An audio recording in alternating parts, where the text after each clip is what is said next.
Quorum, Councillor Wright, Councillor Knack, Good afternoon. Councillor Principe, Hello. Councillor Stevenson, Good afternoon. Councillor Paquette, Good afternoon. Councillor Tang, Councillor Hamilton, Good afternoon. Councillor Rutherford, Councillor Salvador, Good afternoon. Councillor Cartmel, Good afternoon. Councillor Rice, Good afternoon. and Councillor Jans. Good afternoon. Okay, we have quorum. Okay, all right. Councillor Wright, you were in the queue for questions? Yes, thank you. I guess to any of the speakers in opposition, both past and present, we've now received the environmental impact assessment, or that was made available to us, and I'm just wondering if you have any comments or concerns or on that, if anybody wants to speak on that.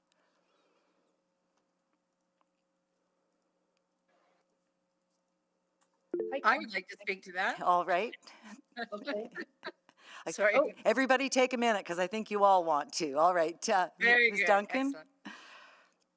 Okay, I just wanted to say that, yeah, it was good that we received the environmental impact assessment.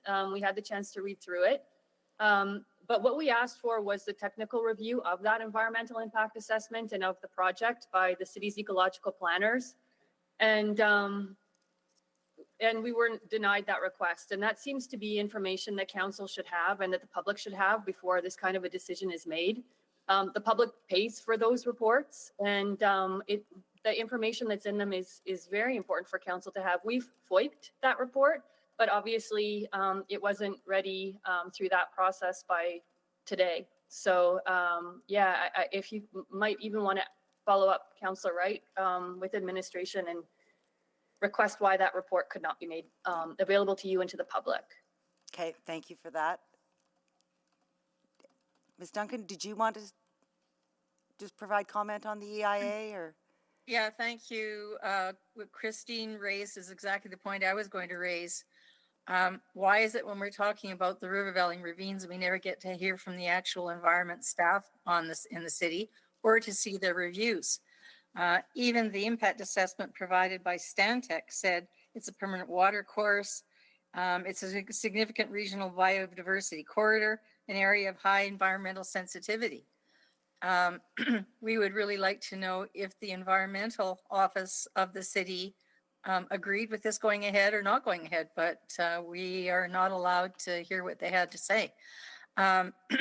We're deeply concerned because we have been active, constructive participants for quite some years on the changes to the bylaw and to finalizing a ribbon of green, and have frequently spoken to the myriad environmental conservation policies that this council and successive councils have endorsed. And yet in this entire discussion, neither the administration or the councilors have raised any of these policies.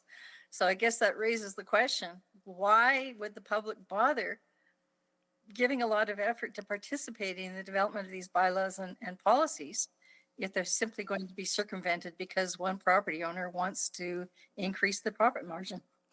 And as I understand it, that review has been pushed off again till June, is that right? The final bylaw, as we understand, will be tabled with council in June. We have some concerns even with the proposed changes to the bylaw. In some cases, we'll make it weaker even than the bylaw now.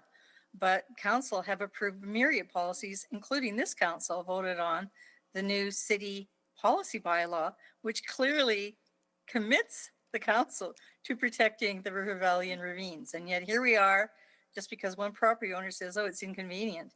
I guess what hasn't been made clear, Councillor Wright, is if they're going to build this other watershed, it's immediately adjacent to a train track. They usually spray herbicide yearly.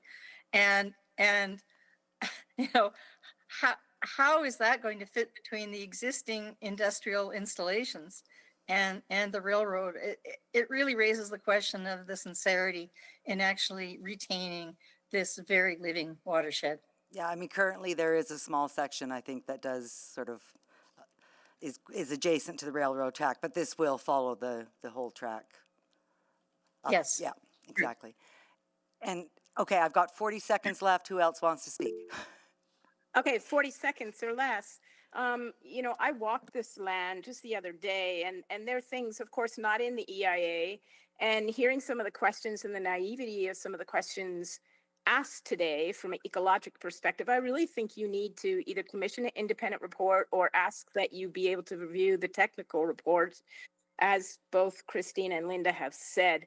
I don't, again, mitigation hierarchy, first principle is to avoid, and for good reason. You can't, it's gross hubris to think you can simply move a creek. That forest is mature. It is not culverted except for the one portion on 30th Street. Yep. It is a mature, intact aspen ecosystem with trees large enough to host pileated woodpecker. I saw killdeer there, species not even listed in the EIA. Okay, So Dr. there were Farrell, royal forest frogs I'm sorry, everywhere. but you got 55 seconds. I Sorry, think. okay, sorry. Thank you, Councillor Wright. So that concludes the questions to the panel in opposition. And now we will go to questions of admin. Councillor Knack? Well, we're probably going to ask the same question of the technical report, and what does it say? Are we allowed to talk about it? And if let's start with that. I'm looking at Mr. Johnson.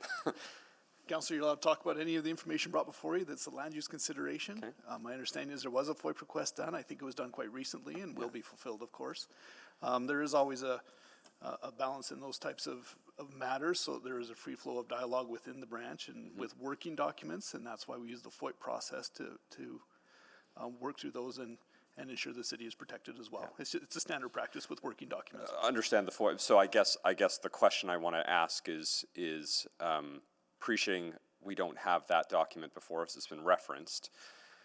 Are there things we should be talking about now from that technical document that would help inform our decision today? Have we heard from the environmental side that has different concerns? Appreciate you have to come with one lens. We always get that in our report. So what did that particular piece say? The council report, the planning report that was provided, recognized all of the challenges that were brought forward from our environmental professionals. This is a fulsome consideration of the application, and it's one of the reasons we don't release typically the more fluid documents where the decisions are being made. We want professionals to feel comfortable sharing the information or the questions that they have. And we would like City Council to have the best information and the final information to use to make their decision.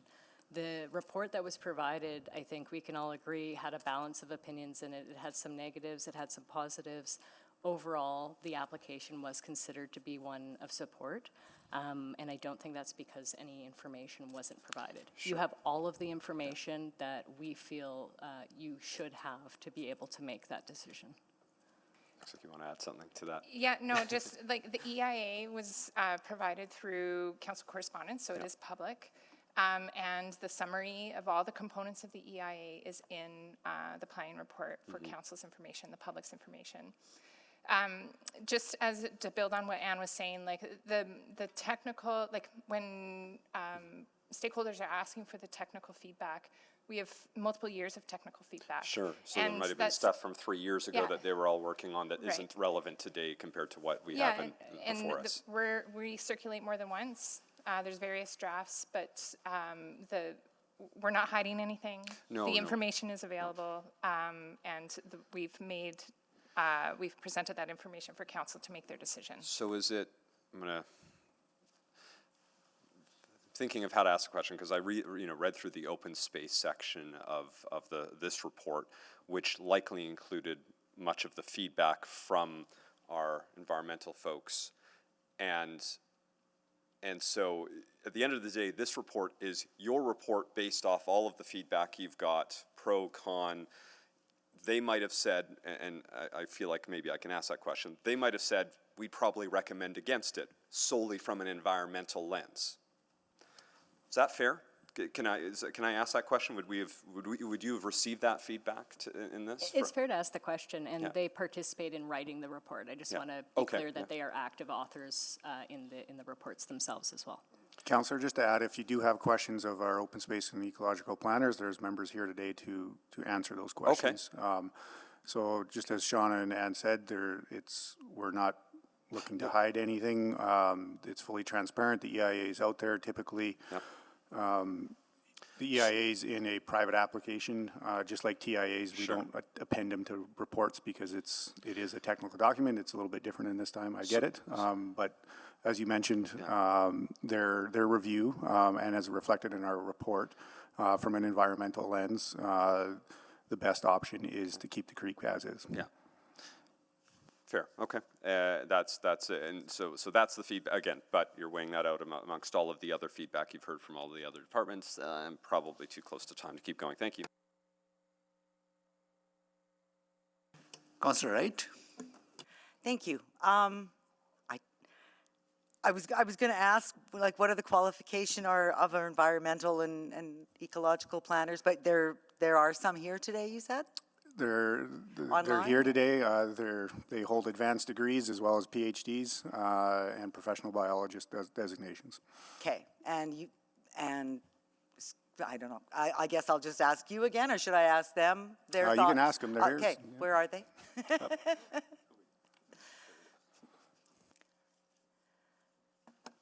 Hi. Hi. I'm Sarah Ramey, Senior Planner for Open Space. So I manage a group of ecologists, a diverse range of disciplines. So as Travis mentioned, PhD in ecohydrology. For this project as well, we work closely with our natural area ops teams who are professional foresters, as well as degrees in biology. Okay, I never knew we had this level of credentials in urban planning, so thank you. Because I've been relying on basically the public to provide that lens. But your recommendation from an ecological standpoint was what? From an ecological standpoint, we support in situ protection for the reasons outlined in the planning report and many of the reasons you heard from the speakers today. Okay, and is there anything that could be done to mitigate those risks? I think this is where the information in the EIA and what was summarized, we've done our best to work with the applicant to give you a package with the best mitigation that we can put forward within this scenario. There's other ways to look at restoration, larger sites, but again, within the parameters of the industrial site that they're trying to achieve, I think we've put forward the best options that we can, including protecting some of the creek where it is, including some of the options around the restoration and relocation of the creek. We worked with them on seed banking, potential transplants, ways that we can try to achieve a better outcome. We also worked with them on a longer, we call it an FAC process, but a 10-year agreement, a minimum 10-year agreement where the applicant is responsible for weed control and the rest of the project. Okay, and if council were to approve this today and it was to go to the province for their approval,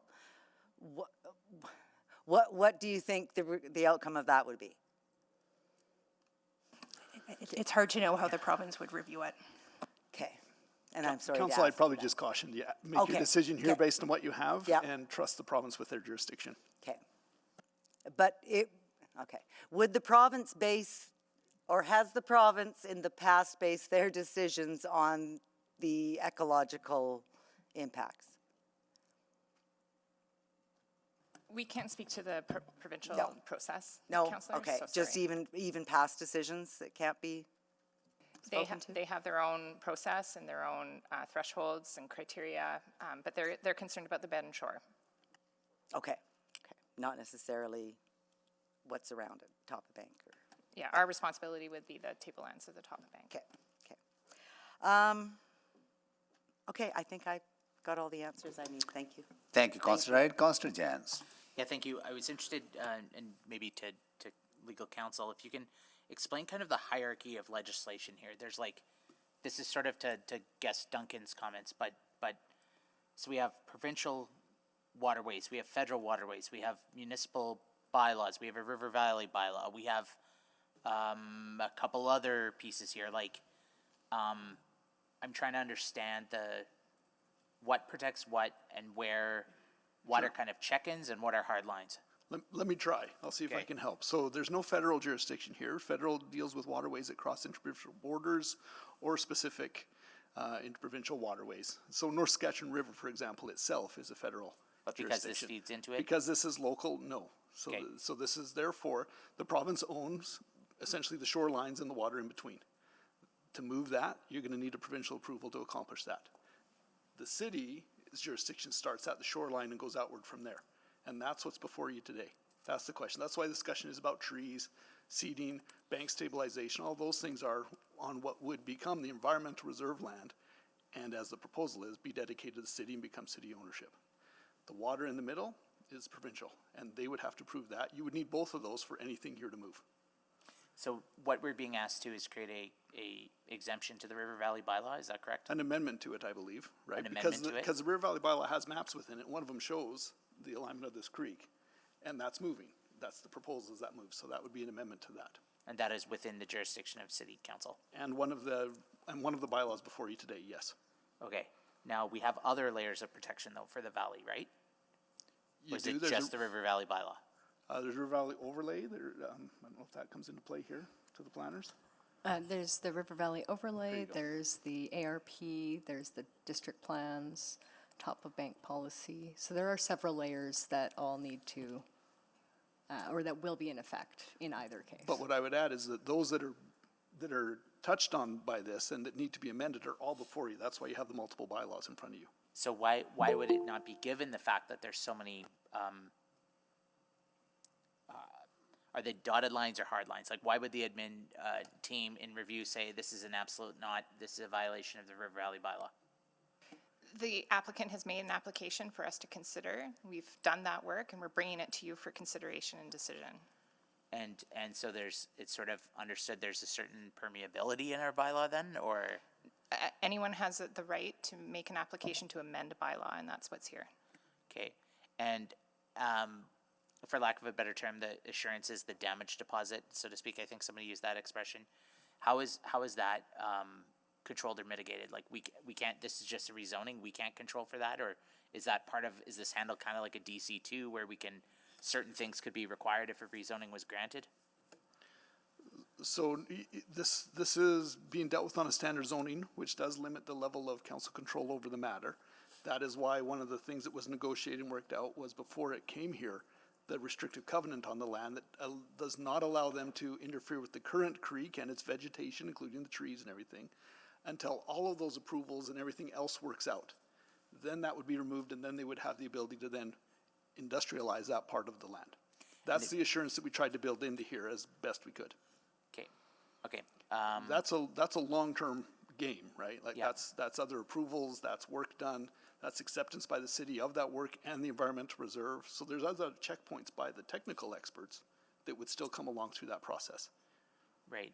After provincial approval as well, of course, I don't want to forget about that. But we're at checkpoint 1, which is the rezoning. Is this an appropriate use of land, yes or no? And then that's after that, it would be the provincial process, and then after that, A lot of come what work, may. yeah. And so this is the touch point for council to say we like this direction or we do not like this direction of proceeding with this. This doesn't guarantee it. This opens the door for that to then work towards those other approvals. So some of the other conversations about what if the reclamation was incomplete or insufficient or any of that, what would be the lever or the oversight on that? That would be a future. So it won't come to the city's environmental reserve until it is at a satisfactory state that the city is willing to take it, and they've done their work as they committed to do so. There was talk about what was called an FAC, that's a final acceptance certificate, and that was negotiated. So that would be the city goes in and inspects it after a 10-year horizon and says, yes, this is good. This is as was discussed. It isn't until all of that that the restricted covenant then comes off. It has to be after the city is happy with this and takes possession of the So environmental there's a reserve. strong incentive for the applicant to be at. And for the city, And for the frankly, city. for both parties, yes. Okay. Thank you. Thank you, Councillor Jans. Councillor Stevenson? Yeah, thank you. I just want to make sure I understand all scenarios and all sequences. Is there anything precluding the applicant from applying to the province for the shift in the location prior to this rezoning approval? No.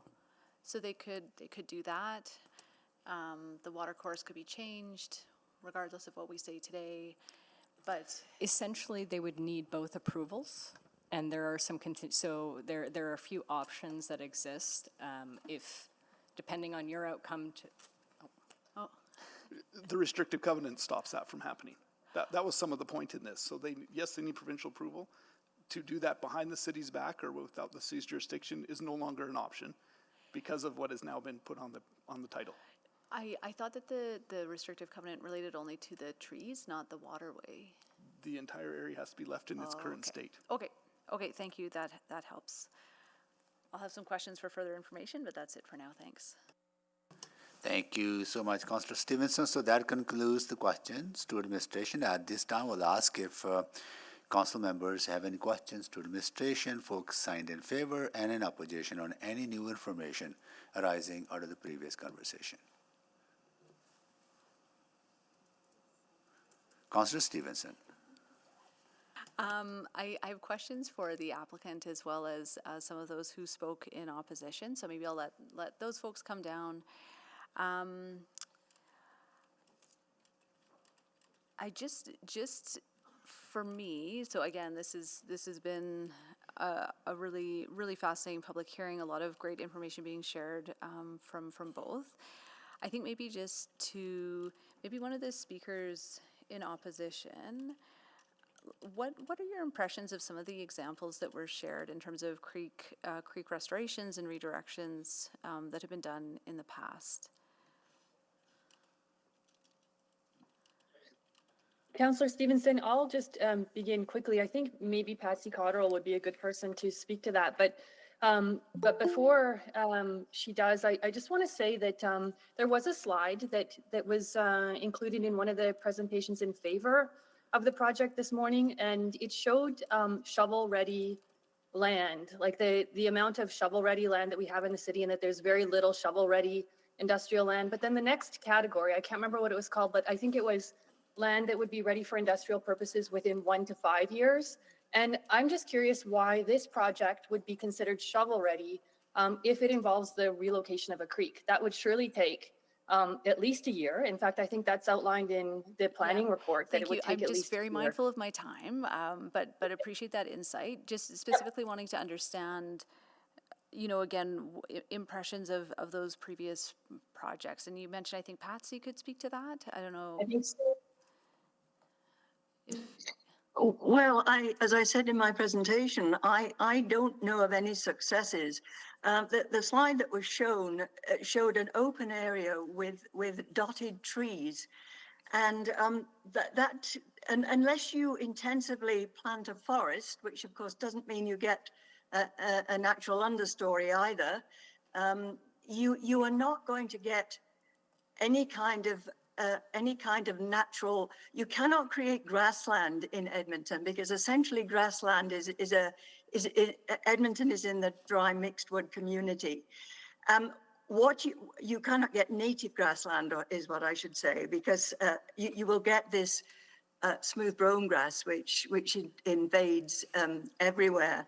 Okay, thank you. I think that the point of my presentation was simply that I don't think the experience and the expertise exists to recreate a natural ecosystem that would be equivalent to what exists by nature. Okay, thank you very much. If I can just pause you there, sorry. Just going to, it's all right, I apologize, just mindful of time. Just going to our city staff. So is that the case? We're in a dry, but what is our ecological zone in Edmonton? Dry mixed wood.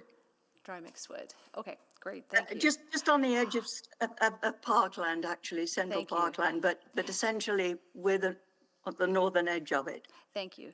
So going now maybe to Mr. Edwards, just wanting to understand, again, just timing. So recognizing that, you know, if a creek relocation were to happen, that is a long-term process. Oh yeah, actually I wanted to ask, sorry, I think it was Heather Amaro. what, you showed some sort of before, during, and after photos. What happens to the ecology sort of during that transition? What, like, I think we heard feedback from one of the Indigenous communities around the idea of having a reestablished creek prior to removing the existing one. Just wondering what best practices, if that's a possibility. Sure. So right after construction, it's a very fresh little site. We try and plant mixed age classes of trees, but obviously they're all kind of small enough to be portable. The idea of the overall restoration is to put the system on a trajectory towards reestablishing its natural functions, its as a watercourse and as a valley. And then maybe just to Mr. Edwards then, is there any possibility of phasing this so that there's 2 years or so for a new creek alignment to establish prior to removing the old one? Yes. Yeah? Okay. Okay, thank you. I'll leave it there. Thank you. Thank you, Councillor Stevenson. So that concludes the questions on new information. Before we close the public hearing on this bylaw, I want to welcome some of our young leaders from Civic Youth Fellowship Program. Thank you so much for joining us. And they are here with their coordinator, Al Hart. And these are the young people who get to work with the councillors' offices, mayor's office, as well as our senior leadership. And they gain experience and hopefully take that experience with them to further their careers and eventually probably come back and work in the public sector. So we are so happy to see you. I get a chance to see you earlier on. I think Maria showed you my office too, right? So yeah, cool. And thank you so much for joining us. I hope you're having fun. Cool, right on. Yay. All right. Okay, now who would like to move closing the public hearing on these bylaws?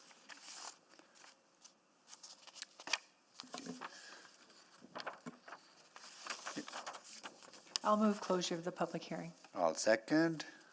Okay, Second? I second it. Yeah. Sorry. Yeah. The second? Yeah, I second it. Yeah. No, sir. Yeah, sorry. Okay, we have bylaws in front of us, moved for first reading. Sorry, closing the public hearing. Anyone to speak? Oh, this is to close. What am this one?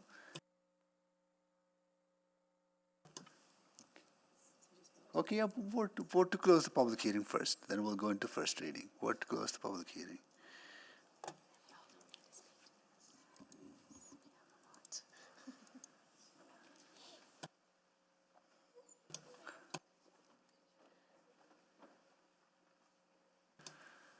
Okay, please, everyone voted? Just waiting on one vote. Councillor Cartmel? I'm a yes. I did vote. Thank you. We have all the votes. Display the votes, please. That is carried. Okay, who would like to move the first reading? I'll move first reading of item, I can move them all together, 3.24, 3.25, 3.26, and 3.27. Okay, I'll second. All right, so we have first reading on the floor now. Now to speak. Well, we're going to start with Councillor Knack. Thanks, Mayor Sohi. I don't know if I've ever been more conflicted on a public hearing. And I think the frustrating part, probably to the applicant, is that the irony of their due diligence and their thoughtfulness on this application is actually, I think, what's made it harder for me to support this, which is going to be incredibly frustrating for them. And it's hard because I think the fact that we have this restrictive covenant, because of their desire to actually go through a thoughtful process, has made it harder for me to want to rezone this land, because we actually have some guarantees in place that we didn't have before. So that's an interesting dynamic that I didn't really think about, because when I first read this application, I was thinking we didn't really have much in terms of control. I thought this was the best way for us to try to get some level of preservation, even if it was less than ideal. We've had applications like that before.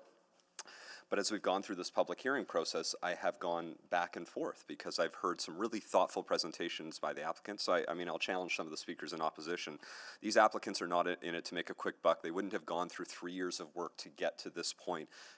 This is a group that has done a lot of incredible work in our city, and I know we can't take into account the applicant, as Mr. Johnson would yell at me, but I do want to acknowledge the applicant and their thoughtfulness and their desire to try to find a path forward.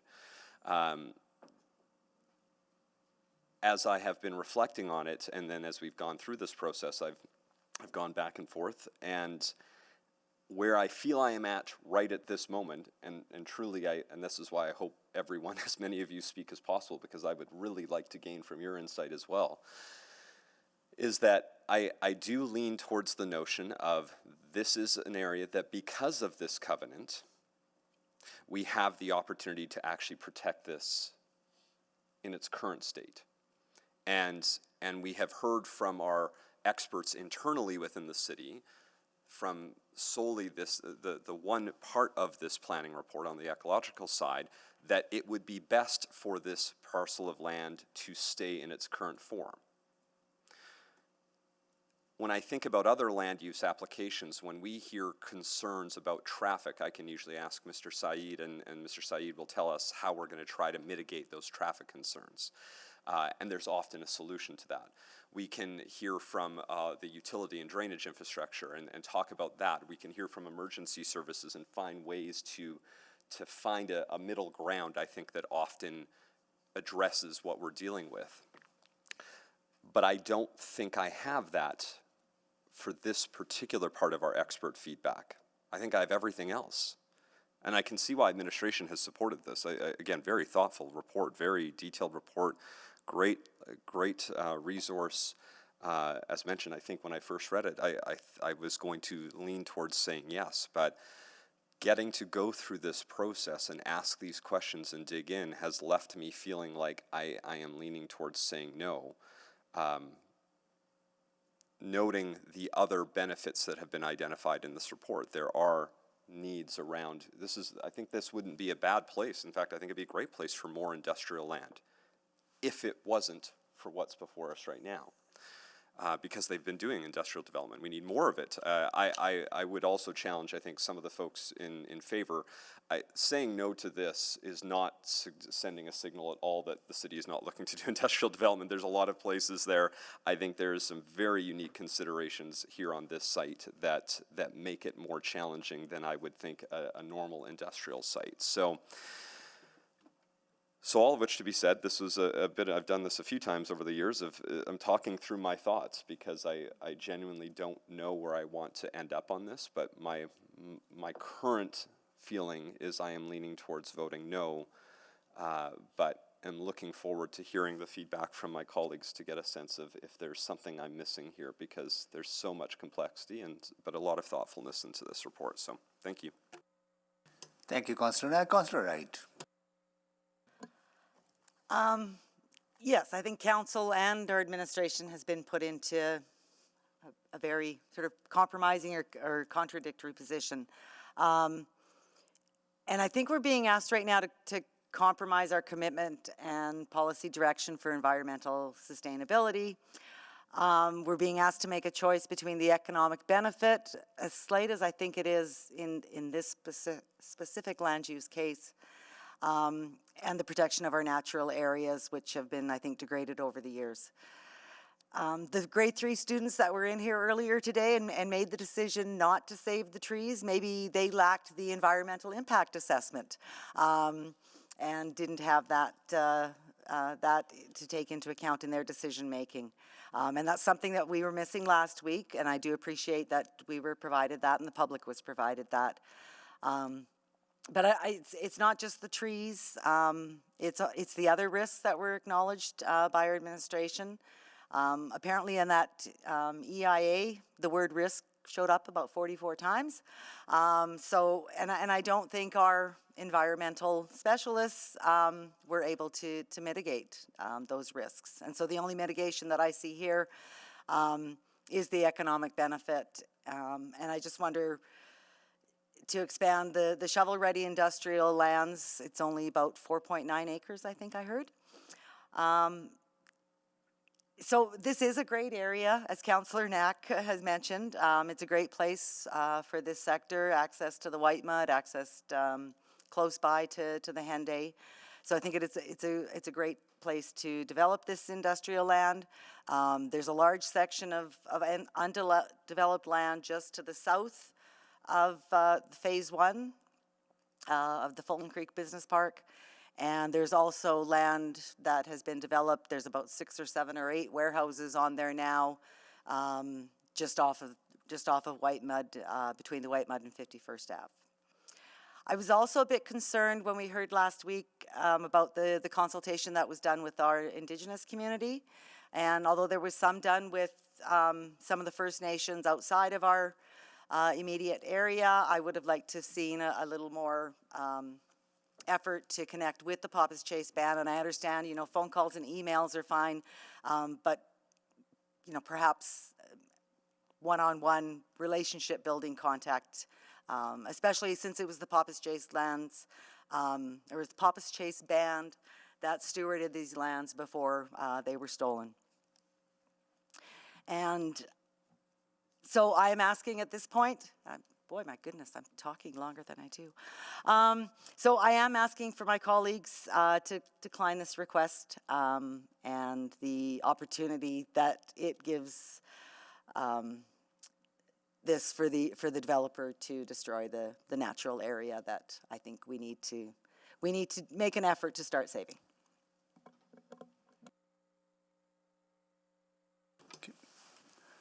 Councillor Salvador.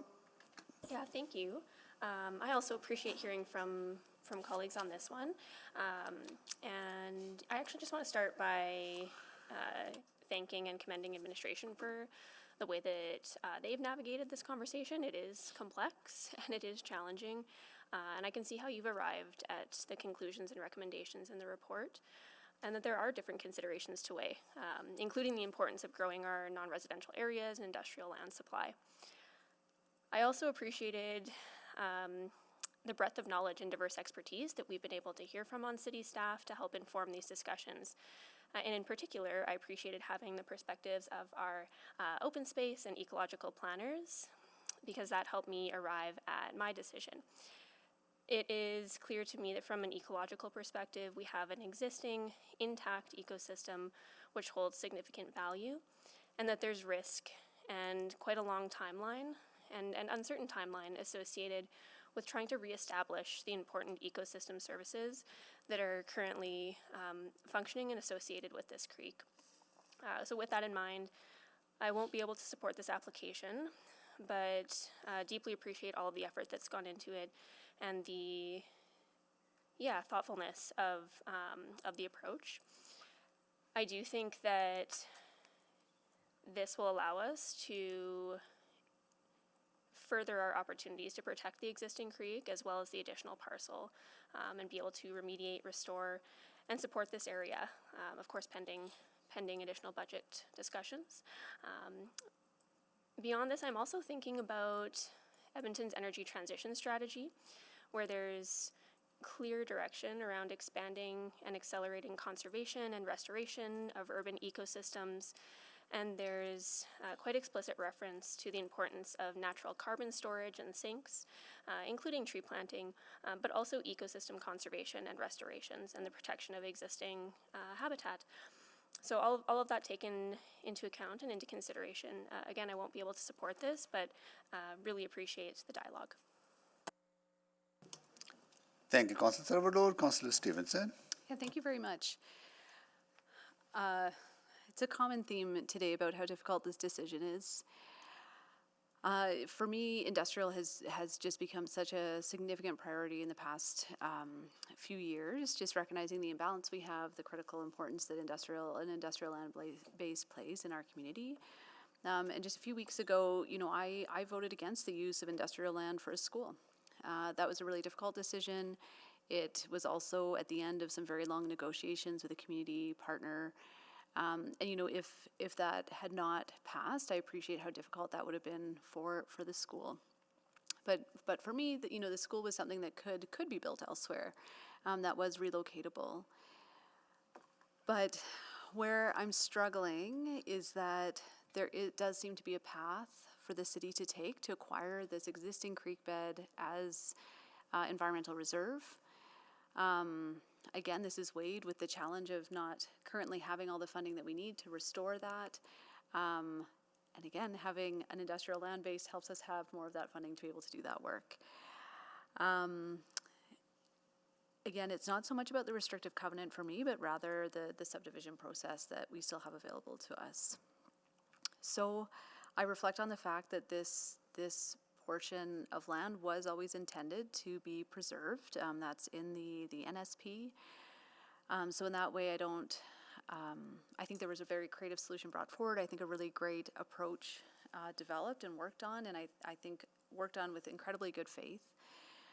But that's currently where I'm at.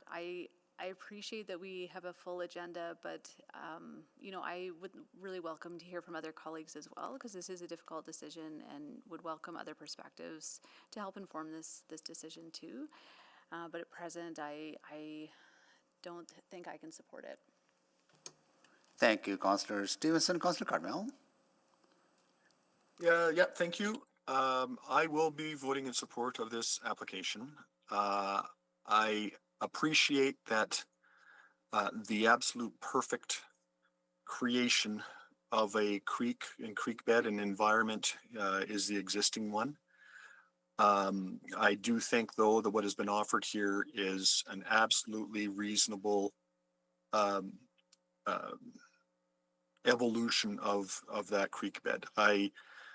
If this were an area that was so profoundly unique that did not exist, you know, a quarter mile in every direction from this lot, then I think I would feel differently. I think that there's been very reasonable efforts made to find a middle ground here, to maintain in general terms, the ecology of this space. I think that this is a modest rerouting of a short stretch of stream that will ultimately be just as good as it is now.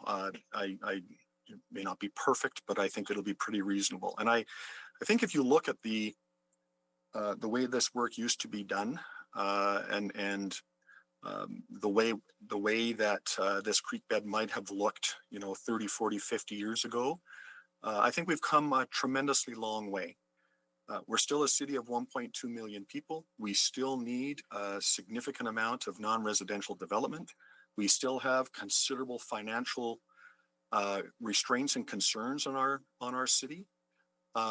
This will actually, with approval of this application, result in a protected space and a well-managed space, which is not necessarily the case if it falls back to the city to take responsibility for. So for all those reasons, I think that this is a very reasonable application and that it should be approved. Thank you.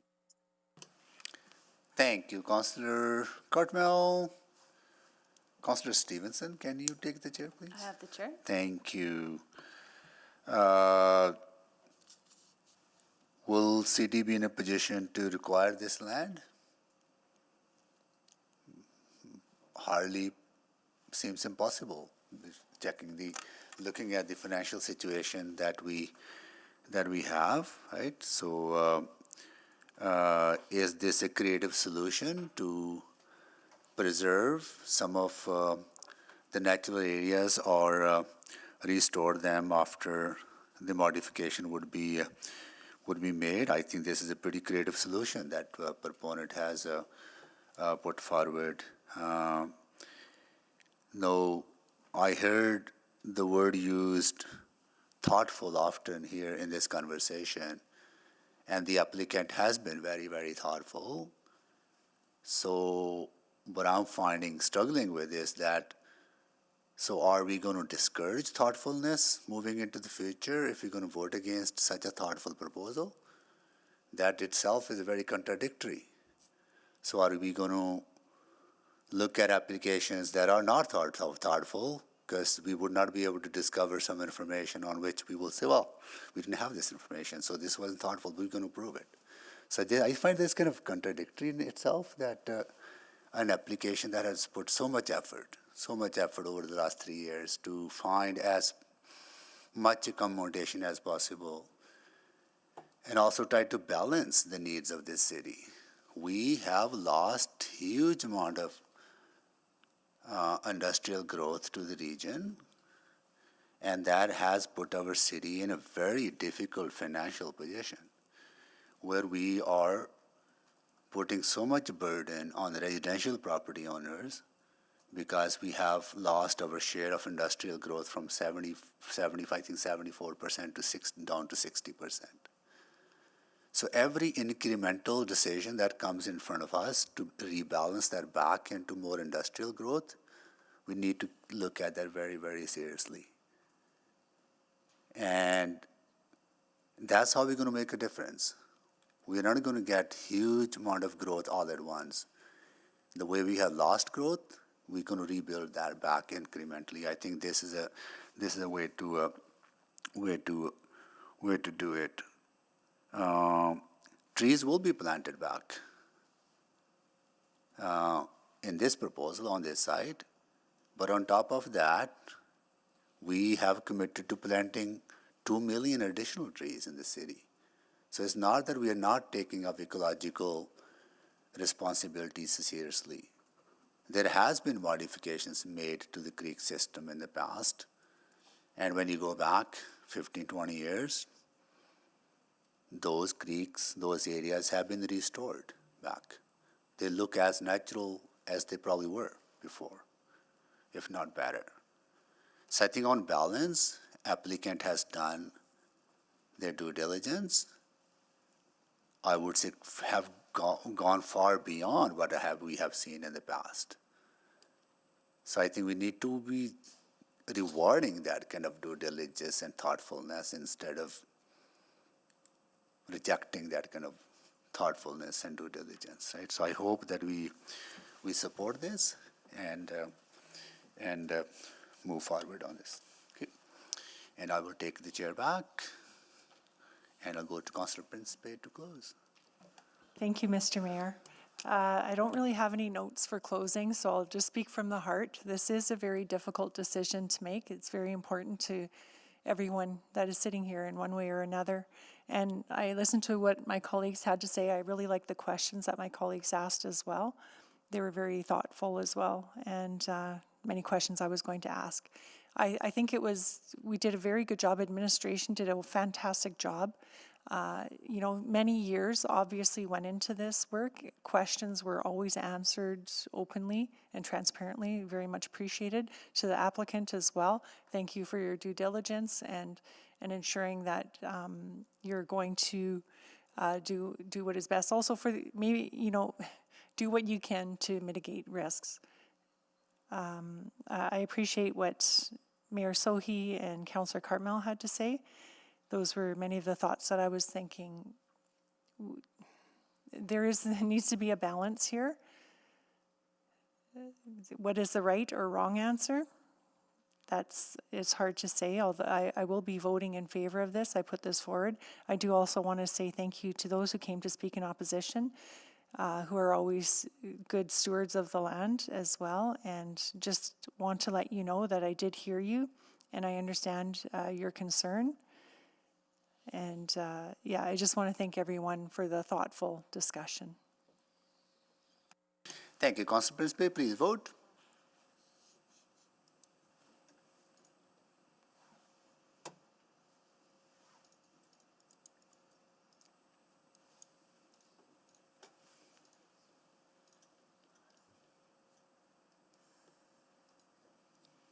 We have all the votes. Display the votes, please.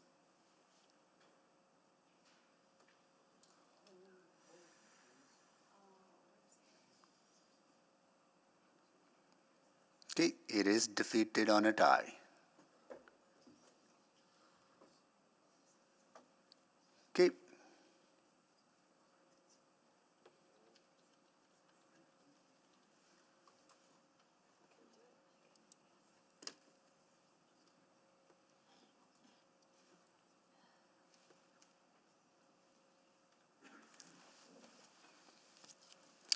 All right.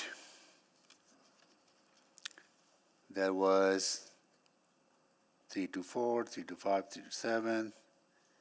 And we are going to carry on with bylaw 21121 to allow for light to medium industrial developments, small commercial businesses, and a religious assembly on a development site, Coronet Industrial.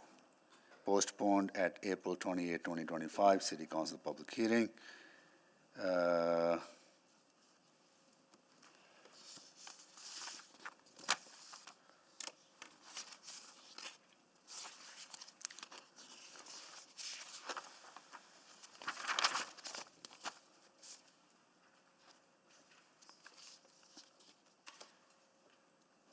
And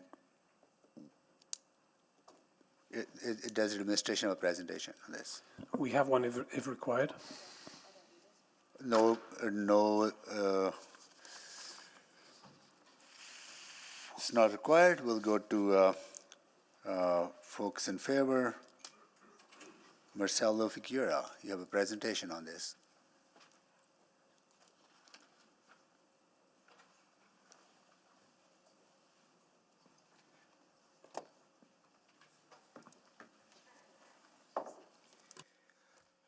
I had good morning, but now it's good afternoon, everyone. I don't have a presentation, but I'd like to say a few words about this application, just as a way of background why we're bringing this forward to council today. We're proposing a rezoning to provide more flexible land use options that can attract new business and revitalize a building that has been underutilized for the past 7 years since its previous tenant left. The condo board on this building has invested over $400,000 in renovations to maintain the building's appeal, yet it has struggled to attract new tenants. This rezoning seeks to create opportunities to both industrial and commercial development that better align with current market demands. The site's location, approximately 190 meters from the intersection of 97th Street and 51st Avenue, provides easy access to major transportation routes, making it well suitable for both employees and business. This strategic location and rezoning supports the Southeast District Plan vision, ensuring that the site will continue to play an important role in the area's economic development. This direct control zone brings many benefits to the area. Just want to talk about 3 of them. It maintains opportunities for light and medium industrial uses while also accommodating commercial services. It also introduces a community use such as a religious assembly that will provide space for local gatherings, enhancing the vibrancy of the area. We have removed, though, land uses that do not fit within this urban context, and I'd like to explain that a little bit more. Most important 2 land uses, major industrial would only be allowed on this site if it existed before the zoning bylaw renewal was adopted. So that's not the case. And it also remove natural resources development, which is incompatible with the surrounding area. But the proposed zoning also aligns with, like I said, the Southeast District Plan, which highlights the importance of revitalizing industrial areas through a diverse mix of land uses. This approach fosters a balanced economic environment and supports job creation. Furthermore, the district plan emphasizes the preservation of visual quality along major roadways. So to support this goal, we have incorporated measures such as screening and landscaping to the development proposal to enhance the site aesthetic appeal. These changes will also improve the visual quality of the area, reducing potential negative impacts on surrounding properties. To be compatible with the surrounding industrial character, we have considered the potential reciprocal risks from surrounding developments and work closely with administration to address these concerns. This ensures that the new land uses will integrate seamlessly with the surrounding environment without conflicting with other industrial operations existing in the area. By selecting uses that are compatible with light industrial and medium industrial activities and adhering to district plan's policies, we believe this rezoning will activate an underutilized site while respecting the surrounding industrial character.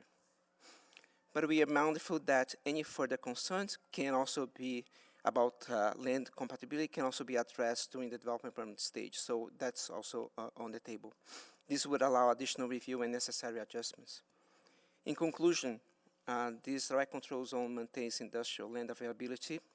There's no loss of industrial area, while offering greater flexibility for commercial and community uses. This ensures a more diverse and adaptable site responding to current market demands and conditions on this particular neighborhood. This rezoning application aligns with the Southeast District Plan's goals for sustainable growth, job creation, and community integration. By introducing a mix of industrial, commercial, and community uses, we are ensuring that this site is fully utilized, benefiting both the local economy and the surrounding area. So thank you for your time, and I'm happy to answer any questions you may have. Thank you. Any questions, Councillor Stevenson? You exempt to this?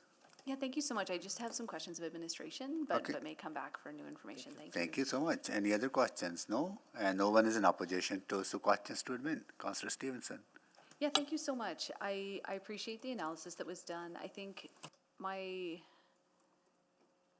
there's been really good work to mitigate risks that could emanate from this site. So that's certainly not a concern.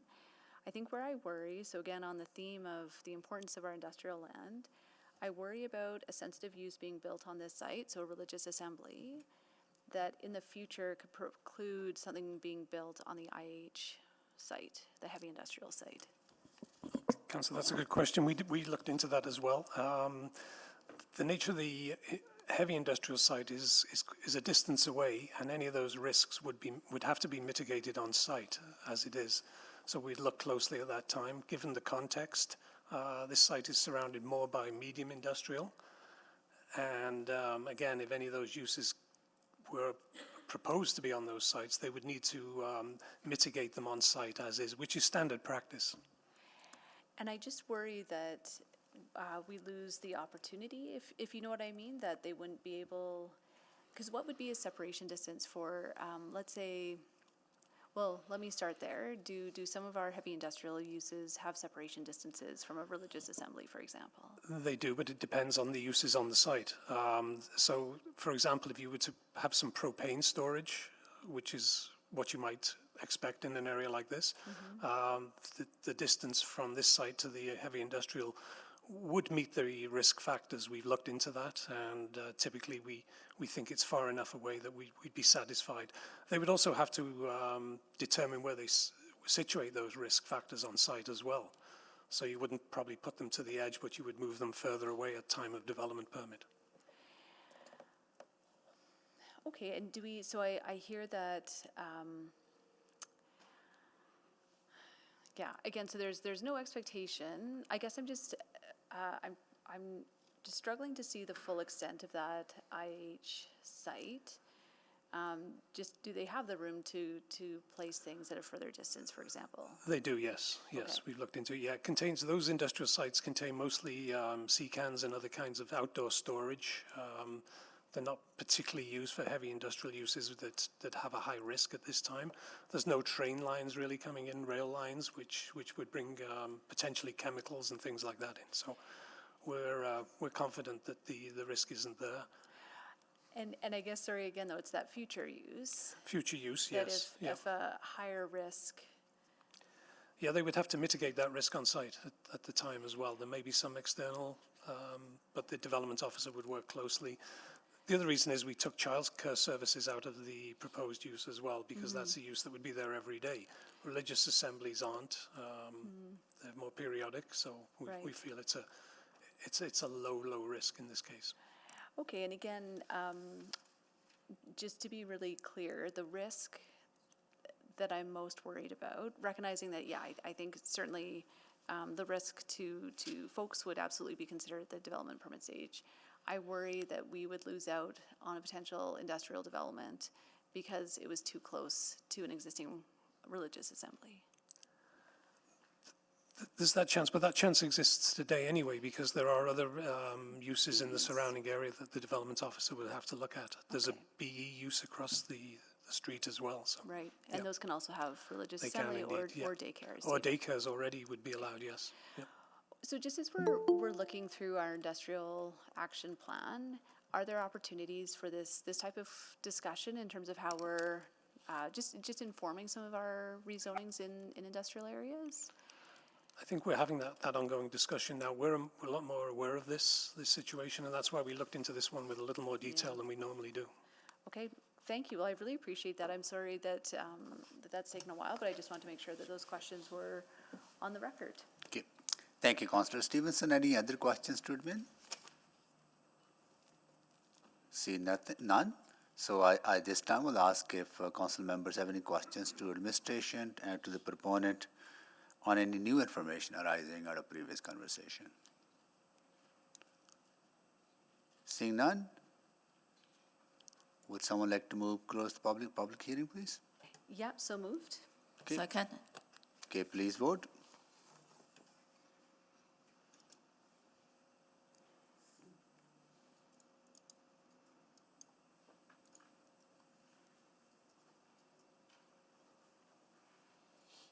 We have all the votes. Display the votes, please. That is carried. I'll move first reading of item 3.28. Second. Okay, we have first reading on the floor. Anyone to speak?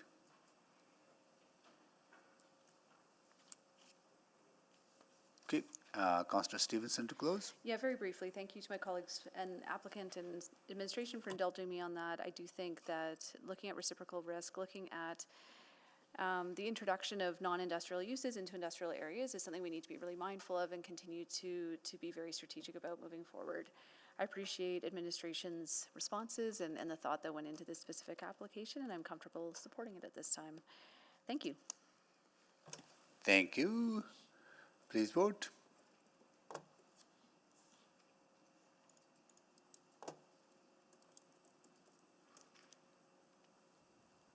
We have all the votes. Display the votes, please.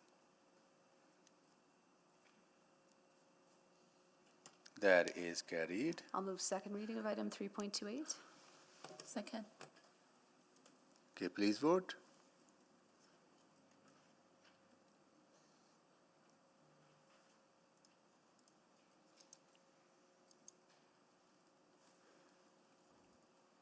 We have all the votes. Display the votes, please. That is carried.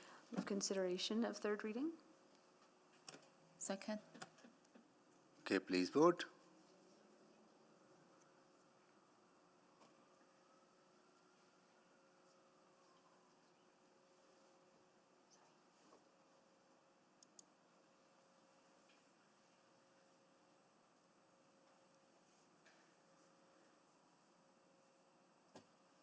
One moment, please, while we load the vote.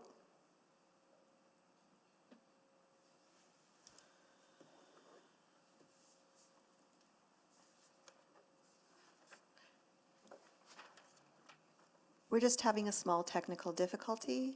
No, take your time.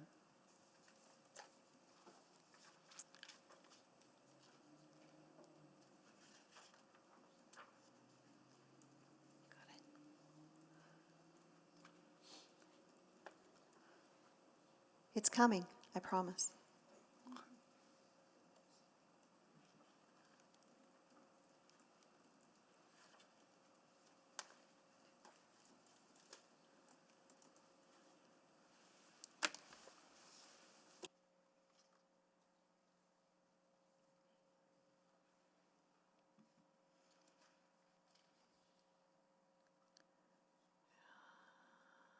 Where's the vote?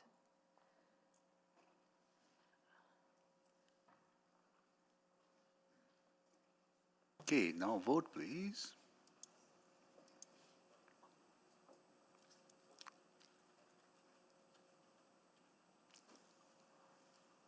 We have all the votes. Display the votes, please.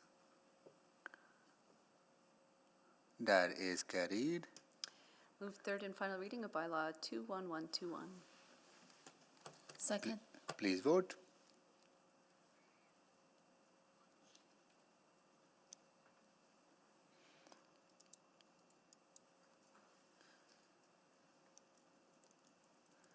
We have all the votes? Display the votes, please.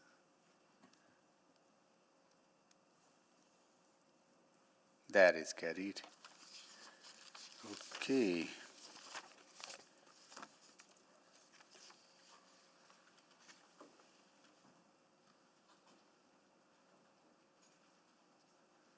Next one is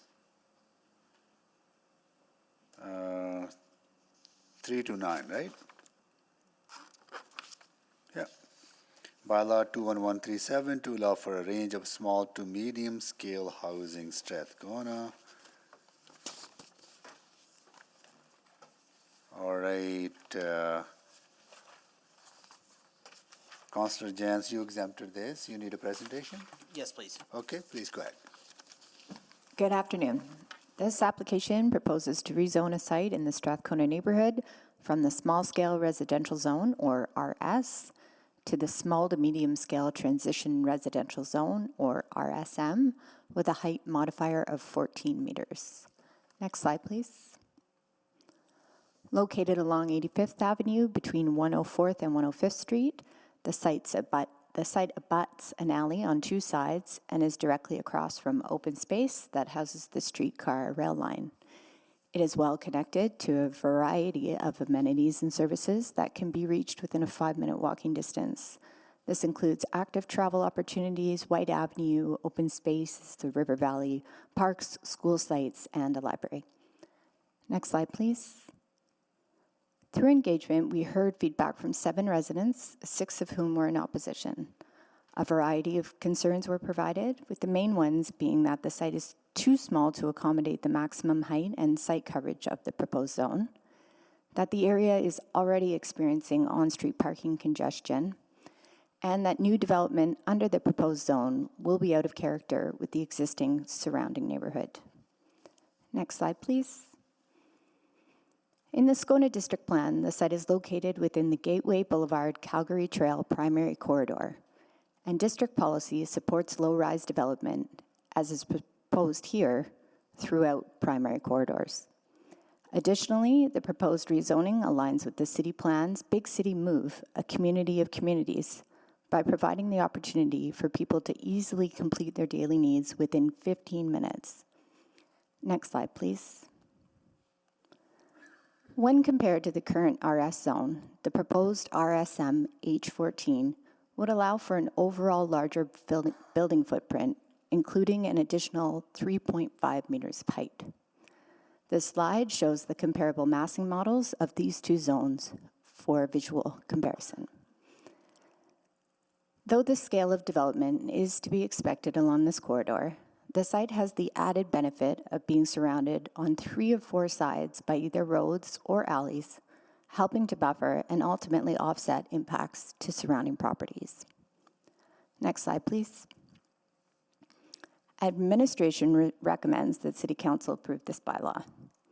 It aligns with the Scona District Plan by supporting the intensification of a primary corridor, and it enables people to easily complete their daily needs within close proximity to active travel options and a variety of services and amenities.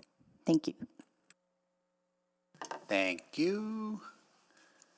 All right, now we go to Andrew Olson. You've been waiting long enough, Andrew. Are you excited about your presentation?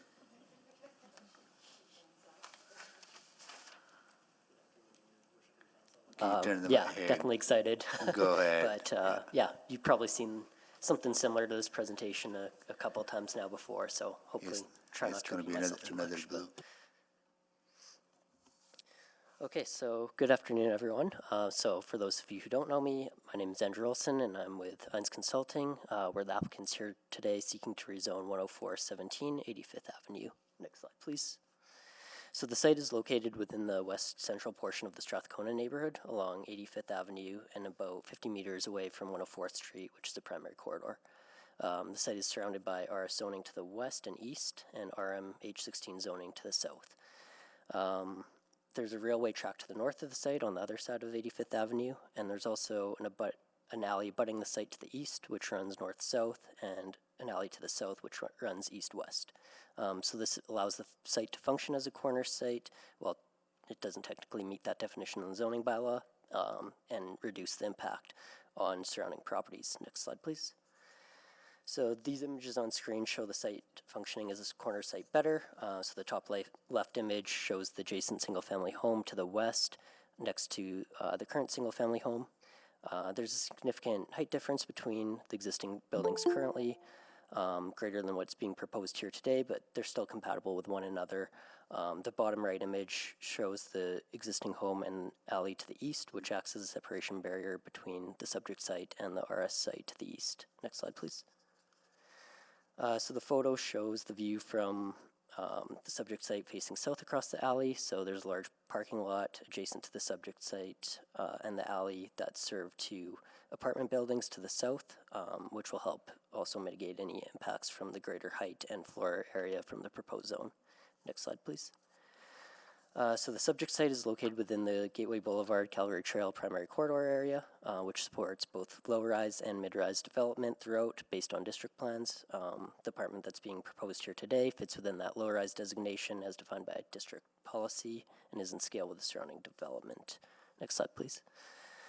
So the subject site also has good connectivity to both active and public transportation methods, which will be attractive to non-car users.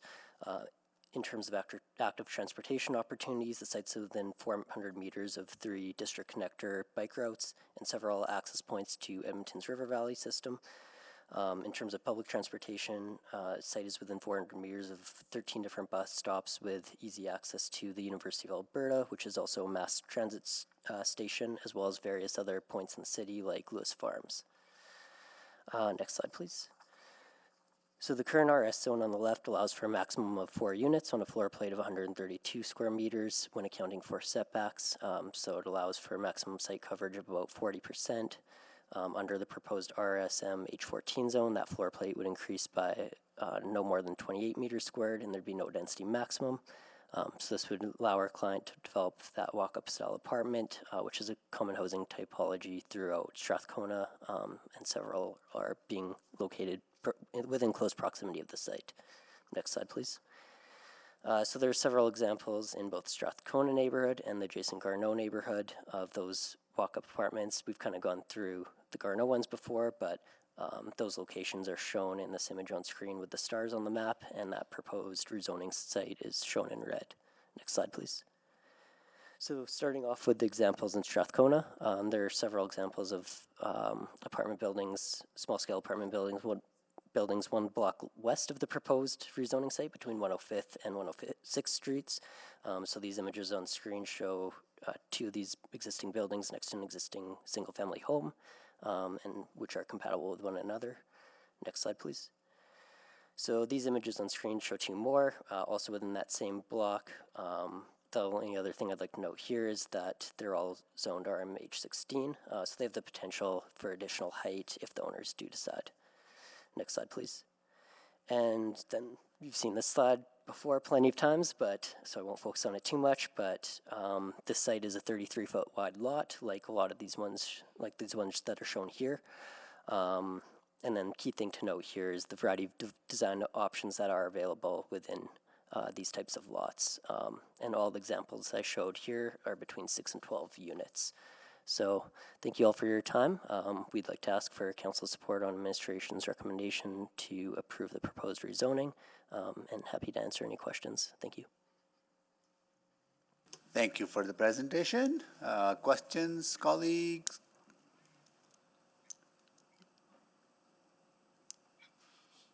No, I don't see any. Thank you so much. And next we will go to a member of the public in opposition, Katie Warwa, joining remotely. Hi. Go ahead, please. You have 5 minutes to make your presentation. And thank you for waiting. I know it's been a long No worries. day. Thank you so much. Good afternoon, members of council and staff. My name is Katie Warwa. I'm here to speak in opposition to the proposed upzoning of 10417 85th Ave. While I fully support development, densification, and the creation of diverse housing in Old Strathcona, a neighborhood I live in and love, I believe this specific proposal is not compatible with this specific site. As a practicing residential designer with a Master's of Architecture and as a developer focused on infill housing across Edmonton's mature neighborhoods, I am a big proponent of infill. I deeply understand the opportunities the new zoning bylaw brings, but thoughtful intensification must match context and scale. Next slide, please. This lot borders a gravel lane in poor condition to the east and south, shared by two 3-story apartment buildings. Due to surrounding one-way streets, the lane sees frequent traffic as vehicles use it for rear apartment block parking lot access and mid-block navigation. This is a very, very small lot. It's just over 3,500 square feet in area, at less than 35 feet wide, with an average of only 106 feet deep of depth. It's located between two single-family homes to the east and a 3-unit development to the west. Despite being on a lane, this lot is mid-block. There are also a few 3-story walk-up apartment buildings across the lane on this block, of which are approximately 30 to 35 feet in height at a max. Under the current RS zoning, 4 units are already permitted. That is a reasonable, gentle increase in density for a lot this constrained. 4 units would ensure livability and proper bedroom count for diverse housing needed in this neighborhood. But this rezoning seeks to scale up to RSMH 14, allowing an unlimited number of units in a 14-meter or 45.9-foot tall building at 4 to 4.5 stories, significantly taller than anything directly adjacent at 10 to 15 feet taller. Next slide, please. A 14-meter building on this lot would overwhelm its neighbors. Just next door is a 3-unit development at 9.81 meters. Adding another 4 meters or nearly 14 feet on such a small footprint exaggerates the building's visual mass and challenges privacy, setback requirements, and usable outdoor space. Next slide, please. Even adjacent apartment buildings, which are larger structures, would be visually dominated by this new form due to how compact the lot is. This proposal isn't scaling up responsibly. It's trying to fit too much on too little. It also questions the livability of a proposed design. The developer is potentially looking to squeeze 12 units onto this tiny lot. Proper windows and decent sized floor plans would be questionable. Next slide, please. In looking at this form from the yard of the neighbor to the west, which is the photo on the left, and from the lane on the photo to the right, we can see the impact of this proposal. The proposed would nearly double the height of the garage suite at the rear of this neighboring property. Next slide, please. On such a constrained site, delivering adequate setbacks and usable private outdoor amenity space becomes difficult, likely leading to a compromised site design. The tight footprint would necessitate verticality, worsening the perceived and actual massing. Approving RSMH 14 on such a small lot sets precedent for intensified infill development without regard for lot size compatibility. Next slide, please. Shadowing impacts are a given, and in our sunny city, not something I would typically be overly dramatic about, but the impact here is disproportionate given the small size of this lot. Next slide, please. Parking is already strained on 85th Avenue. It's a one-way street with parking only on one side. These photos were taken on a weekday at 3 p.m. On weekends, when White Ave becomes busy, parking becomes relatively impossible to come by. With proposing 12 units, the parking pressure would only increase. Next slide, please. Importantly, other nearby rezoning applications are opting for RSMH 12. This form fits Old Strathcona. 2.5 to 3 stories, blends comfortably into the neighborhood and still delivers meaningful density. Here on this slide, you see examples, as shown in the previous presentation, of multi-unit infills, approximately all 2.5 to 3 stories. Next slide, please. RSMH 12 or even a 4-unit RS development would increase housing options without undermining the human scale heritage charm that defines this area. As you can see with these images, on this block and on the major street of White Avenue or apartment buildings on Calgary Trail, 2.5 to 3.5 stories is common scale. Next slide, please. I'm not here to oppose growth. I actively contribute to it, but we need to grow wisely. Rezoning this modest 3,500 square foot lot to allow for a 4.5 story building with 12 units would set a troubling precedent that scale and compatibility with context doesn't matter. I do not support RMSH 14 for this lot. My view is that the current RS zone with opportunity for 4 units, given the size of this parcel, is appropriate. But if there is a compromise to be made, I would consider supporting RSMH 12. Let's support development that respects the neighborhood scale, character, and infrastructure. Let's support density, but not like this. Thank you very much. Thank you so much for joining us, Katie. Let me see if there are questions to you from members of council. Okay. Questions, colleagues?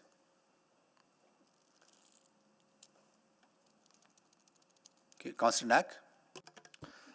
Thanks, Mayor Sohi, and thanks for the presentation. A few questions. So just on the parking piece, I want to double check. Does this area have a parking program at all? Like, so on this block, is it permit based or time restrictions, or is it just sort of a free for all on that street right now? Are you asking me? Yes. Sorry. Yeah.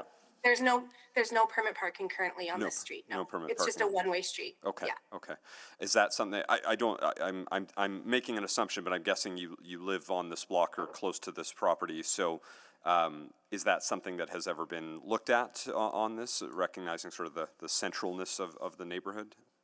Yeah, I think I understand, like, parking in this neighborhood isn't something that is, like, it's not an expectation, but I think just making the point that it's already an issue. Permit parking, yeah, I think we're lucky on this street that there's no permit requirement, just for purposes of like having guests and that kind of thing, sort of flexibility, allows people to come to the farmer's market, that kind of thing. I just think for me, I own a property with renters, 2 renters on one lot. And, although people, it's walkable, our experience is that people still have cars and they need somewhere to put them. So yeah, maybe permit parking would be something that could help with residents, but yeah, it's not something that's currently existing, no. Okay. No, I appreciate that. I think the other sort of bigger question I had, and I wouldn't mind your insight, appreciating that this is a world that you also work in and are involved in from what you've just shared.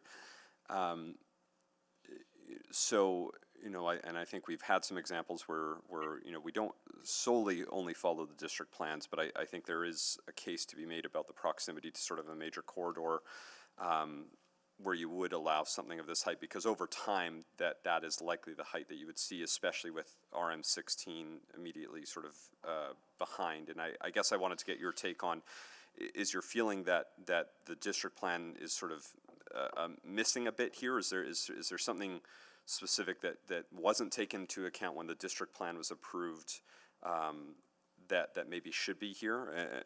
I guess essentially I'm trying to sort of get a sense of why we wouldn't want to sort of go down the path of the district plan for this particular site, considering proximity and considering the proximity to the RM16 site to the south.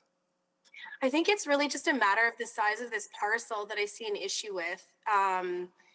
It's such a small parcel of land, and to do such an extreme height proposal is really what, just simply a matter of kind of massing on this scale of parcel is really where I'm seeing the issue. And, some of the development adjacent is fairly new.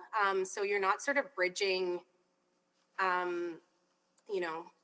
you're bridging what is new single family or not even single family, sort of gentle density housing with income suites in it that provides housing for families, and this is just such a tiny lot. I'm just not seeing it as an appropriate location for this type of height, really, is what my issue is. Do you, I always hate asking hypotheticals, but I like to get, since again this is somewhere where the world that you're more involved with. So if we were looking at a larger site, say if they had the site immediately to the west, would you feel differently about that height? Because I guess again I'm thinking about, I can see the argument that administration is making about the proximity to a major corridor. I can see a number of the things that they're sharing there.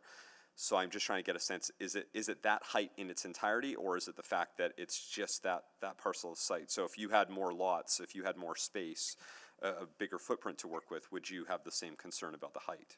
No, because I think there's room to sort of aggregate a facade, aggregate the building as it becomes higher on this particular lot. And from what I've seen from the applicant and just kind of communicating with them, will be simply a box extrusion to 50 feet of height on a lot that's only 100 feet deep. So my issue is that on these small parcels that have adjacencies that they're bridging, we just need to be very careful about what the massing implication would be of the proposed rezoning. And in my view, this lot will not allow for appropriate design. It's going to be a box, and I don't sort of agree with that type of intervention here. Okay, thank you very much.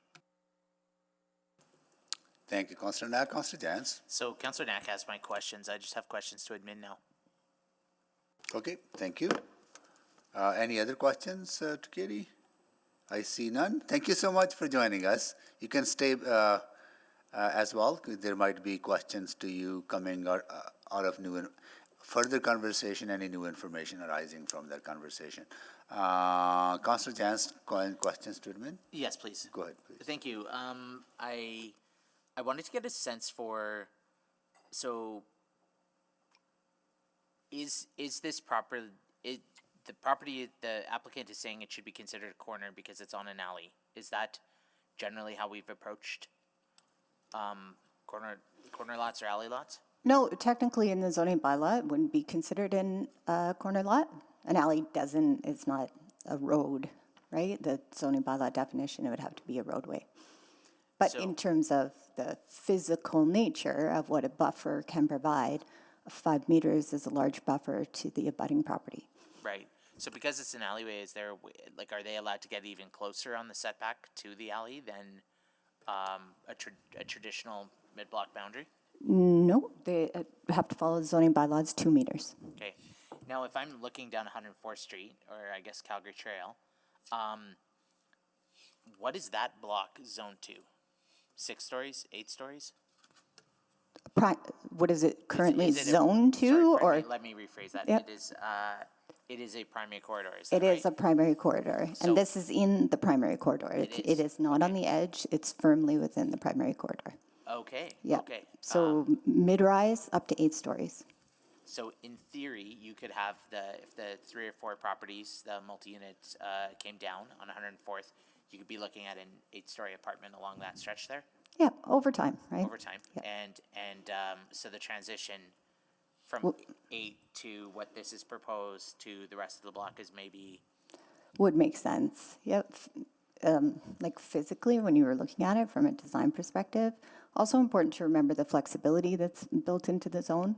So the applicant, we don't know the building design right now, but at the time of development permit, the applicant cannot max out the floor area ratio and the height at the same time in all the setbacks. So when they're considering the design, it's entirely possible that the height might be traded off, right, in order to build out a full footprint on the site. Otherwise, they could choose maybe something that's taller, but it would be skinnier. There's many opportunities for design. okay. I think you've answered my questions. The only other one would be just in the nature of this, because it is kind of a T-junction alley or something. Is there contemplation in the plan to be looking at that alignment in future, or any plans to remove alleys or close alleys or change alleys or anything like that? Nothing such in plan. And so, once again, this site is in a primary corridor, and that's why administration said yes. Though the alleyway corner is not a valid argument here, it is still in a primary corridor. So that's why the recommendation is to allow this zoning for consideration. It is, but it's important to remember the context too, right? It's not just a slam dunk because it's in a primary corridor. Definitely the expectation is already set with the policy, but we do have these additional factors. It's directly across from open space. It is highly accessible, right? It contributes to our broader goals for a community of communities. It's putting more Edmontonians in closer contact with all of those amenities. Absolutely. Did I miss in the presentation? I never heard the words bus rapid transit. You mean in terms of proximity to transit? Well, I saw bus lines, and I used to live a block north of the south. It's block north of this. It's very well served. It is. But we never said bus rapid transit. And correct me if I'm wrong. The bus rapid transit is going to be going up Gateway or Calgary Trail, and we've approved these plans, approved designs. Yet you didn't use it in the consideration. Is that because it doesn't exist yet, or? For me, in the shortening of the presentation, I use the term active travel opportunities. Okay. So bus rapid transit is planned in the future. Okay, confirming I didn't My miss apologies. a vote or something. Yeah. Okay. All right. I'm good. Thank you. Thank you, Councillor Jens. Councillor Knack. Thanks, Mayor Sohi. Can you just walk me through a little bit about the earlier answer you said? Again, we've had this conversation about RSM footprints, how much you could actually build. So can you just give me that one more time so I make sure I understand the specific piece of this lot? Right, so there is an opportunity for a max height of 14 meters, but there is also a floor area ratio, or a maximum site coverage. Sometimes I say floor area ratio, but in terms of floor area that they can cover, right, and a maximum footprint, they still have to follow the setbacks that are laid out in the zone. So, and the reason that we allow that flexibility is for design at the development permit stage, right? So the developer could come and look at the site context and say, you know what, a little bit to the west, I want to give a larger setback here. That's going to cut down on the site coverage. It's also going to affect the maximum height that I can achieve on this site. So it allows room for flexibility later on in the process. It means that right now we have to be comfortable to a certain extent, trusting that that zone allows for that. Yeah, okay. And I'm looking at Mr. Johnson. And I'm looking at Ms. Petrin a little bit too on these questions. So we are going to be having a conversation in a couple of weeks about the overall zoning bylaw. Administration's working on plans and ideas about what they might or might not change. I know we can't presuppose that because we don't have a report. We don't know what's coming out yet. But I guess I want to check. For me, I don't think anything that's sort of being contemplated would likely apply here because of the fact that it's a primary corridor, it's adjacent to these sites. So I guess I want to ask a bit of a hypothetical, recognizing that it's not before us yet, but I also don't want to accidentally start doing something that we're thinking about tackling. So Mr. Johnson, is that a question I can ask? Councillor, so far so good. Okay. Yes. So Mr. Pollock or Ms. Petrin. So the zoning bylaw one review, it's not out, but I can tell you it doesn't focus a whole lot on the RSM zone itself. We haven't seen a lot of applications of it to learn from it. Okay. What is out on the table and in the world is Councillor Jance's motion to reflect on the RS to RSM zonings and bring possible amendments to the June 30th public hearing as well. That one is it's not constrained in a manner, but because of the location of this one, which is in that primary corridor, we wouldn't be looking at, in terms of the way the motion was drafted, This wouldn't be expected to be captured here. This wouldn't be captured here because of that sort of idea on it. Okay, thank you. I appreciate you answering that question, just to get a better sense of that. And so again, just to walk me through now, I do take the argument though that a lot of the homes right to the west seem newer, but the plan would be 50 years from now, 100 years from now, it is very likely that from 104th Street to 105th Street, that whole corridor could be upwards of 6 to 8 story buildings. That's what we've envisioned for that site because of the location, because of proximity to green space, proximity to White Ave. So this is arguably an underzoning of what we expect in the long term, but because of the smaller size of the site, this might be more fitting considering 104th. And you've already got RM16 sort of a couple homes to the west and around it a bit. Exactly, that's a good summary, Councillor Knack. There's not every block is going to have 4 lots or 6 lots consolidated and seeing those taller apartment buildings, right? This allows for many different building types and unit options embedded right in the neighborhood. Okay. Thank you. Those are my questions. Thank you, Councillor Knack. Are there any other questions to admin? I see none.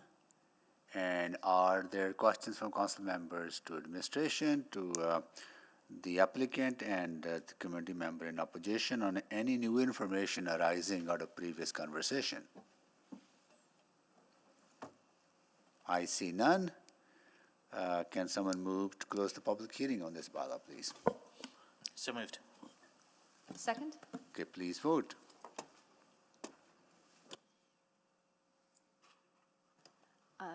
Councillor Stevenson is yes. Thank you, Councillor Stevenson.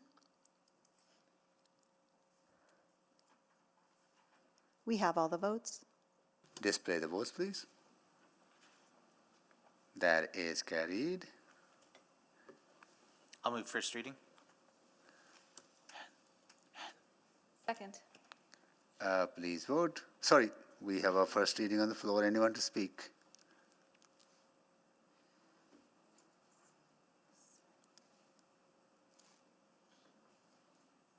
Councillor Stevenson? Go ahead, Thank you. please. Just briefly wanted to speak to this. I know we've been grappling with a lot of smaller lot rezonings in recent weeks.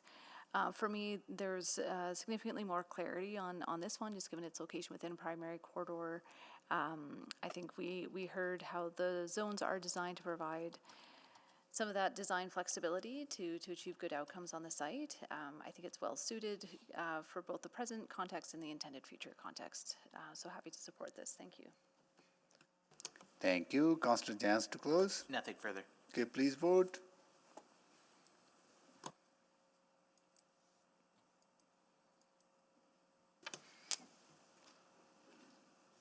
I'm a yes. Thank you, Councillor Stevenson.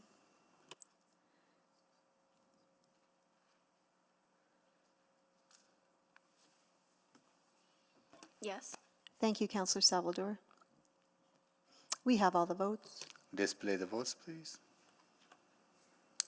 That is carried. I'll move second reading. So sorry, yes. Second. Please vote.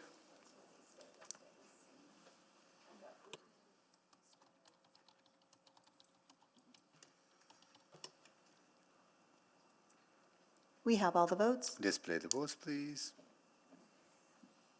That is carried. I'll move consideration of third reading. Second. Okay, please vote.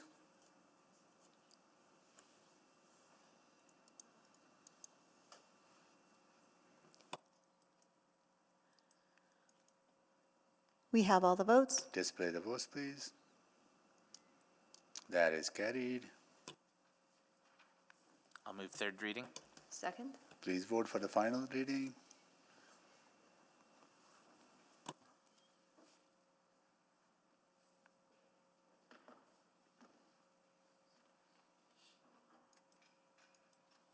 We have all the votes. Display the votes, please. That is carried. Okay. We are carrying on. We are still on April 28th. Okay, next one is 330.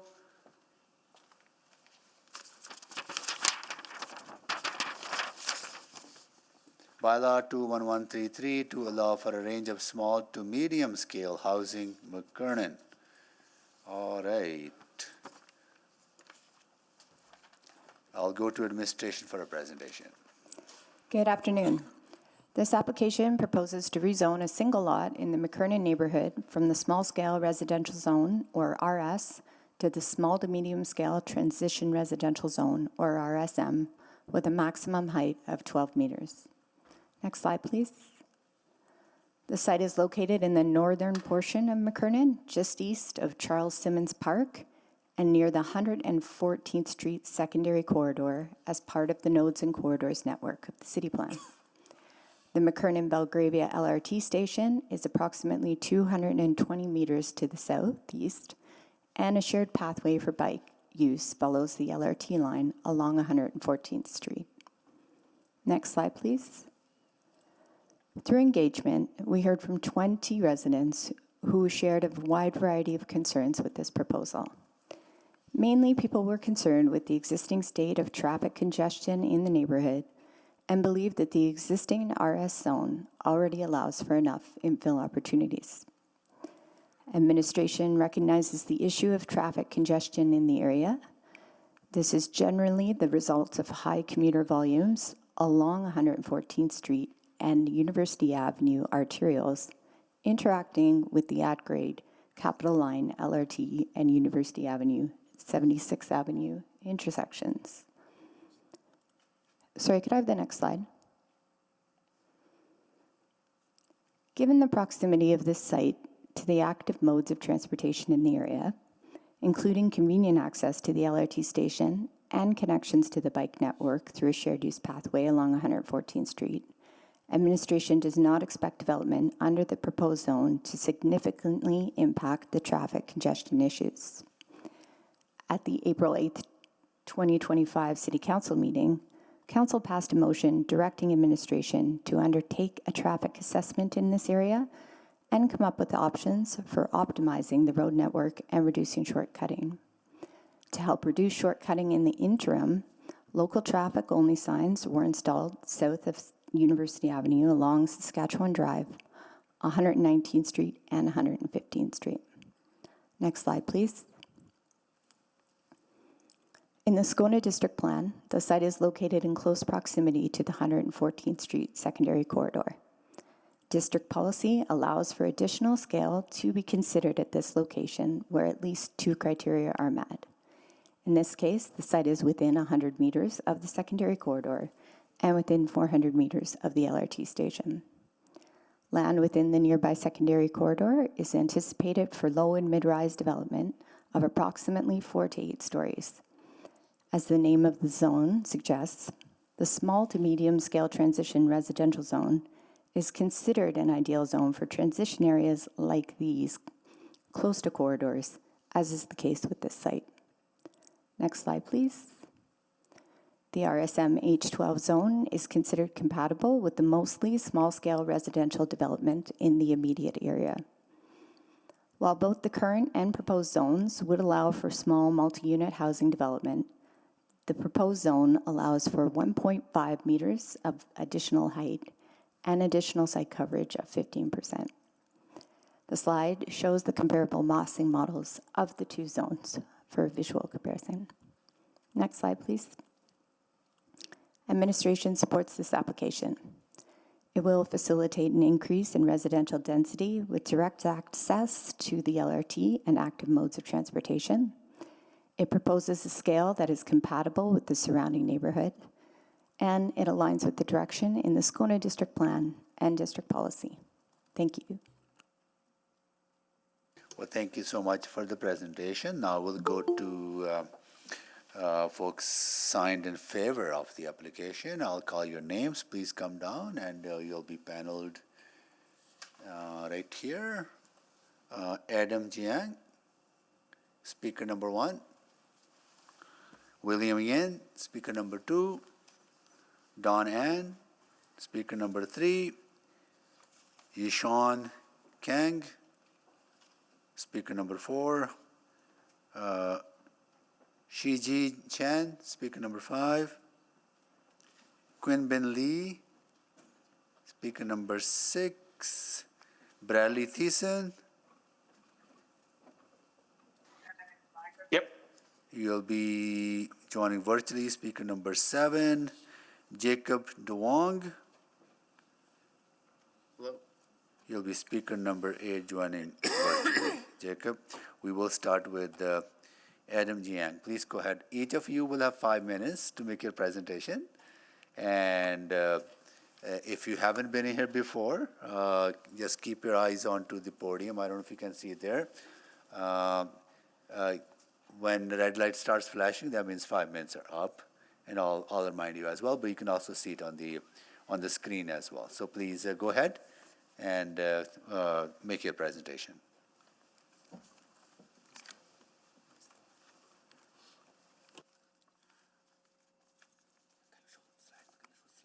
Slide, please. Can I have the presentation slide?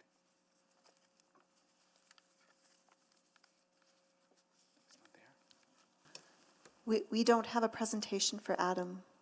Adam, have you sent your slide to City Clerk? It's together. It's just the first couple of slides is mine. Okay. Thank you. Okay. Yes, we'll put it up there. We'll load it. Here we go. Is Right. that's the right one? Yeah. Okay, that's go the ahead. Go ahead, please. Good afternoon, everyone. My name is Adam, and I'm here today representing the builder regarding this proposed rezoning project at 11450 79th Avenue, which is highlighted on the screen, the plot plan on the right side. Next slide, please. Let me begin with reviewing the challenges we are facing right now. As many of you know, Edmonton is experiencing a rapid population growth, which is creating significant pressure on our housing supply. To address this, we need smarter and more sustainable housing solutions. So last year, Edmonton saw 17.1% increase in the rental prices. I mean, this is from the 2022 from 2023 to 2024, raising the average monthly rent to $1,479. Next slide, please. So the chart illustrates Edmonton's population growth in the recent years. In 2022, the population was just over 1 million. By 2027, it's projected to exceed 1.26 million, a nearly 20% increase in just 5 years. This rapid growth affects all aspects of the city life, especially the housing. Next slide, please. So on the screen, now let's zoom in on the McLennan neighborhood. Currently, about 43% of the residents are tenants and 57% are homeowners. Additionally, 28.4% of the housing stock consists of low-rising apartments, making it the second most common housing type in the area. Next slide, please. So in this neighborhood, currently the population is approximately 1,269, with a significant portion between the ages of 20 and 34. So clearly, this is a neighborhood that attracts the young adults, and our proposed project is designed to support this demographic by providing more affordable housing options. Next slide, please. So here, we are comparing the infill and non-infill properties transactions and pricing since March 2020. The infill developments make up 44% of transactions and have an average sale price of $760,000 compared to $500,000 for the non-infill properties. So this demonstrates that infill development can contribute to value creation to this neighborhood. It's not just about adding density, but also about thoughtful and quality growth. Next slide, please. So we all hear about the affordable housing crisis. In the university area, the average monthly rent is about $1,350 per month. Our proposed development aims to lower that to approximately $1,150. Statistics show that 72% of the students cannot afford to live nearby the campus, and we want to do our best to help out on this. The city of Edmonton plans to add over 5,200 affordable housing units by 2026. Our project aligns with this vision. We are committed to doing our part by contributing well-designed and affordable housing in this neighborhood. So this rezoning proposal isn't just about land use, it's about building a community that serves both the current residents and those who are yet to come. We understand that the neighbors may have some concerns. With that in mind, I'd like to invite my colleague William to speak further and address all these kind of concerns. Thank you. Thank you so much. Next, we will go to William Ian. Next slide, please. Next one. Good afternoon. It's William Yin, and my presentation will be focused on addressing neighbors' concern through the terminology we call it community evolution, or you can call it community movement. Next slide. There are 11 neighbors concerned about the traffic and 5 neighbors concerned about the parking. Actually, this development, we don't do any parking, and the whole resident or the renter will be focused on the student or younger professional who are study or working in the university. Next slide, please. As you can see, the site is just across the road will be the University of Alberta, and the residents can just walking or biking to study or to working there.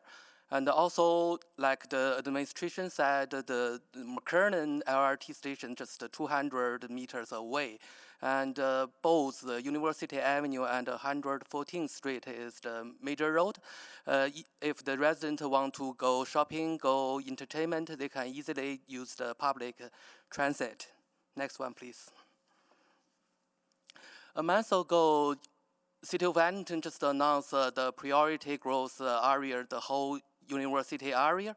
And when we're talking about the community movement, we not only see the existing situation, we need to look in the future as well. The whole university area will be middle-rise, high-rise, densified, and I think we are aligned to that kind of plan. Next slide, please.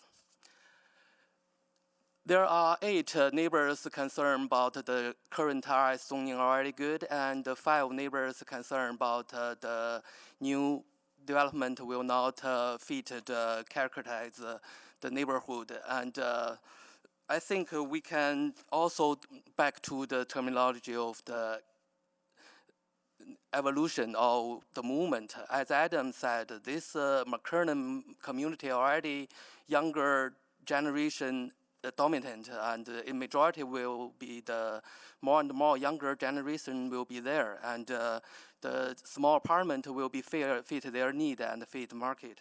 Next slide, please. As you can see on the cross 1 block away, there's a 6-story big apartment building already there, and we have just received a development permit for the other 6-story apartment, just the corner of the University Avenue and 114th Street. Next slide, please. This picture you can see better angle compared the existing 6-story apartment and our development 3 stories small apartment is relatively small, and the mass wise is small too, and the height only 12 meters. Next slide, please. When we do the story will back to the 2016, we built the first small apartment, which is shows on the previous Adam, Kitty's slides as well. And this one in the Edmonton Journal front page, they call it the first Edmonton skinny apartment. Actually, this lot is on sale there, and the whole year they cannot sell it because, as you can see, the high-rise just beside that one, nobody want to live there, single house or duplex. So we built the first skinny apartment and fit the marketing and the student need. Next slide, please. And this one also shows on previous presenters' slides. The left property, we built it in the 2018, and 2 years later, the right property available, so we purchased that one, built another one. This is a perfect example. We can see they call it the isolation. So if it's the middle lock, it's not the corner, we can always build something similar skinny apartment. Next one, please. And we try to blind the neighborhood as well. As you can see, this one, we try to do the slope roof, big balcony, deck, those kind of things. And our colleague, architect Dawn, will explain more about the architect design. Thanks. Thank you very much. So we'll go next to William Yin. Oh, I'm sorry, Adam. Yeah, it's Dawn. Dawn, Yeah, apologies. next slide, please. Next. Next slide. Yeah, my name is Dawn, a registered architect with 345 Architecture. Over the past 2 years, I've worked closely with the developer on several successful infill projects. I'm here to support the rezoning application and to assure you that it is in capable hands from an architectural design perspective. I was one of the key architectural designers of the Edmonton Federal Building, now known as the Elizabeth II Building. It was a major high-profile project, but the same care, precision, and attention to context continue to guide my work on small-scale infill projects, like the one before the Council for approval and before the community for understanding today. Next slide, please. I've been designing infill projects since 2010, starting with modest duplexes. 2 of those earned the Award of Excellence for Implemented Residential Infill at the 2015 Edmonton Urban Design Awards, the city's highest recognition for built residential design. The following infill projects serve as examples of our guiding philosophy and methodology. Next, please. We've taken a careful, measured approach to interpreting the zoning bylaw. Setbacks, height, and massing were all calibrated, not just to meet the rules, but to respect the neighborhood. Next, please. When I was a design builder, I made sure that even the rear elevations outshine the fronts of many other projects, a standard I continue to uphold in my architectural work today. Next, please. Existing building to be demolished to honor what was there. I prepared scaled elevations for the city's Heritage Council, so we move forward with respect. Next, please. Next door, there is a lovely home with distinct details. We echoed some of them, not to copy, but to contribute to the context around us. The goal is a design that belongs. Next slide, please. Let's talk massing. This fourplex is proposed on an RS zone lot where the height limit is 10.5 meters to the roof midpoint and about 12.2 meters at the peak, similar to the RSM zone's 12.0 meter limit. A 3-story fourplex like this has a similar massing to a 3-story micro apartment, but micro apartments offer more fully self-sufficient suites.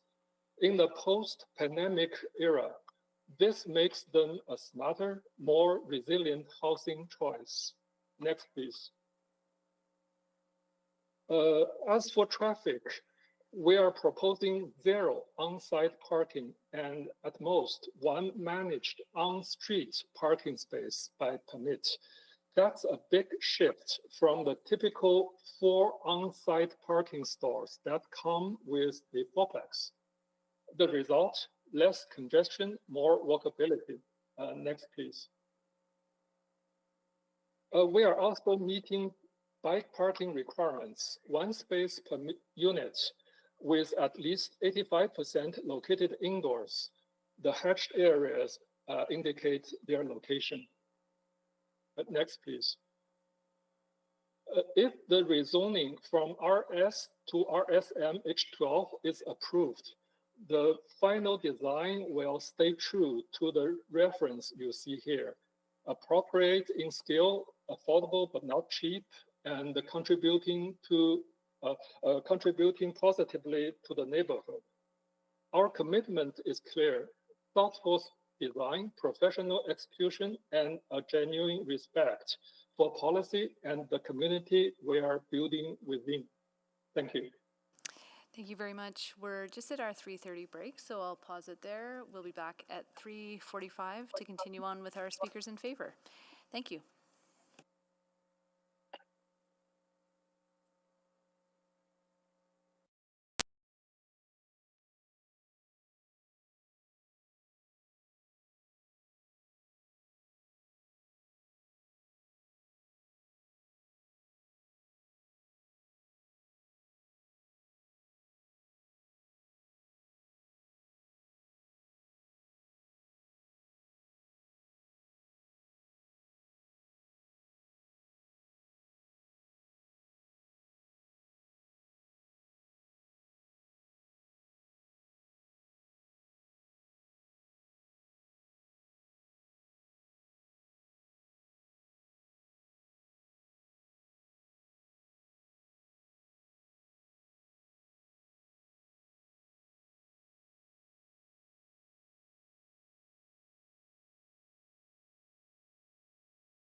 Hey, thank you. I'll call this meeting back to order with a quick roll call of colleagues. Councillor Wright. Good afternoon. Councillor Knack. Good afternoon. Councillor Principe.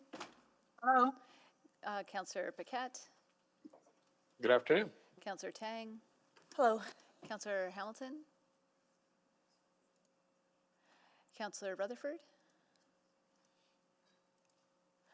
Councillor Salvador. Good afternoon. Councillor Cartmel. Good afternoon. Councillor Rice. Good afternoon. And Councillor Jans. Good afternoon. Hello. Hi. Thank you. We'll continue with our speakers. So Yishuan Kang, you are next. Yes. Please go ahead. You have 5 minutes. Next slide, please. Okay, we'll just get our administration to pull up those slides. Oh, and we'll pause your time. We'll restart that. Okay.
Are the slides coming up?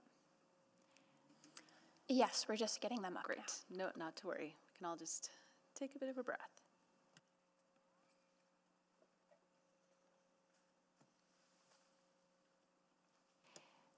Great. Do you recall which number your slides started on? Next slide. Fine. Next slide. Yeah. So probably down, I think we have seen these slides. If administration could go maybe to 12. I think it's 22. 22, great, thank you.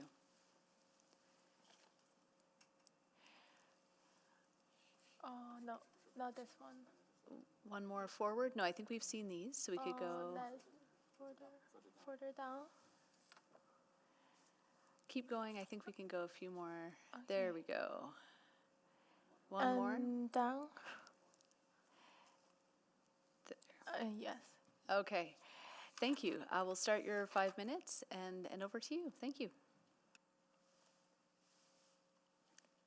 Okay, next slide, please. Good afternoon, everyone. Next, I will talk about my point of view about this project. Not just a project supporter, but someone who might actually live here in the future. I was answered a survey about what house do I want to live. After sharing my experience, I was invited by this speech. I'd like to speak from my own experience. A person who ran studies and tried to live a decent life in this city. I'm a student and currently studying in NATE. I live in Edmonton and I don't own a car. Not because I don't want one, but because it honestly doesn't make sense right now. Buying a car isn't just about the price tag. It is insurance, the gas, the repairs, the winter tires, registrations, parking permit. Even finding the street parking where I live is a headache. So instead of locking myself into a financial commitment, I chose not buy a car. That decision means one thing becomes really, really important to me is transit. I walk 3 minutes to Southgate LRT and take me less than 20 minutes to get to the campus. After class, I stop at the grocery store on the way back. I carry everything home. I don't need to circle a parking lot or fill up at a gas station. It is simple, efficient, and for me, it's essential. I save more than $600 a month by not having a car. And this money I use to live better. I can afford better food. I can join a gym. I can take extra classes online. All of this is possible because of where I live, not just how I live. But the truth is, finding a place that supports this kind of the lifestyle isn't easy. There are very few apartments that are close to transit, well maintained, and still affordable. That's why this project caught my attention. This is designed for people like me, people who don't want to drive, people who want to live near the LRT, and who looking for a clean, safe, and simple place that doesn't break the bank.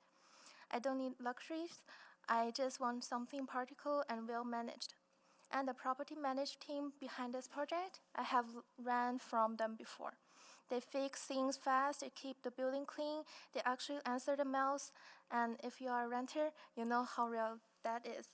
So when I heard this project might be built, I thought, finally someone planning for the people like me. Not the car owners, not investors, just working people who want to live close to where the life happens. But to me, this isn't just another building. It is a chance for people like me to stay in the community, not just pushed out by the high rents or long commutes. This is a way to make it possible for more of us to live here and to live well. Thank you. Thank you very much. Next, we'll go to Shiji Chen.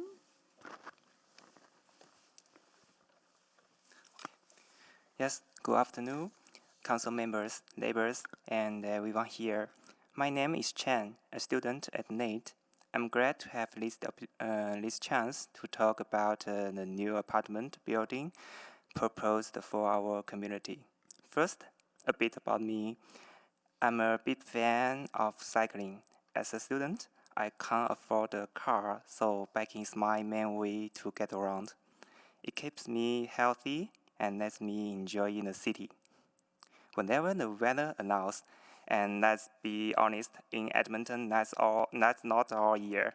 You will find me riding around, enjoying the river valley breeze, saying hi to dog walkers, and meeting fellow cyclists from all backgrounds.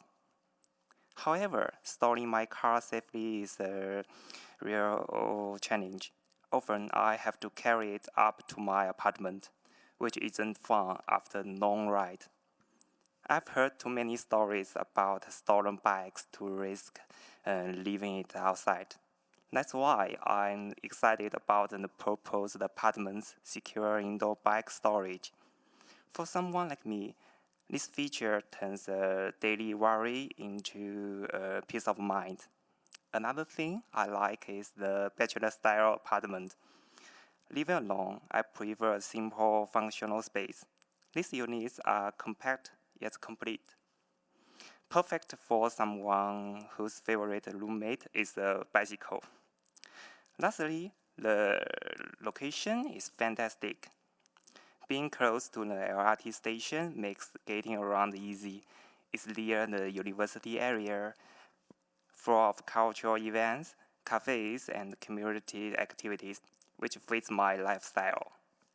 And the beautiful river valley trails nearby are ideal for leisure rides or weekend adventures. In short, this development isn't just another building. It's a well-thought-out community solution that meets practical needs for cyclists like me, offers ideal living space for young single students, and connects seamlessly with the broader city. Thank you for considering my perspective. I hope you support this forward-thinking development that could genuinely improve my life and the life of many others like me. Thank you. Thank you very much. I will go next to Qingbin Li.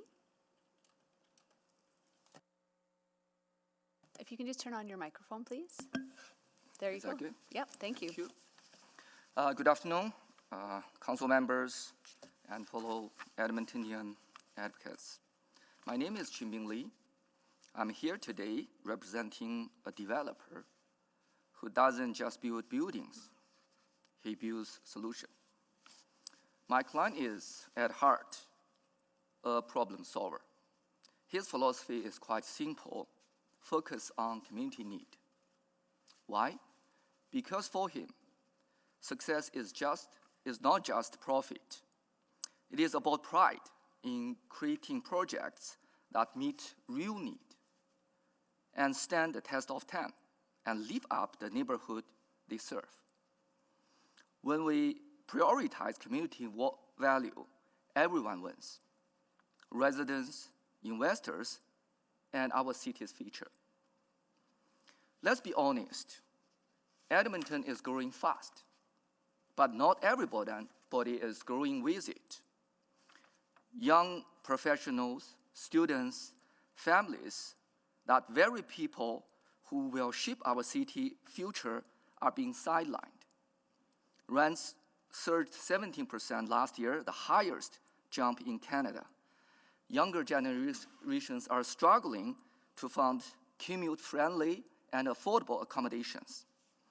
But here is the good news. Our city council have already laid the groundwork for change. By updating zoning bylaw and prioritize affordability, we have made Edmonton the most affordable city or major city in Canada. As showed in the previous presenter, over 40%, actually 44% of sold property in this community are infill properties, prove that smart growth works. Yet the crisis persists. We need solutions that are broad, equitable, and aligned with the long-term vision. My client sees him as a bridge between the vision and the people. He asks himself, how do we grow without losing our soul? How do we keep housing affordable without sacrificing sustainability? How do we create a neighborhood that feels like home for everyone? 11450 79th Avenue answers those questions. Instead of a gigantic 6-story apartment block, we are proposing a community-first design where flexible units for roommates, hybrid workers, and growing families, short commutes with LRT and bike-friendly infrastructure to cut traffic and carbon blueprint, smart infill by design to preserve McKinnon's heritage while activating underused spaces. Our team have decades of infill experience, including award-winning projects that honor neighborhood characters. Let me share a story. When we first approaching Mr. An, a celebrated architect, he turned us down. He feels those multifamilies are boring. But when we present our vision, a design that challenged him to blend modern living with McKinnon's heritage, he joined immediately. Why? Because it isn't just building. It's a statement. Progress and preservation can coexist. Council members, this project isn't just a project. It's a blueprint for the Edmonton we all want. Affordability that keep our city competitive and compassionate. Sustainability that honors our past while protecting our future. Community that doesn't just hosting people, but uplifting them. By proving this development, you are investing in a city when every generation can thrive. Let's build that Edmonton together. Thank you. Thank you. Next we have Bradley Thiessen.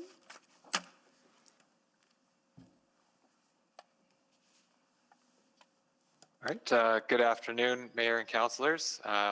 My name is Brad. I live in McKernan with my wife and 2 young children. So we chose McKernan because it's a place that makes sense for a young family. We can walk to the LRT, we can bike to the splash park, the school's right by. Our neighbors are a mix of students, retirees, families like ours. It's just a neighborhood that feels alive, not just because of the houses, but because of the people in them. But obviously the city is growing, and with that growth comes pressure on housing, pressure on infrastructure, pressure on neighborhoods like McKernan. So reading that report, some of my neighbors were worrying that, allowing more homes on our block, like what's proposed with this rezoning, will bring more traffic, more noise, and more change than they're comfortable with. And I get that. I also don't want more traffic. I want less traffic. I want less noise, less congestion, less parking issues. But what I guess I've come to realize is that not changing has its own costs as well. If we say no to thoughtful infill here, near the university, near the LRT, near jobs and schools, it's not like we actually stop the growth. We just push it to the outskirts. We pave over farmland. We force people into long commutes that clog up our main roads, including the very roads that run through McKernan. So this isn't just a local issue. I think this is a citywide one. So this rezoning, it allows for small to medium scale housing. It's not towers. It's not this massive high rise. I believe it's, in my opinion, it's homes that fit within the character of this neighborhood. Homes that make it possible for more families, seniors, and students to live near.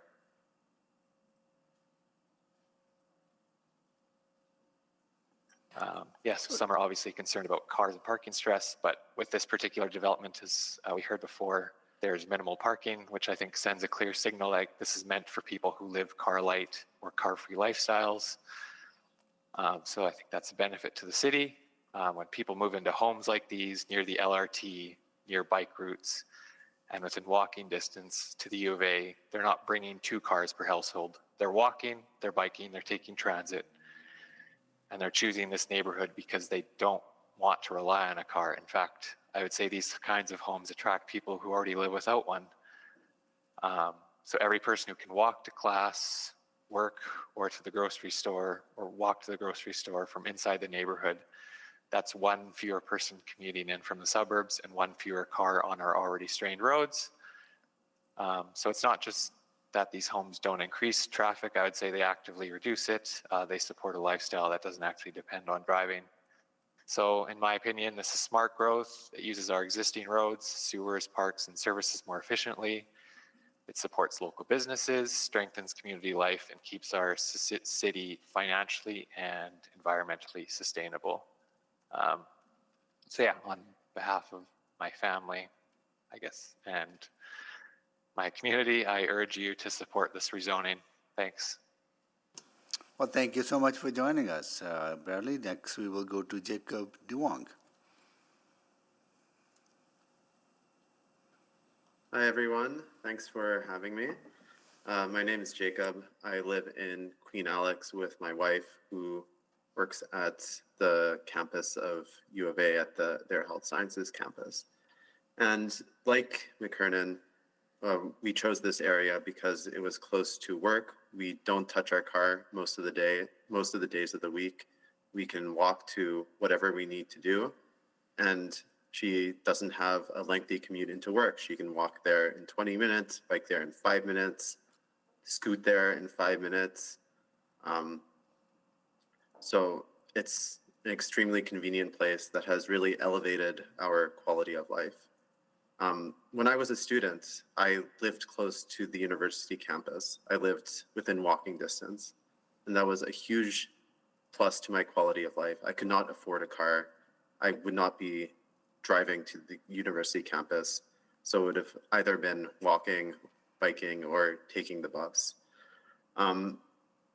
Like other speakers have mentioned, Edmonton is growing. The university area specifically is growing extremely fast and is planned to grow extremely fast. And that means that the neighborhoods around the university will have to grow too, along with it.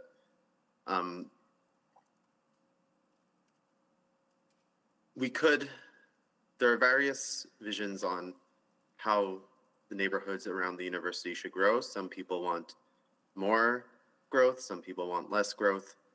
It is my view that we should try to accommodate everyone who wants to live in these areas close to their work or close to their place of study, for the same reasons why this has benefited me and my family. It really elevates your quality of life.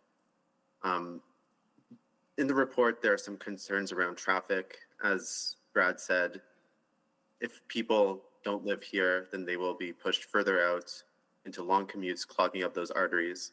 Make that argument that students will not own cars anyway, as I said, and therefore they won't be clogging up the arteries. But then what are you really doing? You're confining these students who have no other choice to lengthy commutes on buses. Is that really what we want to be doing here? The other side of this is that I imagine that there will be arguments made about how this does not fit the area, that this is too high density, that it does not fit the character of the area.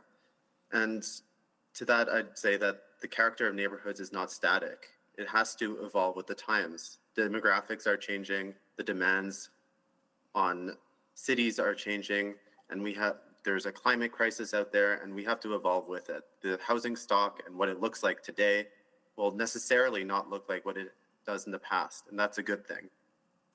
If we are just rebuilding what we have had in the past, then we will not serve what we need to do for the future. So in this case, we're next to 2 LRT stops, well within 400 meters walking distance. We're close to probably one of the most major employment and student attractors in the city. We're close to those places designated as corridors and nodes. So this makes perfect sense. And for where it's located, it really is a modest development. Within near these stations and next to the university, I would expect something like we see on the developments we see on University Avenue, those 6 to 8 story developments. But this is the kind of thing that the city plan and what we want to see, incremental development from what I assume is a small developer. I'm just guessing here, but incremental development on a small lot near the places where people want to live, with fewer cars, more bikes, serving the demands of the future. So I urge you to please approve this development. Thank you. Thank you so much for joining us, everyone. Now we will open up for questions from council colleagues to the panel in favor. I don't see any questions. Thank you so much for joining us. Oops, oh, sorry, you do? Councillor Rice, go ahead, please.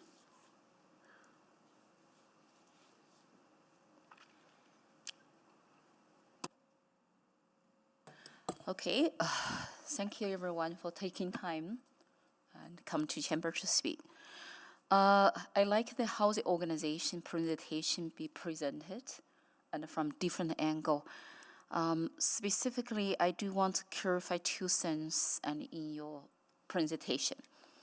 The first one, I noticed you really responded to the concern you heard and from residents and then provide some comments on. So number 1 is about traffic. So for the traffic congestions, so what I heard is because this is rental property, is that right? Yes, right, yeah. So because it's rental property and then you do not say in the future they will have more cars will be parked on the street and in the neighborhood. That's true. So that is, okay, I want to confirm now what I heard. Another one is about the parking issue on the street and in the neighborhood. So these 2 is linked together because this is rental property, specifically faced to the students. So what I heard is I want to confirm is that so you production will not have too many cars and most people and most renters will take the public transit, and based on the location there. Yes, that's right, Councilor Rice. The potential tenant will not have cars at all. Yeah. Okay, so that's what I want to confirm. Thank you very much for all the presentations, very clear. Thank you, Councillor Rice. I see no more questions to the panelists. Thank you so much for joining us. Yeah, please step back to the public part of the chamber. Now we'll go to folks in opposition. Robert Kearns, joining virtually. Are you there, Robert? Yes. Thank Can you. see You'll me? be speaker number 1. Charlene Weiss. Charlene, are you there? You'll be speaker number 2. Yes, I am. Thank you. Luiza Su, speaker number 3 in person or remote? No, I'm remotely. Thank No you. worries. Lindsay Vanstone, remote? Yes. You'll be speaker number 4. Felix Meir Stevenson, Yes, I'm here. you'll be speaker number 5. And Justine Barber. Justine Barber. You please come down, you'll be speaker number 6. You'll be speaker number 6, you just grab a chair over there. No, you can't, sorry. Yeah. Okay, we will start with Robert Kearns. Please go ahead, Robert. Okay.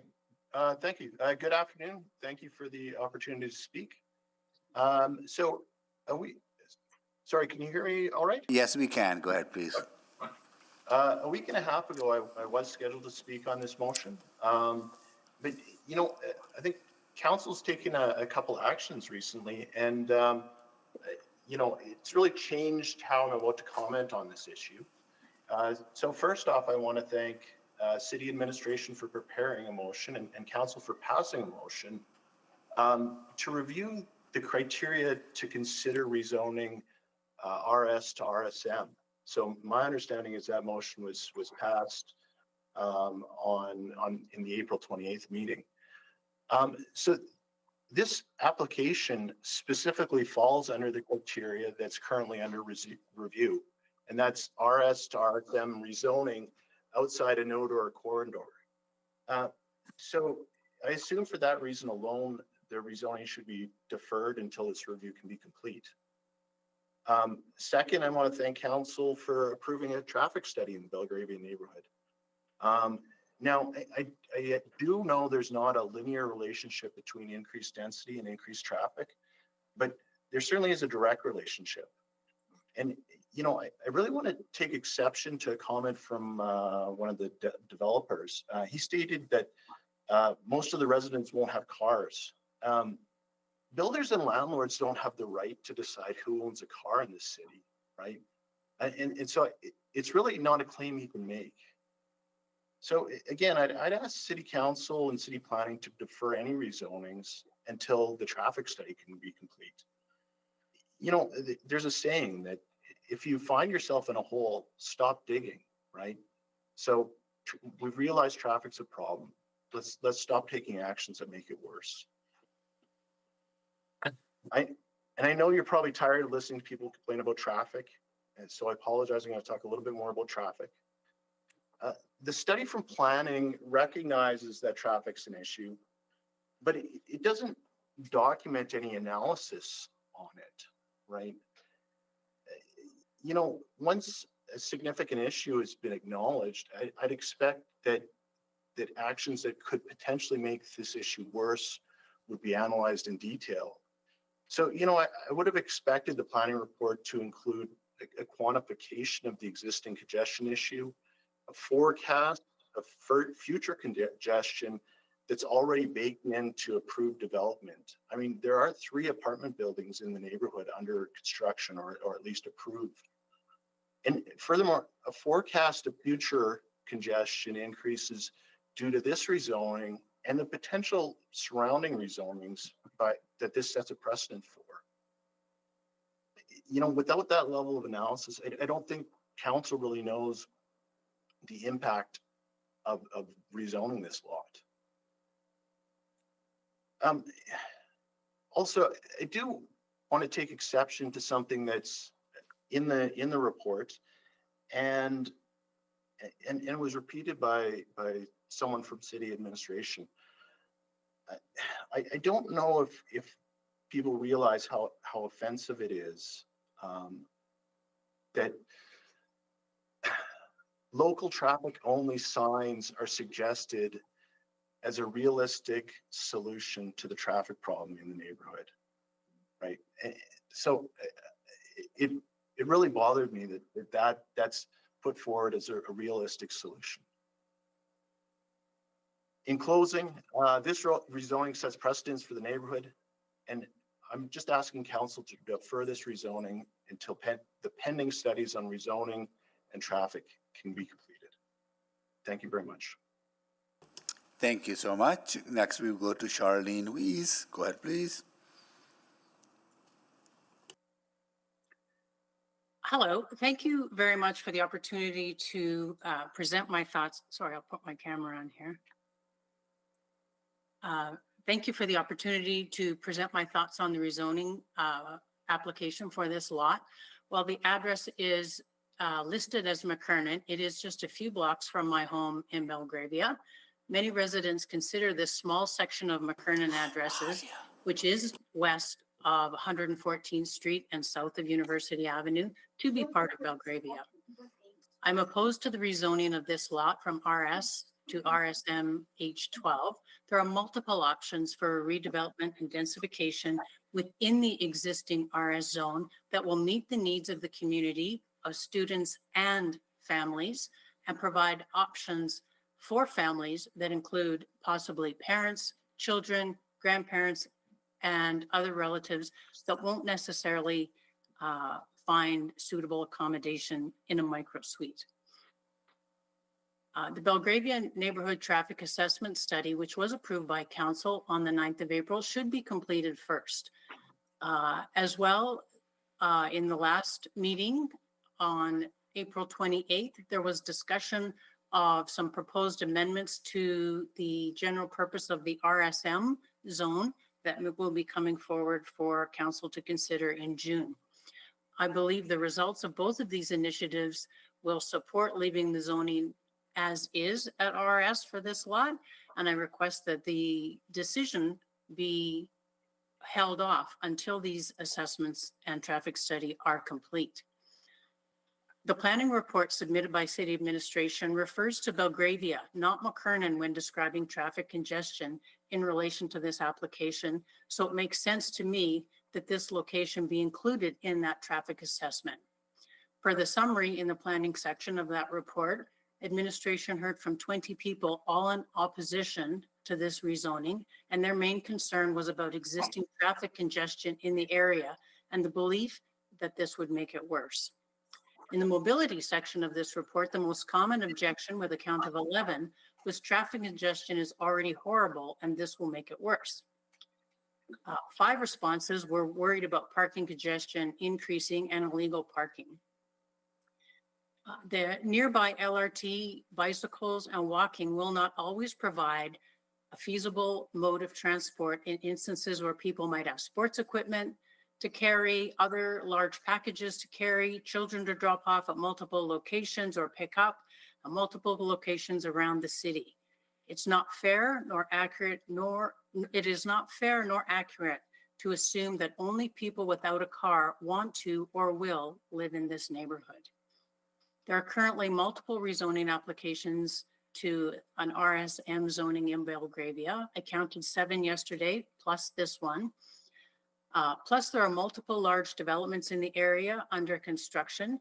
These will bring additional vehicles into the neighborhood and exacerbate congestion and traffic problems. Therefore, I think the traffic study should be completed first to fully understand the current situation and the impact of potential unnecessary increased zoning to RSM. Let's work together to build densification and development options for students and for families in this neighborhood. Thank you.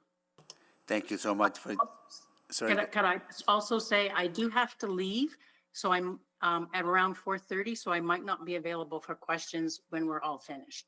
But I think somebody else from our neighborhood can speak to any questions. No, thank you so much, and thank you so much for waiting all day, everyone. No. Lieza Sue, next one, go ahead, please. Yes, hi. Sorry. Okay. Hi, yes. Good afternoon, Mayor, council members, and staff. My name is Luisa Sue, and I live in the Belgravia neighborhood. And I would like to request that the project to rezone this lot be postponed again until the Belgravia neighborhood traffic assessment study, as motioned by Councillor Michael Jans on April 9th, has been completed. Now, as a long-term resident of the McKernan Belgravia area, traffic congestion has exponentially increased with the city's growth. And again, the McKernan Belgravia area is really surrounded by very busy roads or major roads, such as University Avenue, 114th Street, Belgravia Road, and all of which are very busy thoroughfares, especially during rush hour. Now, I think that although the traffic issue has been mentioned as an inconvenience, to me it is more than just an inconvenience. I'm really concerned about emergency access vehicles being able to access our neighborhood, especially during the rush hour. As an example, sometimes it takes 20 to 30 minutes to just even going in or out of the neighborhood. So again, I would like to request that approval for this rezoning be deferred until the traffic study is complete. Thank you. Thank you so much for joining us. Next, we will go to Lindsay Vanstone. Good afternoon, everyone. My name is Lindsay Vanstone. I'm a former City of Edmonton employee in urban planning and real estate. And for 16 years, I lived in apartments. And recently, I've moved a few blocks from the site in question today.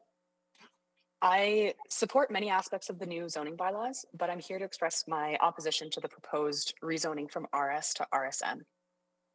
This isn't just about one property. It's about the neighborhood having livable sized units and the city's approach to residential development.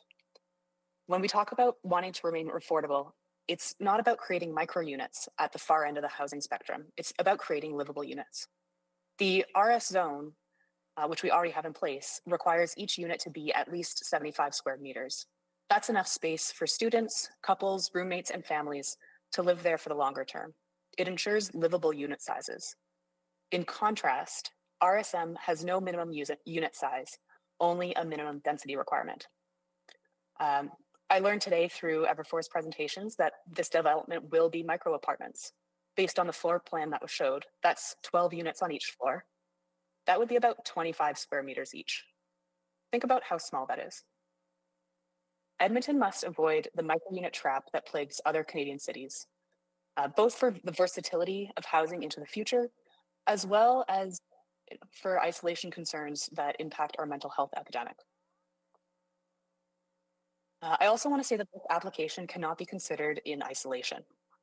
According to Everforth's Instagram page, the developer has 70, that's 70 sites that they'll be launching sometime this year, of which 27 or more of these sites are in McKernan, Belgravia, Garneau, and Windsor Park. And for at least 17 of these, they're seeking to rezone from RS to RSM. The cumulative impact matters. One development alone probably won't substantially impact the traffic or the urban heat island effect or livable housing units or the feel of our community. But 27 or more of these projects, with more in future years, certainly will. The current RS zone already enables incremental development, a redevelopment that allows substantial density increases. On my block alone, 6 units have already been redeveloped or in the process of redevelopment, and they're being turned into garden suites, semi-detached houses with secondary suites, row houses with secondary suites, And by the end of this year, those 6 houses will have become at least 23 dwelling units. And there are still 4 more houses set for redevelopment on the block. That's more than a 4-time increase in density in one block without having to upzone to RSM. And because these all fall under the RS requirements, these units will all be a minimum livable size. They still have some access to backyards, front yards, mature trees, and that all helps to keep the neighborhood attractive, clean, and climate protected.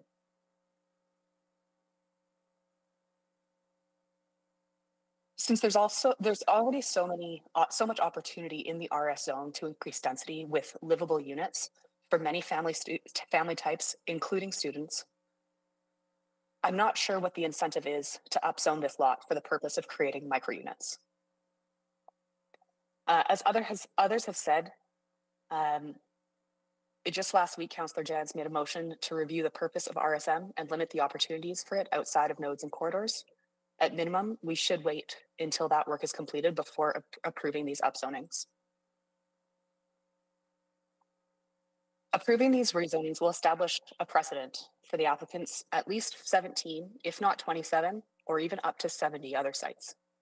I urge you to maintain the RS zoning that Council and the City thoughtfully established and selected for this site through the extensive public engagement for the zoning bylaw renewal as well as the city plan. Allow it time to fulfill its intended purpose and preserve the livability of our neighborhood for families as well as for students. This type of single lot should not be considered for additional height, site coverage, or number of units beyond what is already permitted in the RS zone. Thank you for your consideration. Thank you so much for joining us. Next, we will go to Felix Meir Stephenson. Yes, hello. My name is Felix Meyer Stevenson. I've been a resident of Belgravia for just under 4 years. And just for transparency, I am a member of the Community League, Belgravia Community League, but I speak as an individual. I am not against infills, but I am against this type of infill that is proposed here. If you look at the planning report that administration has prepared, they approve it based on the fact that it increases residential density and that the scale is compatible with the neighborhood. However, I don't agree with that. The current zoning is RS that allows up to 7 units. The proposed upzoning would not have any restrictions. Now, I speak from experience. The house across from our house down on 75th Street is one of those units. They have 18 units in there. So that is a huge increase in density. The city plan called for about a doubling of the density within the Henday ring. A 1 to 7 increase would be enough to reach that. We don't need an increase to 18 units. The problem with these micro units too is they're micro, they're really small. They have fold-up beds because they don't have enough room otherwise. And they are, as the developer's presentation said, will be $1,150. That is not affordable. The other thing is, a lot of the pro speakers mentioned this would be for families, but if you have a family, I can't imagine you living in there. You would need at least 3 or 4 of those units, which makes the price outrageous. I want to bring your attention to page 9 of the report, which shows the rendering. We live in a 3D world, so the volume is way more important to consider whether the compatibility is given. But if I look at the rendering, the upzoned version of this house would be about 6 to 8 times the volume of the neighboring houses. And I don't know how administration comes to their assessment. They don't give a cutoff what is acceptable to them, but to me, it doesn't seem acceptable. And for all the pro speakers, I doubt you would be willing to have a building such as this next to your home. In terms of traffic and parking, I was walking home from work from U Alberta yesterday down 115th Street, and traffic was backed up almost to 79th Street. So traffic is a huge issue. And working in a research lab, I have direct contact with students. About 30% of them have cars. They may not use it every day, but a lot of them use it to get home to their families on the weekend. So parking will be an issue. I don't think it is a realistic assumption that none of the residents in this building will have a car. So I think a development as proposed will considerably negatively impact the feel of the neighborhood. I know we need density, but I think as it is, the RS zoning is enough. There was an editorial in the Globe and Mail on Monday talking about successful development. The title is Early Wins Are Fast Track to Better Cities. And it talks about the acceptance of successful development in New York and Paris and Montreal. And the key point is that to get successful development, you need immediate and concrete benefits for the community. In conclusion, this development doesn't have any benefits to the community. I therefore would ask council to either reject this development outright or at least defer it until a decision is made on the rezoning review and to take into consideration the traffic review that's upcoming. Thank you. Thank you so much. Next, we will go to Justin Barber. Thank you so much for your patience and waiting. Please go ahead.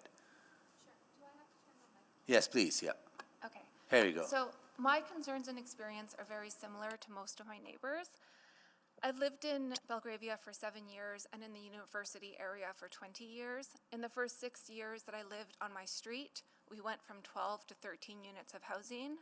In the past year, since the extremely permissive new zoning bylaws went into place, we are now going from 13 to at least 26. With a couple houses, I'm waiting to see what happens. So I think that there's tremendous change happening on every street in Belgravia and in most mature neighborhoods in Edmonton. And this isn't applications that have come to the city for rezoning, because this is already permitted under the new zoning bylaws, but they're rapidly transforming how many people are living on every street in our neighborhood. And because the construction is underway or just starting, we have no idea what it's going to mean to our streets, our livability, our traffic issues, our schools. And we need a couple years for the already underway construction just to settle before we can even know that.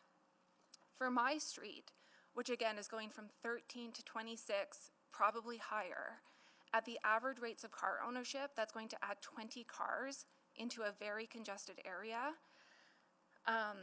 It's a narrow street that my children walk to school every day. They ride their bikes everywhere. It's going to, I think, significantly compromise their safety. As mentioned, this is happening on every street in Belgravia. The developer in question, they're not a small developer. They're building an 8-plex on my street, in front of me, behind me, and they have at least 3 zoning applications in to build these micro-unit 16 plus dwellings. And based on what Lindsay shared, it sounds like I only know about a quarter of it, and that they're planning on 70 such proposals. In addition to that, as some other people have mentioned, there are 3 large-scale, over 100-unit apartment buildings currently under construction in Belgravia. One of those units is requiring the closure of 76th Avenue for the next 2 months, which is one of the reasons why Michael Jans passed the traffic study motion. Apparently, the administration has said there's some signs telling traffic not to enter our neighborhood. I can tell you yesterday when I was biking with my kids to go to soccer, we biked, it was 4 kilometers, and we got there 45 minutes earlier than the other families we saw trying to get out of our neighborhood. Belgravia currently is under incredible stress. There's incredible change happening under the construction that's already improved and already in place and already happening under the new zoning bylaws. Even if this application for rezoning is rejected, the lot is still going to go from 1 to 8 units of housing. That's still a dramatic increase in the amount of density and housing and affordability that we're offering in our neighborhood. I think that for now that's enough, and that we need to balance other concerns because we are adding a tremendous amount of housing into these neighborhoods right now. Anyways, my call is also, I think it should be rejected. I think it's a precedent that we're setting that is dangerous when there's 70 other applications that are going to come forth in front of council. And I don't think they can be looked at in isolation and gone, well, this is the lot and this is the roads. Because I would challenge you to look at how many new people are going to live in Belgravia in 2 years and for other mature neighborhoods, because it is significant change. It is not a single lot or a single request for rezoning.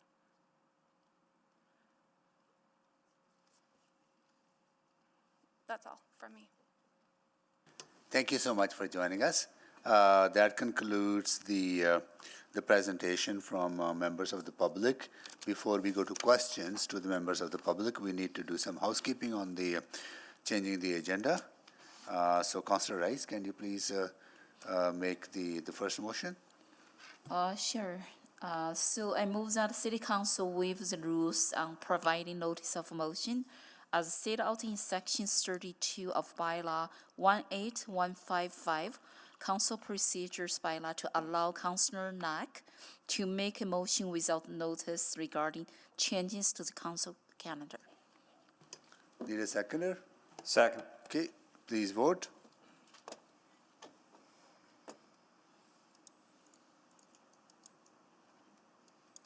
Yes. Thank you, Councillor Jans.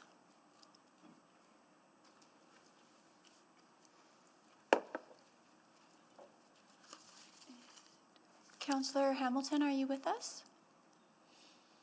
Yep, I'm here. Did the vote come through for you? I can't see it, but I'm a yes. Thank you. We have all the votes. Display the votes, please. That is carried. Now to Councillor Knack. Thanks, Mayor Sohi. I'll move that the orders of the day for the May 20th, 2025 City Council public hearing be changed as follows. Dinner 5 p.m. to 6 p.m., adjournment 9 p.m. Second. Second. Councillor Wright, seconded. Okay, please vote. Yes. Thank you, Councillor Jans. We have all the votes. Display the votes, please. That is carried. What this means is that from 5 to 6, we will take a supper break, then we'll come back and carry on the proceedings till 9 p.m. Okay? Huh? Oh, May 20th, yes, May 20th. This is not, today is already till 9 p.m. Today is already till 9 p.m. Sorry, sir. My mistake. Okay. Oh, yeah. Okay. Okay, now we are questions to members of the public in opposition. Councillor Knack, go ahead. Thanks, Mayor Sohi. Actually, I was wondering if Ms. Vanstone is still there. Yes, I am. Excellent, thank you. Good to see you. I wanted to chat with you because obviously I know your work not just with the city but through groups like the previously with ETSAB, and I think one of the tension points I'm sort of struggling with here is, so I very much get broadly the traffic piece and that needs to be solved. I want to ask administration, but my guess is that the traffic study is less about land use and more about some of the tools they're going to use. And so I think the tension point I'm sort of running up against, and I wouldn't mind your take as a former ETSAB member, is for really, I would say the last sort of 15-ish years, the spots that have been within 400 meters of an LRT station have typically been the locations where we've seen actually substantially higher density than what's being proposed before us today. And that was part of the transit-oriented guidelines and an overall desire to try to locate higher density around transit. And so I guess I just wanted to get your sort of take on that, because I think that's something we're sort of looking at independent of any current land use plans. This is sort of the practice the city has taken for a long time, and I wouldn't mind your thoughts on this idea. Yeah, a lot of, when we think about the development that would happen around transit stations, historically, especially in Edmonton, that's been larger apartment units. Mm-hmm. I mean, larger definitely than micro units. Yep. Micro units is entirely different. I've lived in apartment units for more of my adult life than I've lived in a house. And 25 meters squared is extremely small. It would mean that, as soon as I got a partner, we'd have to move. Mm-hmm. As soon as we had a kid, we'd have to move. It doesn't allow you to stay in that neighborhood long term. And so if we're trying to increase density in these, in 400 meters from transit stations, let's increase density with livable units. Okay. The micro units that are proposed are not real livable units. There must be a reason why the city put in a minimum of 75 meters in the RS zone for the size of a dwelling unit. We should think about that as we do apartments as well, and not try to push down the size just for the sake of increasing the number of units. Appreciate that. Can I? One question I wouldn't sort of follow up on this is that, and I think you're right in that for a lot of folks that might not be the housing choice they live in for their entire time. I think something the city's trying to do is provide a variety of housing choices in every community. So as folks' needs change, there's different housing choices. And I guess I'd ask the question is, do you see a place at all for any type of micro-style unit, or is sort of your submission that micro units shouldn't, I guess I'm going to sort of say shouldn't exist? Like, is there no place for that type of housing in a city? These feel like dorm-style units, Okay. or lodging houses. Yeah. If that's what they are, let's call them that. Sure. So I guess so what you're saying is like that style of housing shouldn't be within 400 meters of a transit station. Like, because I think that's part of the tension is that, like, I agree overall. Like, I live in a 700 square foot condo. It's just, I like small living. I probably wouldn't like that small of living. But I also wonder if that style of living does make sense. Not exclusively, not the only housing option, but does that make sense in proximity close to a university, in walking distance to an LRT station?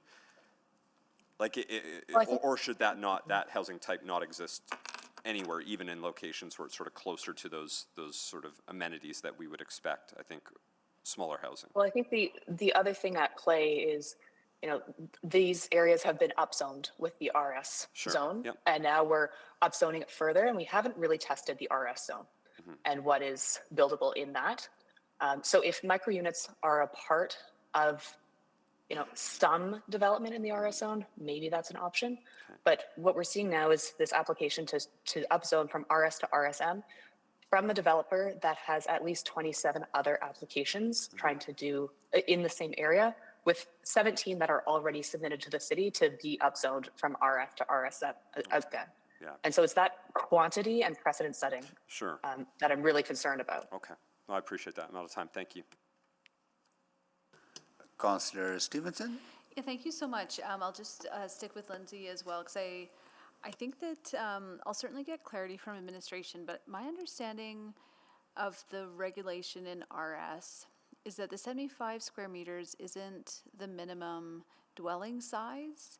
It's just the amount of property area per dwelling. So it's sort of a way of modulating the total number of units that can be on site. rather than sort of a minimum size for the unit itself. I'm just wondering if that maybe shifts, just recognizing that again, you could have micro suites in the RS. Yeah, you could have a 2-bedroom or a 3-bedroom unit that is 75 meters squared, which again, on a per person basis, let's say if you have 2 or 3 people in that, it is smaller, but you can also take that unit in the future and repurpose it so that a family could live there. And that's kind of a key difference in my mind between a micro unit and a unit that might be 75 square meters and 3 bedrooms. Okay, and again, just to clarify, I don't believe that is an actual minimum size requirement for the units in the zone, but I'll certainly clarify that with administration when we go to questions of them. But thank you again, and to all our speakers for being here today. Thank you so much, everyone, for joining us. We really appreciate your time and your patience and waiting all day. With that, we're going to go to questions of administration. Who would like to start? Councillor Jans, you have questions to administration? I do. I'm just picking up my kiddo, though. I just need. No worries. We can't really talk right now. I'm still in the meeting. I'm still listening. I just can't really talk. No worries. We'll come back to you. Councillor Stevenson, go ahead, please. Yeah, thank you. Maybe just our administration, if you could provide some clarity around that point. Maybe I may be confused about the requirements in the RS zone. No, you're correct in your interpretation of those regulations. That's units per square meter area of the site, right? So 75 square meters is required. We don't regulate the size of the units themselves. It's designed for flexibility. We have the Alberta Building Code and the National Building Code to ensure that there's public safety, and those regulations are met there.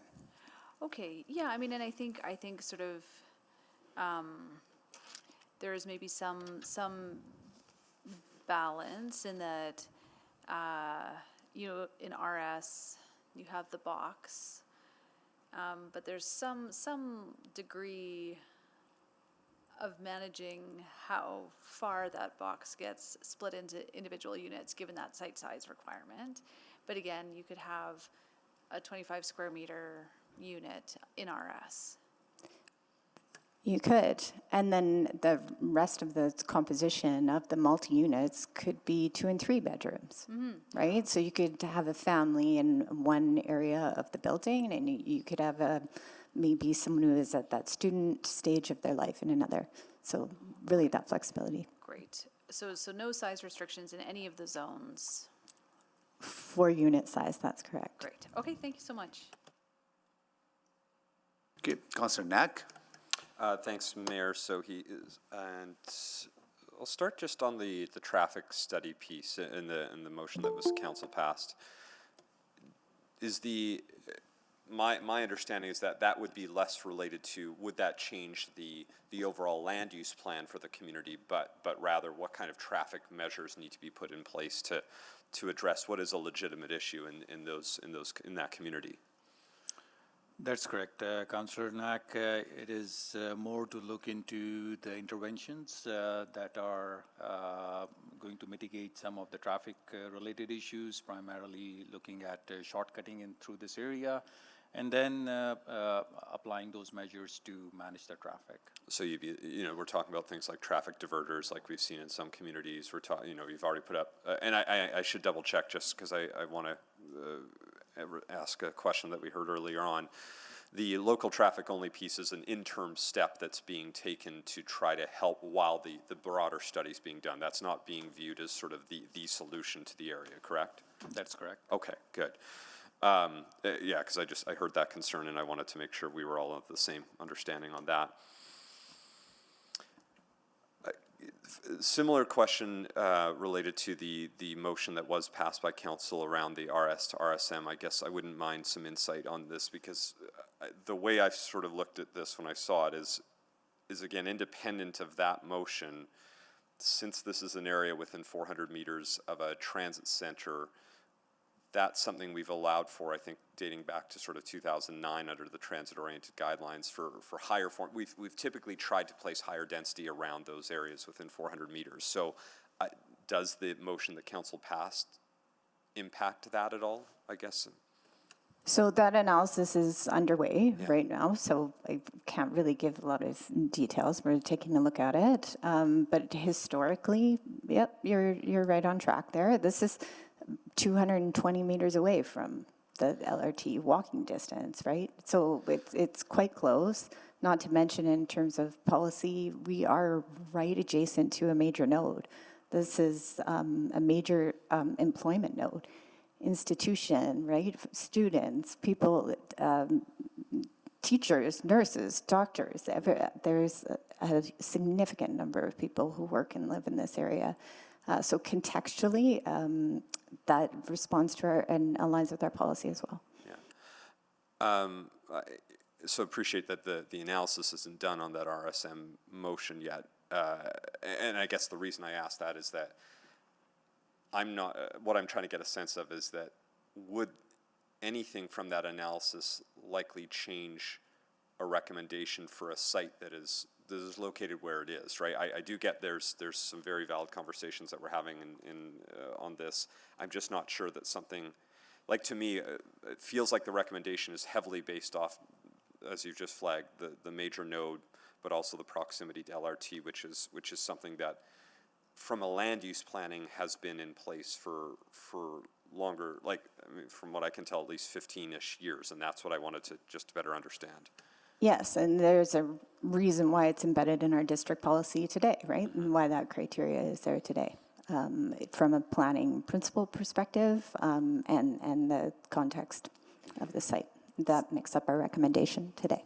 So, Councillor, just to speak to the motion that was passed, it does speak to RSM and limiting opportunities outside of nodes and corridors. So while this is within that 400 meters, it is outside of a node and corridor. So it is possible that some changes from that could impact this. So that's an important piece. That's correct. Okay, that's good. Now, when we do land, okay, so that's good. I mean, again, I'll come back to the LRT proximity is an important consideration we've used in a lot of other land use. So that might impact how we would have looked at this either way. But good to know. And I'm close enough to out of time that I'll stop now. Okay, Councillor Wright. Thank you. I'm just wondering, for that traffic study that's being conducted, is the assumption that it is the local traffic that's causing the congestion, or it's those cutting through?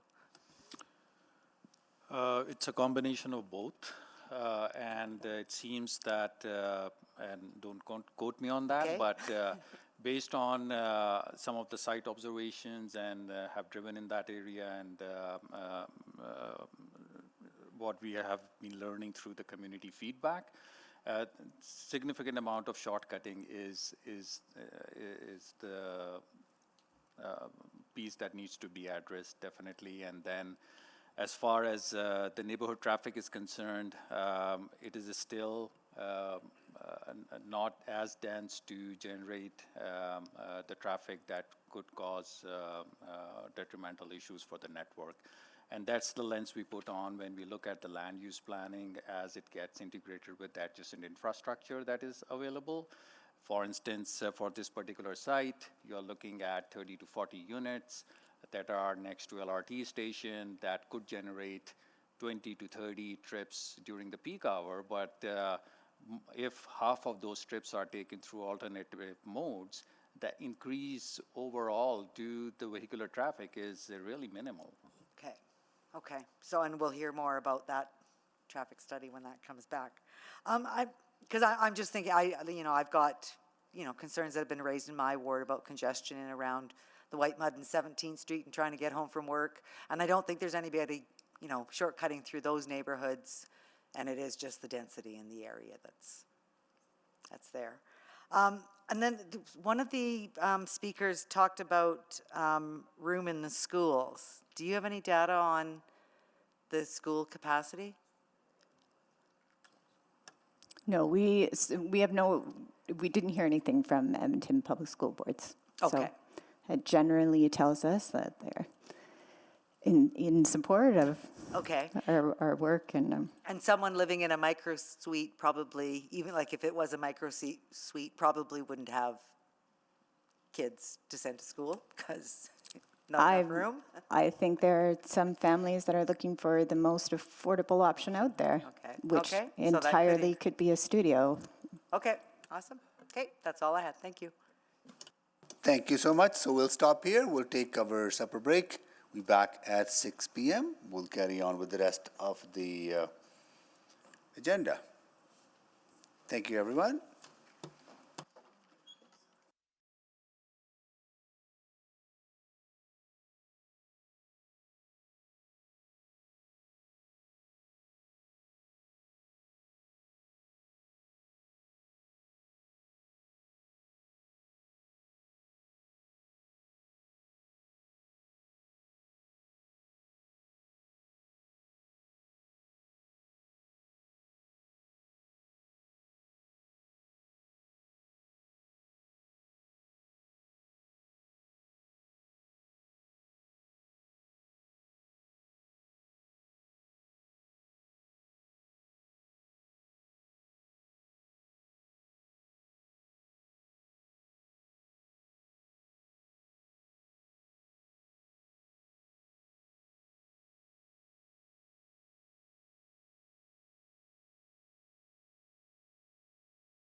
All right, we are back. I would like to call this meeting back to order. Do a roll call. Councillor Wright. Good afternoon or good evening. Councillor Knack. Good evening. Councillor Principe. Hello. Councillor Stevenson. Good evening. Councillor Paquette. Good evening. Councillor Tang. Hello. Councillor Hamilton. Good evening. Councillor Rutherford. Hello. Councillor Salvador. Good evening. Councillor Cutmell. Good evening. Councillor Rice. Hello. And Councillor Jans. Good evening. Good. Councillor Jans, you have questions? Please go ahead.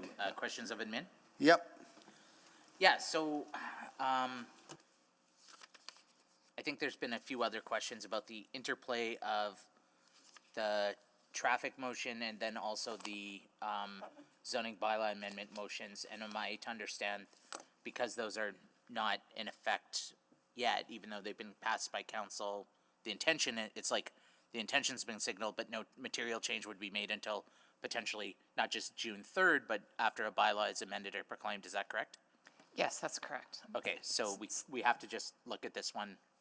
This application's evaluated on the policy and the rules, regulations that we have in front of us today. Okay. So, Councillor, just to clarify, sorry, Travis, move seats. Our review is based on today's policy. Council's consideration can take in a wider perspective, including that motion that's on the floor right now and how you want to deal with that and how council wants to review these or decide on these applications in light of that motion. And had that motion not been passed, would this recommendation still be the same to administration? So on two ways, yes. One, the motion was just made last week. This report was posted 2 weeks ago or 3 weeks ago, so that decision had already been made prior to that motion. In future public hearings, our recommendation is still based on, as Shauna said, current policy today. So I want to interrogate microsuites a little bit. So I recently spoke to a student living in a microsuite. They told me they liked it because they didn't need a lot of stuff. They were a visiting student. They were just here for 8 months. It seemed to work for them. We heard one speaker say today, though, about they were talking about kind of saturation, my word, like that there might be more than enough microsuites, or how do we sort of test the market in terms of like zoning and a public hearing? What happens if we build 100 units of 12 microsuites and then half of them are sitting empty? So our zoning bylaw is generally permissive in terms of the types and the number of units. Obviously, there's density maximums, but there isn't a lot of instances where we regulate unit size in itself. That's on purpose. People live in all shapes and sizes of apartments, houses, etc., and it's a realm that we've been moving away from through a number of amendments over the last decade or so, and especially so since zoning bylaw 2001 came in. I believe 2 weeks ago I checked, and a 1-bedroom at St. Joe's residence which is kind of a microsuite, was $1,600. Have we seen any market analysis that as more microsuites are being added, the price is dropping because there's more housing available, or is it?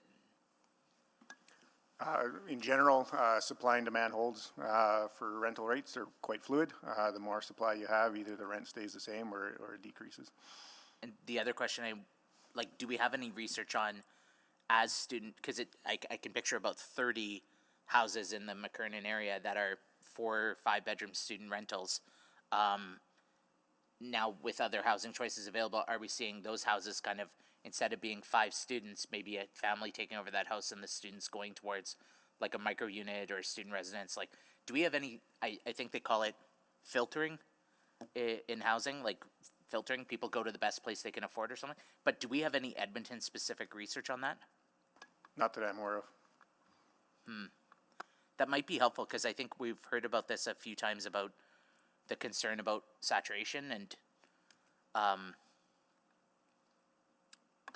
So again, I'd go back to how the zoning bylaw has been structured and how our planning policy, our land use policy has been structured, in which it removes some of those pieces from our regulations and our policy so that we're not directive in terms of the types of units, the number of those units. We're not looking to fulfill certain targets on each of those quotas in terms of whether it's a studio, a 2-bedroom, a 3-bedroom, a 4-bedroom, or a house. We've leveled that up to more broad-based density targets. And with the residential parking plan, you can only get a parking pass if you own a single-family home, like apartments are not eligible? I'd In ask Belgravia or Faisal McKernan? to answer that, please. It is that and any multi-unit building that is 3 floors, three floors, yes. So would this be, okay, thank you. All right, so that concludes the questions to administration. At this time, I'll ask if council colleagues have any questions to administration or to the proponent and folks in opposition on any new information arising out of the previous conversation. I don't see any. We are ready to close the public hearing on 3.30. Anyone like to move to close the public hearing?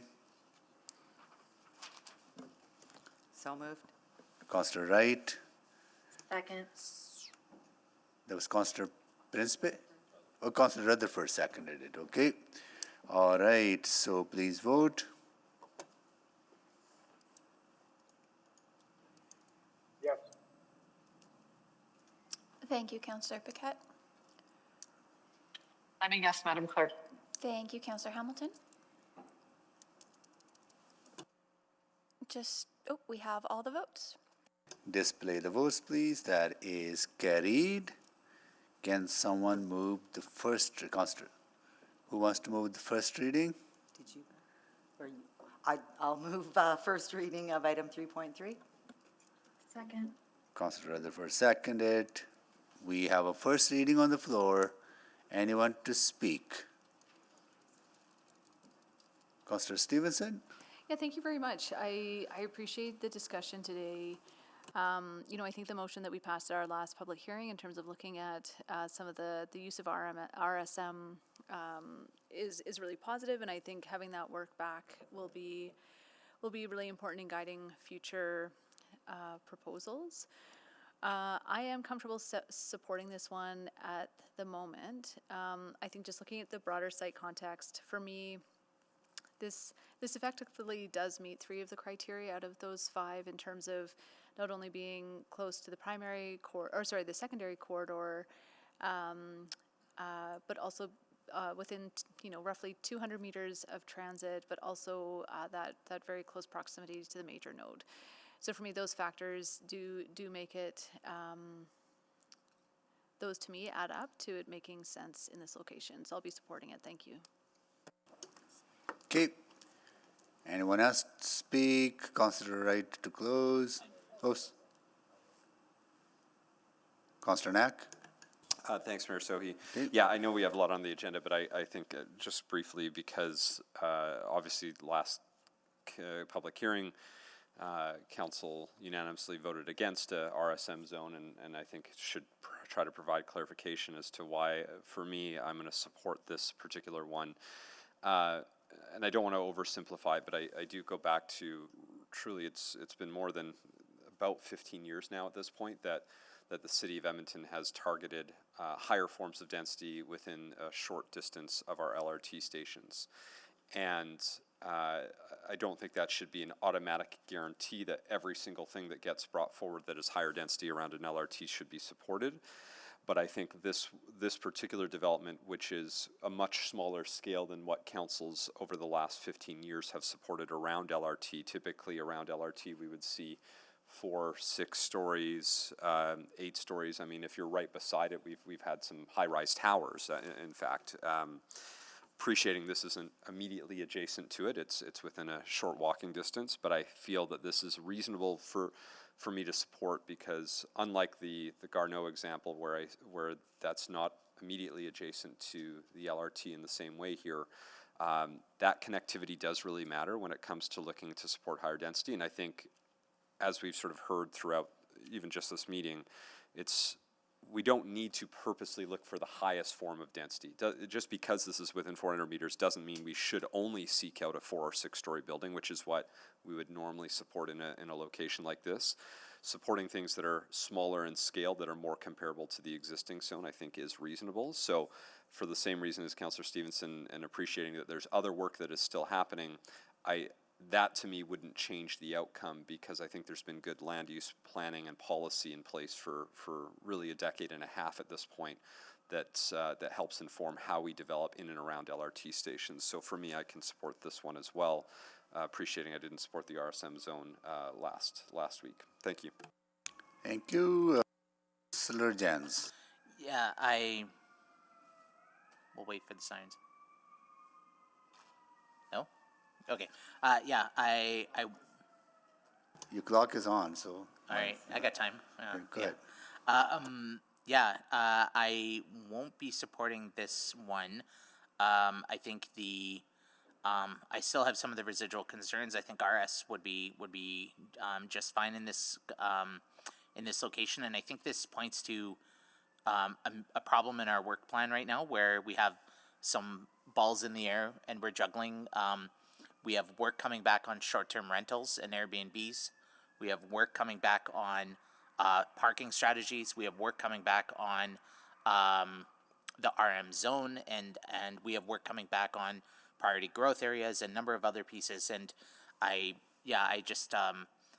wish there was a little bit better of a syncing here in terms of SYNC, not SINK. That we could better coordinate some of these pieces. I think it would give a lot more assurance to the community. However, I would, and I meant to ask legal, but last I recall, even if this does passes today, there's no such thing as precedent in public hearing that would not prejudice other or future votes or something else. Everyone can be considered in its own unique situation. So, yeah, thank you. Thank you. Councillor Wright to close.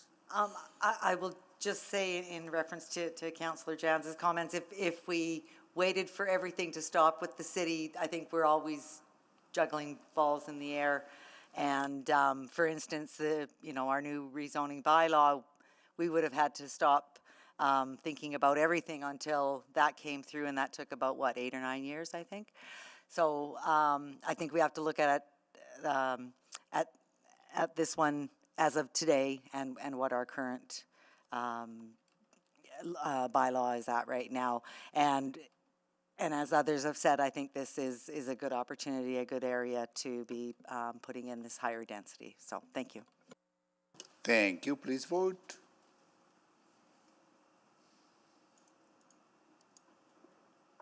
Yes. Thank you, Councillor Paquette.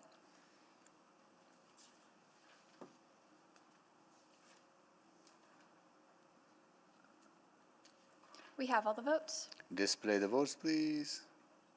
That is carried.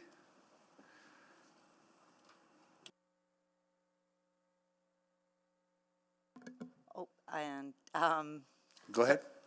Please. second reading of item 3.30. Second. Please vote. Yes. Thank you, Councillor Paquette. We have all the votes. Display the votes, please. That is carried. And consideration for third reading. Please vote Second. for. Now please vote for consideration. Yes. Thank you, Councillor Paquette. We have all the votes. Display the votes, please. That is carried. And third and final reading of bylaw 21133. Second. Please vote. Yes. Thank you, Councillor Paquette. We have all the votes. Display the votes, please. That is carried. Okay. We are now done with all the items from April 28th. Good work. Back to the start of the day. All right, now we are on to item 3.4, right? No, yeah, 3.4, bylaw 21145, for commercial and residential uses, a main street area, and provide an interface with natural areas that would allow for natural surveillance and connectivity. Still water. Okay, let me see if there were.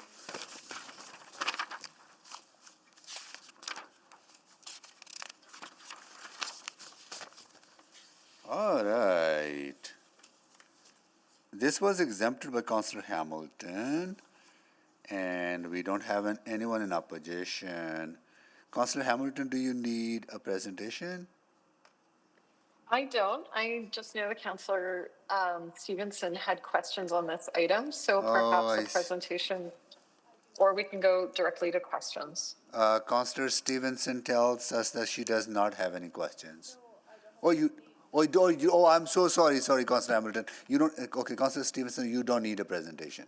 You have questions, though. Okay, got it. So Councillor Hamilton is right. Okay, my apologies.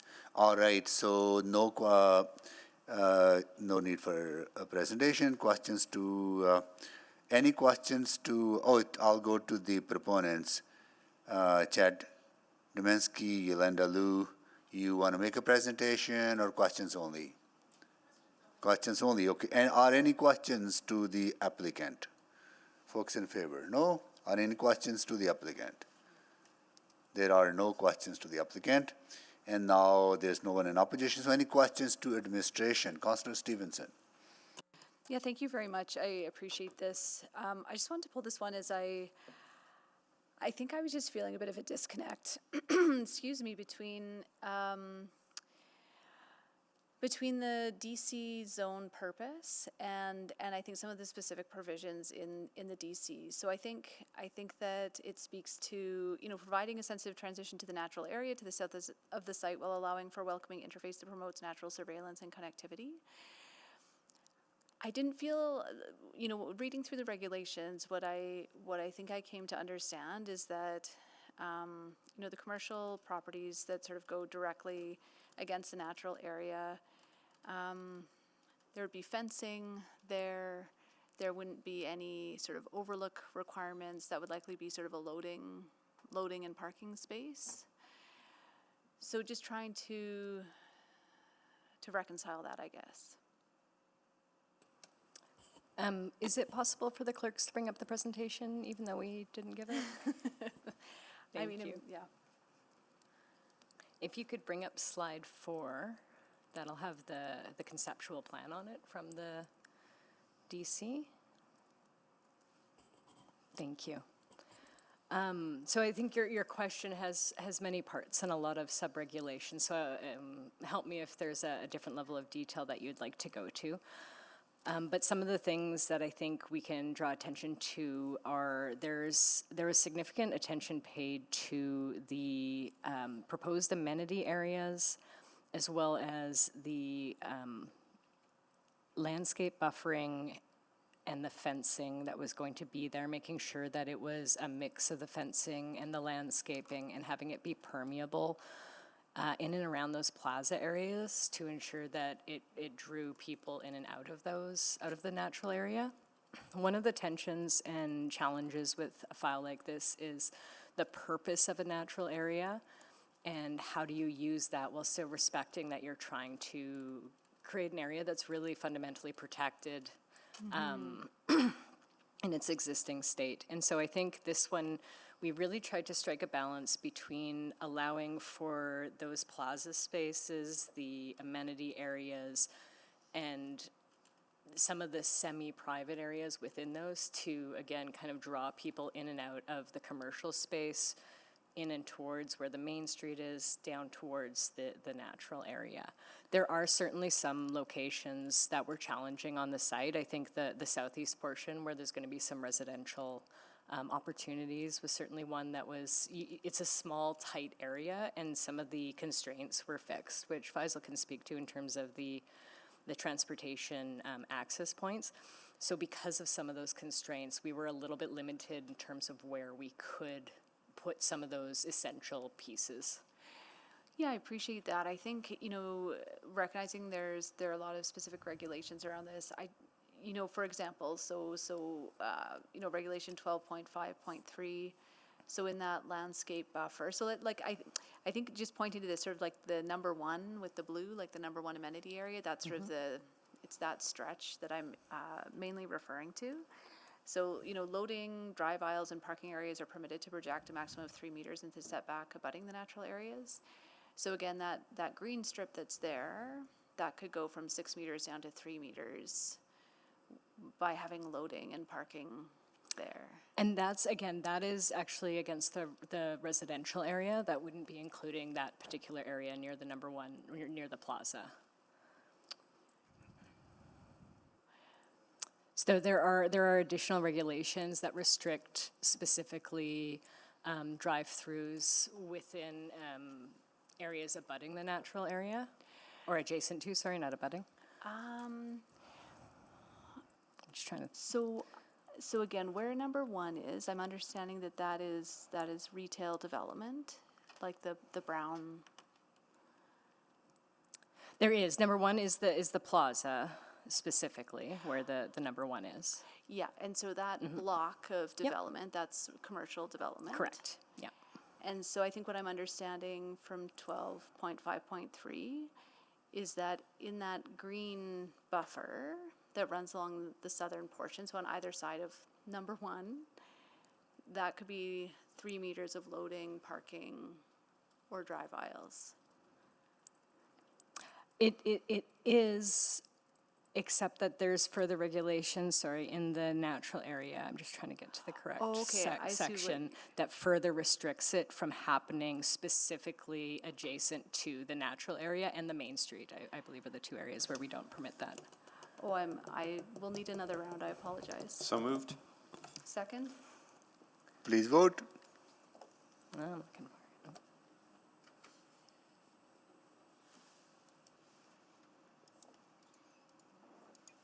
Yes. Thank you, Councillor Paquette. We have all the votes. Display the votes, please. That is carried. All right. Councillor Stevenson, second round. Thank you. Okay, apologies, because the regulation I'm looking at specifically creates that opportunity for 3 meters into the setback abutting the natural area. Yes, sorry, and the additional space that I'm speaking to, the additional regulations are in section 11 under development interface with natural area. And I believe it's 11.1.3. Where you have the buffer. Oh wait, that might be the wrong one. Sorry, let me just. Yes, that does speak to the 3 meter buffer. But then I think there's also earlier it talks about a 6 meter buffer.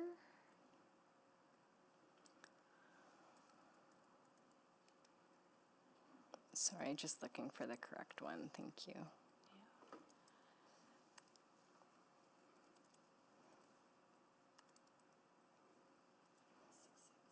Thank you. Despite section, so 6.6, the minimum setback abutting Muskoka Trail or the natural area is 6 meters. And despite that, the area identified as standalone multi-unit housing is permitted, minimum setback of the property line with the shared use path, because there was a shared use path to the residential area. So I'm trying to find specifically the regulation that I think you're referring to. No, and that's a good reminder. Like I think, so it's a 6 meter setback, 3 meters of that needs to be landscaped, but then the other 3 meters can have parking. Correct. Yeah. Yes. Yeah. And so again, just in terms of that interface, I'm just sort of picturing the back of commercial with loading, and then a 1.2 meter fence, and then the natural area. So in the area that you're looking at, there's also, sorry, you're still talking about the area with the number one, which has the amenity area. So that will be there as well. Yeah, The and again, strip, sort of that stretch. the length. The stretch, yeah. I also was just a bit confused with the shared use path. So it's shown on the diagram as being outside of the property line. It's also not noted in the off-site improvements. I believe it exists already, actually. Oh, In okay. terms of the shared use path. Let me just double check that on Google Earth.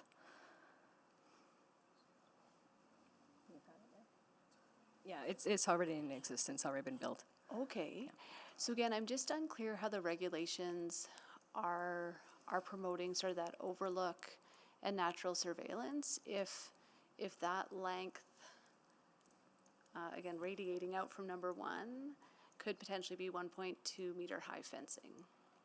Oh, well, the fencing is also limited in terms of what kind of fencing it can be, and it's a mix of permeable space. So it's either the fencing or the landscaping, so there can be a mix. We did want to provide some flexibility. We worked with the applicant quite hard to ensure it kind of worked for both.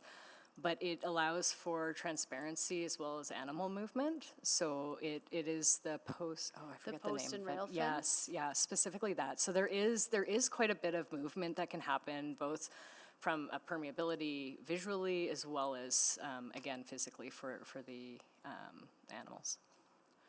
Okay, that is helpful. And then it's also, in terms of the landscape buffer, there is, again, intended to be in that design the requirement for the ebb and flow in terms of it's not going to be one uniform block of the same landscaping. So this, again, providing that visual interest, providing some additional kind of higher and lower options, as well as the intermittent fence. Okay, and then just in terms of, again, but there could still be parking and loading along that edge? I'm sorry, I'm trying to find the regulation. I'm quite certain that we specifically had worded, and we reorganized it at the end, and so I'm having difficulty finding it, to not allow for the loading to happen at the southern edge of the commercial abutting the natural area. Councillor 12.3, if I may, if that can provide some clarity. Surface parking lots and loading waste collection, storage, and display areas must not be located within a required setback. And then there's the exception, though, despite subsection, like that, but then 12.5.3 says that the loading, drive aisles, and parking areas are permitted to project into the setback abutting the natural area.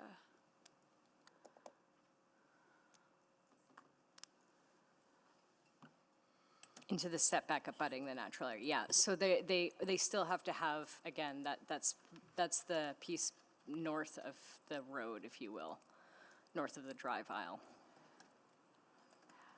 I'll move another round. Yeah, I'm sorry. Second. Okay. Please vote for another round. Yes. Thank you, Councillor Paquette. We have all the votes. Okay. Okay, I'm looking for any clarity. Last round, absolutely. Just looking for clarity around that interface. The landscape, the buffer, the natural area buffer is 3 meters at a minimum. There are amenity areas that provide public access, and there's fencing that provide protection to the natural area from the commercial activities. But again, just in terms of that overlook, those could be the backs of buildings with loading areas. But there's public activity, like public access and public activity happening in that realm. Through the number 1. Through all the amenity areas abutting the natural area. Like the number 1 and number 2? Correct. Okay. Okay, and then did we get some clarity on the shared use path there? It's already built. It's already built. Yeah. Okay. Okay. So if we look east to 1, that stretch from 1 to the road. Can we pull the image back up, please? Thank you. So appreciate that one will have activity. That's going to be an amenity area.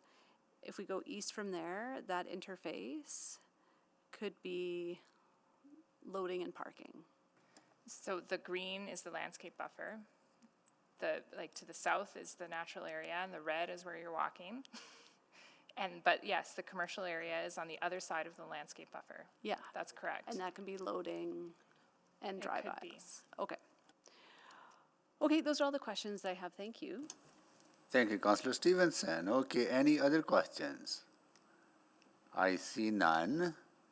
At this time, we'll ask Council if they have any additional questions on any new information arising out of the previous conversation. Councillor Hamilton? I just thought that maybe we could go to the proponent. I think Ms. Liu is on the line, just to provide clarification in terms of the development and setbacks facing the natural area. Yeah, go ahead. Yolanda just came to the podium. Go ahead. Thank you, Councillor Hamilton. Yeah, just to provide a little bit of clarity in terms of some of the regulations that are included in here in terms of that interface with the natural area. So in line with the top of bank policy, there is a requirement for 30% of that linear distance to be a roadway, drive aisle or something to provide that permeability. There is the 6 meters setback that is required on top of the natural area already has a 30-meter setback on that. So it's technically a 36-meter setback. Within that 6 meters, there is 3 meters that is required to be a landscape buffer. That is a mix of trees, shrubs, and the fencing. And as Ms. Huizinga mentioned earlier, it is a post and rail fence to allow for that permeability. And there's about, we have kind of conceptually about 4 access points as well that will provide access through sidewalk and shared use path linkages from the commercial area into the natural area as well.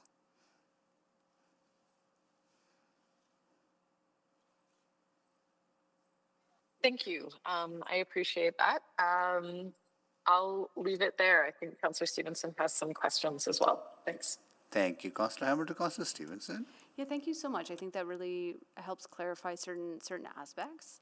Still just wondering about the building interface with again, sort of the shared use path, landscape buffer. Again, the purpose statement of the DC is to provide natural surveillance and overlook. And it seems that the regulations don't end up requiring that for those building frontages. There is a regulation 11.1.6 that does talk to the facades of buildings that are adjacent to the natural area. So they are required to have that transparency through kind of windows, doorways, etc., as well as any patios that could also come out onto the natural area to provide that interface of activity and then also some eyes into the natural area. Okay, because 11.1.6, it seemed to be talking about articulating, but it didn't speak to the minimum transparency. It talks about using two design features to minimize perception of massing, eliminate large blank walls, provide visual interest, enhance the appearance of buildings during winter months. Yeah, so at the very end of that, it talks in terms of providing windows, patios, use of a combination of finishing materials or other techniques. As an option, right? But not a requirement in terms of the permeability? Yeah, they're shown as options, so the buildings aren't designed yet, but it does allow for all that to happen. Yeah, because I think like when we look at Section 9 for the building regulations, it does talk about the linear transparency.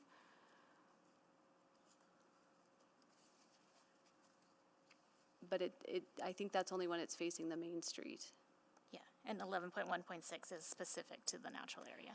But it doesn't include the linear transparency requirement.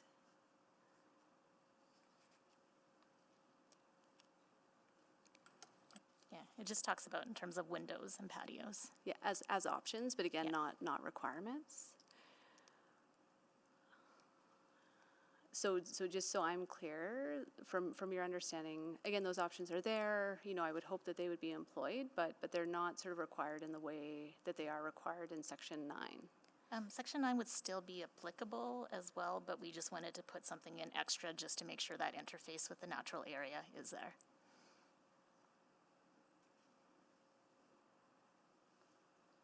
Sorry, how does section 9 apply when it's facing the natural area? Well, Section 9 applies to the whole zone itself, so the entire commercial site it is applicable to, but we added additional regulations for the natural area piece. Oh, okay. So I'm sorry, it just speaks to 9 is additional building design regulations for Main Street developments?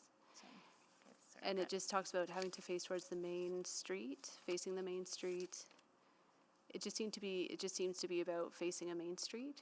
Oh, yeah, sorry. Section 9 is for the Main Street. So is there a general section that would apply to the natural area as well? I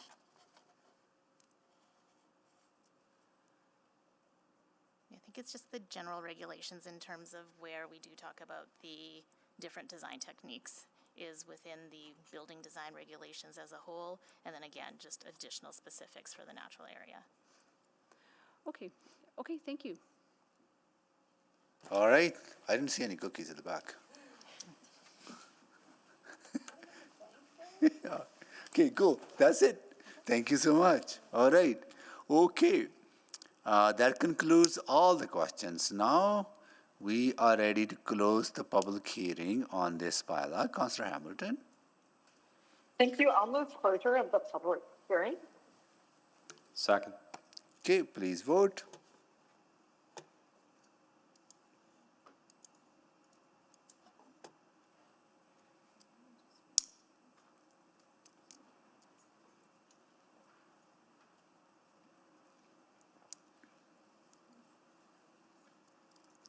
Councillor Paquette, are you still with us?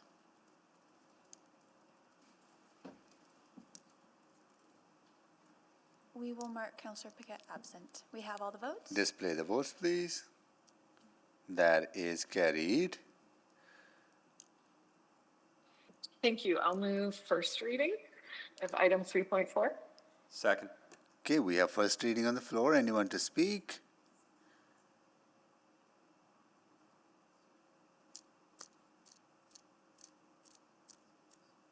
Councillor Stevenson?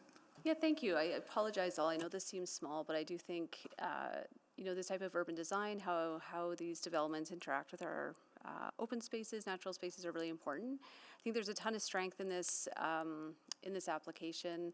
I do think that there are just some points that are missing that for me would give full assurance that this will have that, be required to have that positive interface with the natural area along that full length. I don't think that there's appetite to sort of consider a referral motion, so I think I'll just not be supporting this at this time. But again, I think my hope would be that those considerations would be put into place, that we would see really great overlook and that visual transparency along that length of the natural area. Thanks. Thank you. Councillor Hamilton to close. Nothing further to add. I'll be supporting this. I'm comfortable with some of the discretionary language, and it sounds like a well-considered design on part of the proponent. Thank you. Thank you, Councillor Hamilton. So please vote.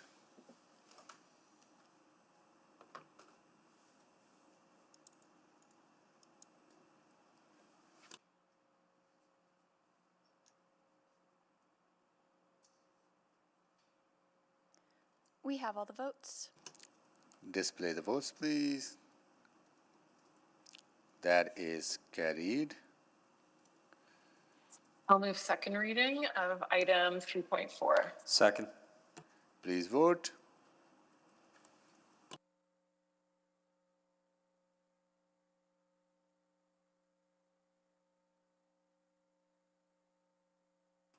We have all the votes. Display the votes, please. That is carried. I'll move consideration of third reading of item 3.4. Second. Please vote.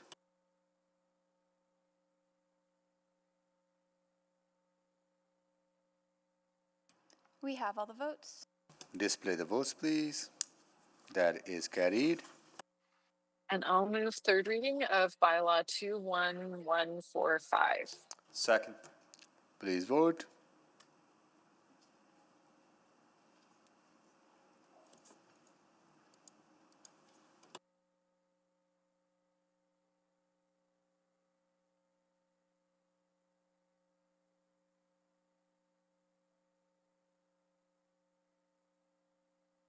Display the votes, please. That is carried. Keep.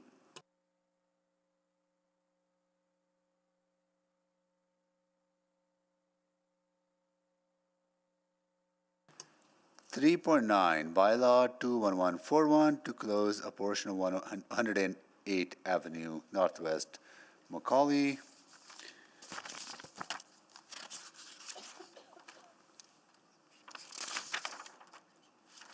Hold on. Here we go. We do have someone in opposition as well. So we'll go to administration for a presentation. Good evening.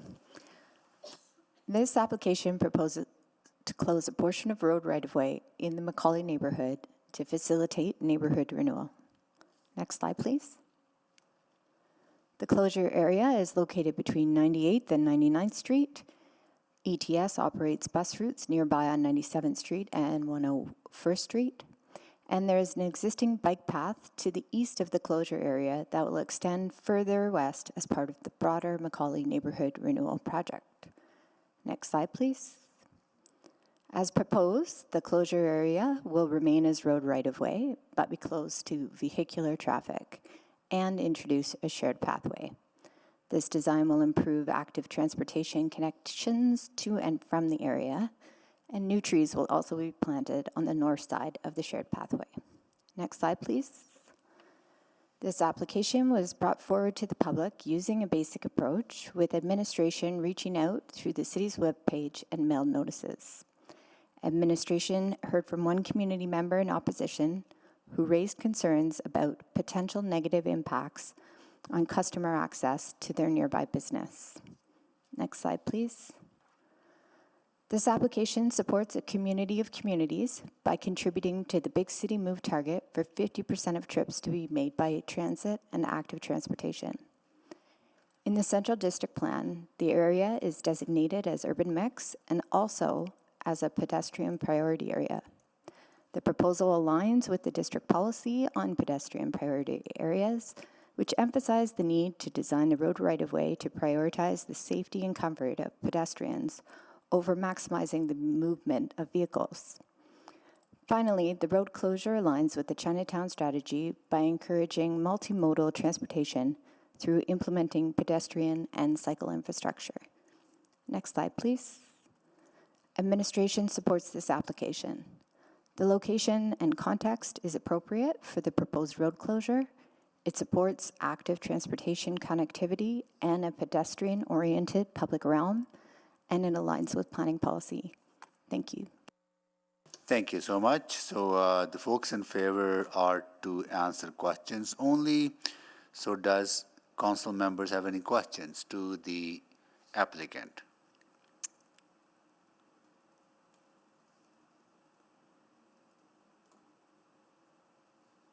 Okay, I don't see any. Now I'll go to a member of the public signed in opposition to this.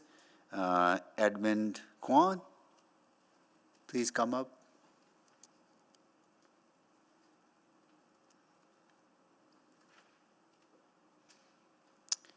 You will have 5 minutes to make your presentation, and after that, council members may have questions to you. Please go ahead. And thank you so much for waiting. Good evening, everyone. I'm here today on behalf of Sing Wong, the bakery right beside the proposed road closure on 108 Avenue. We are deeply concerned about the potential impact of the road closure on our ability to operate effectively, maintain our business, as well as the safety of the public. As a family-owned business, we rely heavily on the accessibility of 108 Avenue for our day-to-day operations. Many of our visitors depend on nearby parking or the ability to drive through the area. If vehicle access is restricted, there's a real risk that fewer people will come by. This could create significant challenges for us and affect the long-term sustainability of our business. We chose this location based on the current traffic flow and street access, and a major change like this could lead to unexpected, financial difficulties for both us and other businesses nearby. However, this isn't just a business issue, it's also a safety issue. And it's something that many people in the local community are concerned about as well. Many have raised concerns about how the closure could affect the safety and activity of the area. Without regular vehicle traffic and daily movement, there's a risk the space could become more prone to issues like littering, loitering, and reduced safety. There's already an ongoing issue with crime and drug usage in this area, and closing vehicle access to this area could facilitate more of these issues. The steady flow of cars helps keep this space active and naturally monitored. Removing that presence could unintentionally create a space that feels isolated, which works against the goal of maintaining a welcoming and safe community. For these reasons, we respectfully ask the City of Edmonton to reconsider the potential impact of this proposal on the people who live and work in this area. The community of the past and the community now are incomparable and unrecognizable. What once was a vibrant community brimming with culture and people is now a zone with heavy drugs and mental health issues. Most businesses in this area, around the Chinatown area, now requires customers to buzz in before opening door to customers, and some businesses have even shut down due to safety concerns. I see the benefits of this bylaw. However, I strongly oppose it at this location. While we understand and support the goal of creating more walkable and green spaces, we believe there is a way to achieve these goals while still considering the needs and safety of local businesses and residents. Thank you. Thank you. Any questions, colleagues? Councillor Stevenson? Yeah, thank you. Thank you very much for staying with us all day and sharing those thoughts. Yeah, and I appreciate the desire to want to ensure access for customers. One thing that I'm sort of what I noticed sort of through the area or looking at the maps that we have, you know, the main roads that people are likely coming from are sort of 108 Ave and 107A Ave. So that traffic flow wouldn't be impacted. People would still be able to travel that way. Or alternatively, it looks like there may be accessible parking in the rear. So it seems like there would still be access there. Just wondering sort of what the routes are that might, you know, that people are traveling on a regular basis that, you know, might be really impacted by that closure. Yeah, for sure. I think with the closure of this road, not only will it reduce traffic access, but people might perceive it as an inaccessible location. It might reduce visibility, as well as reduce convenience for the customers because they have to take another route instead of being able to go between 98 and 99 Ave. As far as the back parking, usually the staff use this area, as well as sometimes for deliveries and loadings. So this area wouldn't really be accessible to the customers. Okay, so customers are coming in through the front. And yes, so, they come. Sorry, they come to the front as well as sometimes if they're picking up, they stop on the side on 108 Avenue where we're proposing to close off. Yeah, so I think 108. It's 108 Ave, and then 108A Ave is further up. But sort of the portion immediately adjacent. Because I guess I'm just unclear. You know, are a lot of people coming off of 99th Street to access? It just seems like, again, the sort of the main arterials, if you're on 107th Ave, it seems like if you're trying to get to the front of the shop, you would sort of naturally turn on 98th Street off of the arterials? I can't say for sure. I'm speaking on behalf of the owner, but I do know that this is a regular, it's been a vital route for traffic then and now, and I think closing it off may reduce the impact, or may impact the business. Okay. Okay, well, thank you again. I really appreciate you coming out tonight. Thank you. Councillor Stevenson, can you take the chair, please? Yes, I have the chair.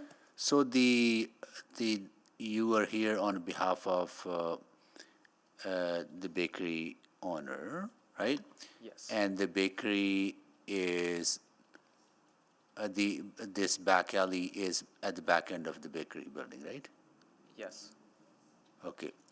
And the access to the bakery is not at the back, but at the front of the building.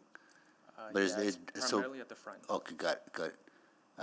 But you're saying, is there parking there that people use on the side, or like what do customers use the back alley for to access?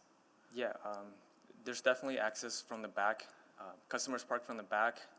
and the front. If there's no parking in the back, people take the 108 Avenue and go to the front. Yeah, there's just a lot of traffic ongoing. But I think the primary concern of the owner is reduced business, potential reduced business, but it's primarily a safety concern. Oh, I see, okay. So they feel that if the alley is closed, the vehicular traffic improves with safety because more and more people are kind of going through the back alley? I wouldn't say more people will more be going vehicles? through the More alley. yeah. I think it would be preferred if more people are going through the alley. Huh. However, since the location and the community is not in the best state right now due to the epidemic of drugs as well as mental health issues, this could be a place for loitering and cause a safety issue for everyone in the community around. Okay. But if this closure allows the future shared pathway to be built, having more people walking through the area, I'll ask kind of what the timelines are for the pathway to be built, right? So wouldn't that create more foot traffic for the entire corridor? I can't say for sure. Even now, there's not a lot of people walking in that pathway. It's mostly cars traveling through that pathway, as well as nurses going to nearby hospitals, as well as students walking to the school. Our primary concern is if there is a pathway, even though people may use it, it will primarily be a hotspot for illegal activities or crime. No, I'm really empathetic to the business aspect of it because Chinatown has been struggling a lot over the last decade or so, right? And we want to make sure that we are not creating further impediments to that. No, thank you for sharing that. Appreciate it. Thank you. And I'll take the chair back. Councilor Principe, go ahead, please. Thank you, Mr. Mayor. I just have questions to administration when the time comes. Okay. Okay, that concludes the questions to you. Thank you so much for waiting. And we'll go to questions to admin. Councilor Principe, you want to start? Yes, thank you, Mr. Mayor. I do have a question in regards to 108 Avenue. Is that considered a back alley, that portion? Councillor, that is not an alley. It is a constrained road right-of-way that is part of local roadway. Constrained road right-of-way, is that what you called it? Yes, because it is, if you see on either side, and if I can request clerks to bring slide 2 on screen, 108 Avenue on either side of disclosure area is about 20 meters in width, which allows to drive lanes and parking on either side. The closure area is primarily 10 meters only, which is significantly less. And this does poses an opportunity to repurpose that road right of way.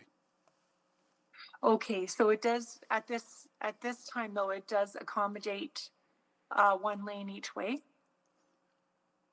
It does. Does it? It does, okay. And the property just to the north of it, it's green area, is that privately owned? Is that city owned? Privately owned. Privately owned, okay.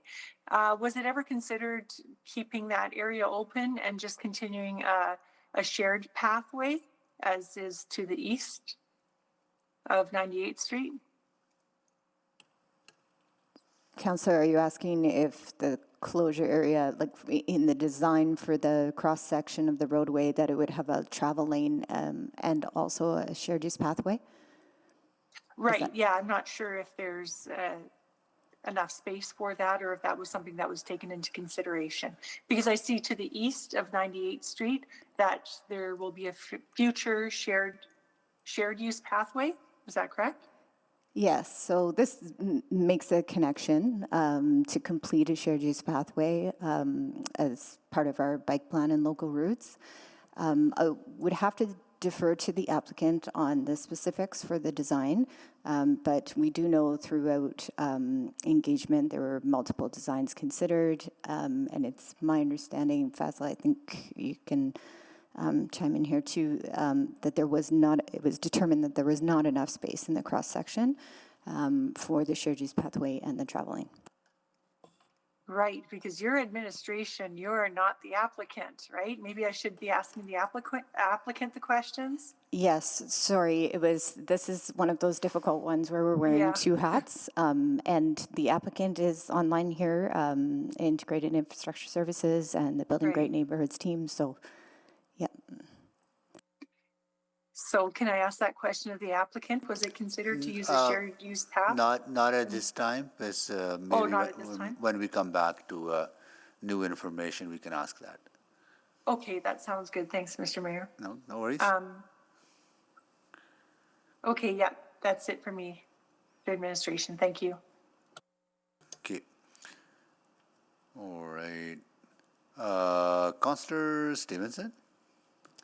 Yeah, thank you. I mean, maybe just along those lines, I have always been confused by this portion because it's curbed, right? Was it previously allotted parcel? When you go, if you can see it on Street View, and yeah. Sorry, even clerks, if you could bring up is slide 7. This gives us a good sort of that street view section as well. You can see, so the sidewalk on the south side, Councillor Stevenson, was a requirement of the development permit when the Xingwang restaurant was built. So it's always been in subpar conditions.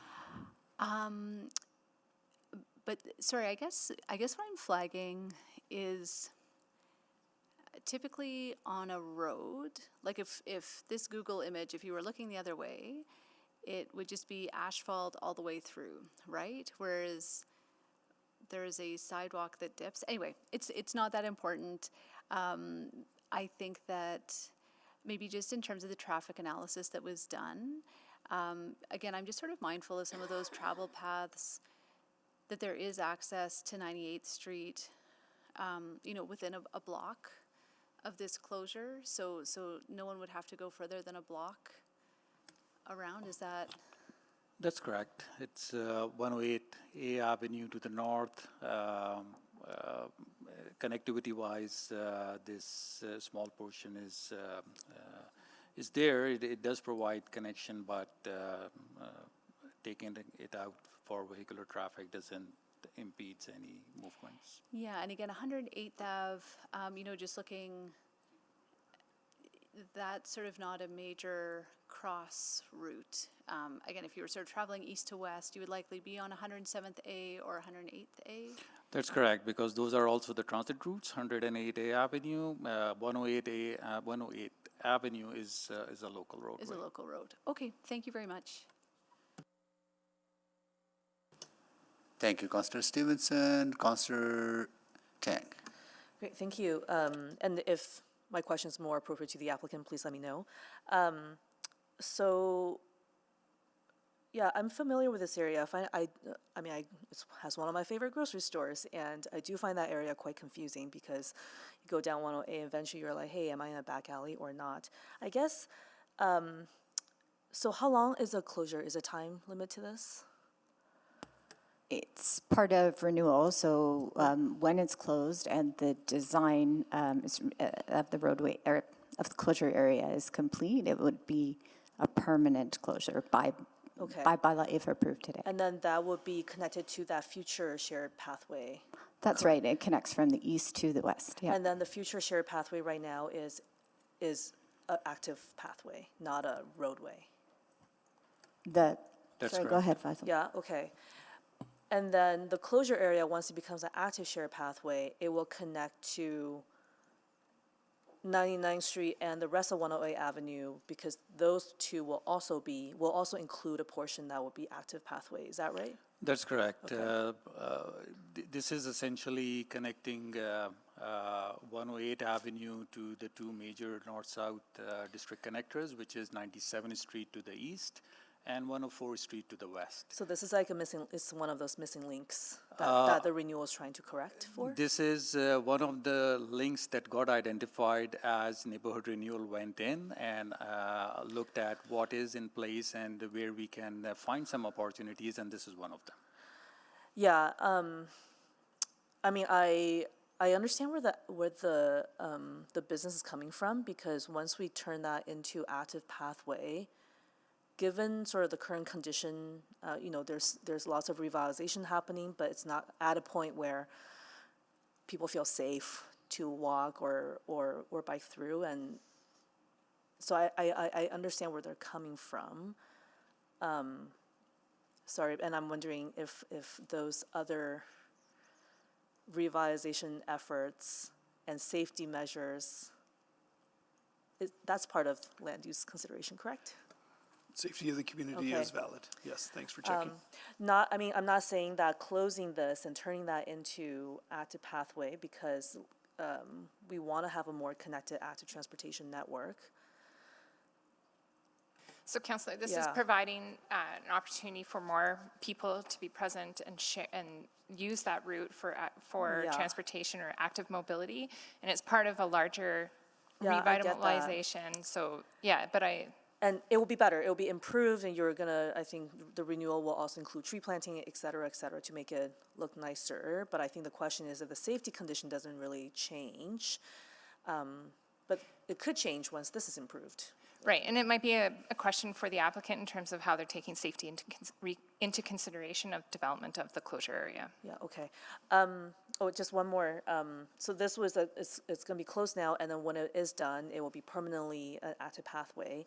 I guess what kind of provisions for alternative access or alternative business access? Or like, I don't know, signage, but is that an applicant question? The signage for the travelway and the shared use pathway will be wayfinding for active modes. Okay. For the traffic patterns, it would just be the local roadways that are there, 98th and 99th.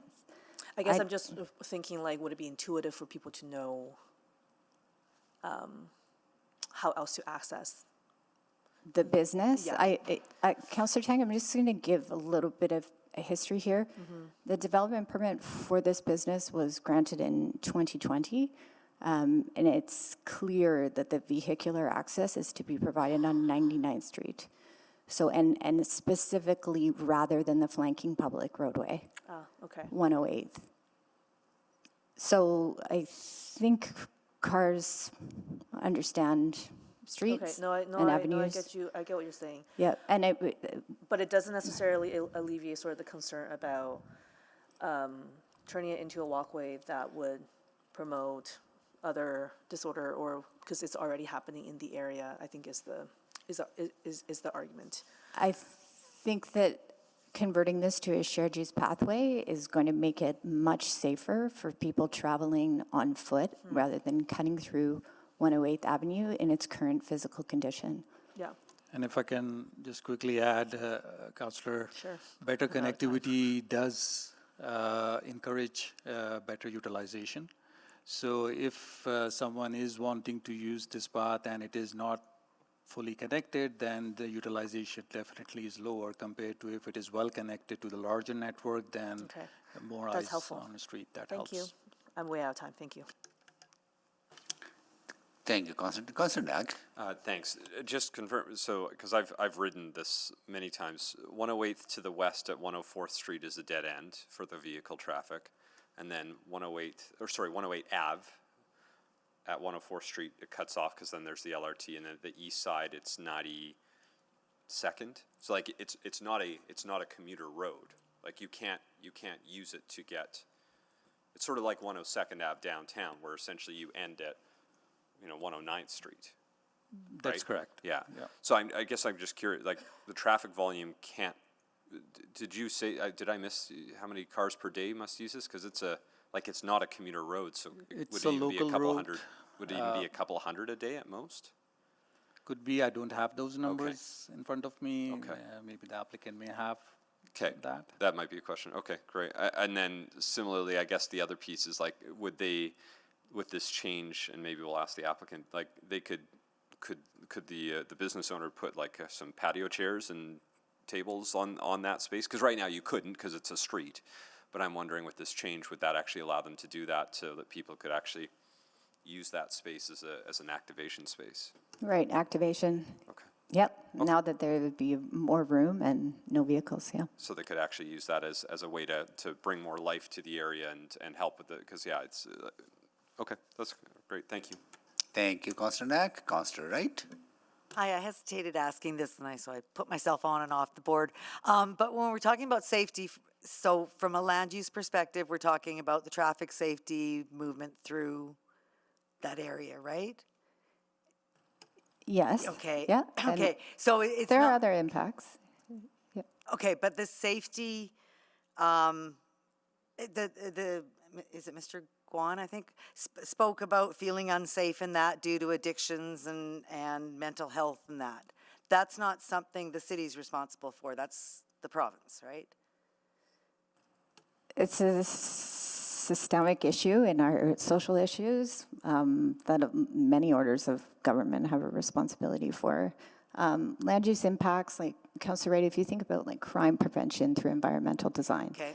there are ways that we can design our urban spaces and our public realm that make the spaces more comfortable and feel more feel more safe. So just for example, lighting, right? And having a direct visual pathway, that type of thing. So land use and urban design have that interplay together.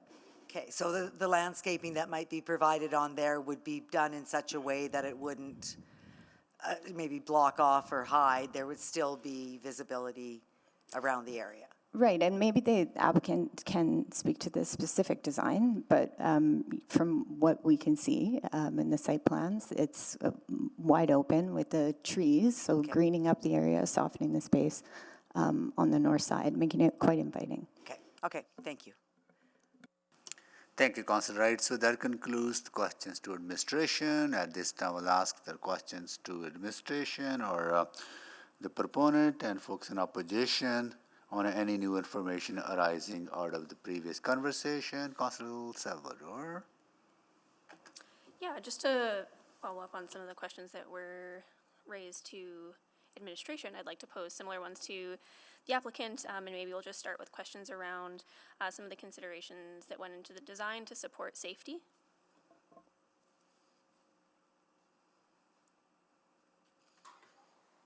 Hi, Councillor. Yeah, it was certainly, something that was considered as part of the design. Ultimately, the intent here, though, is to provide that active transportation connection through the closure area.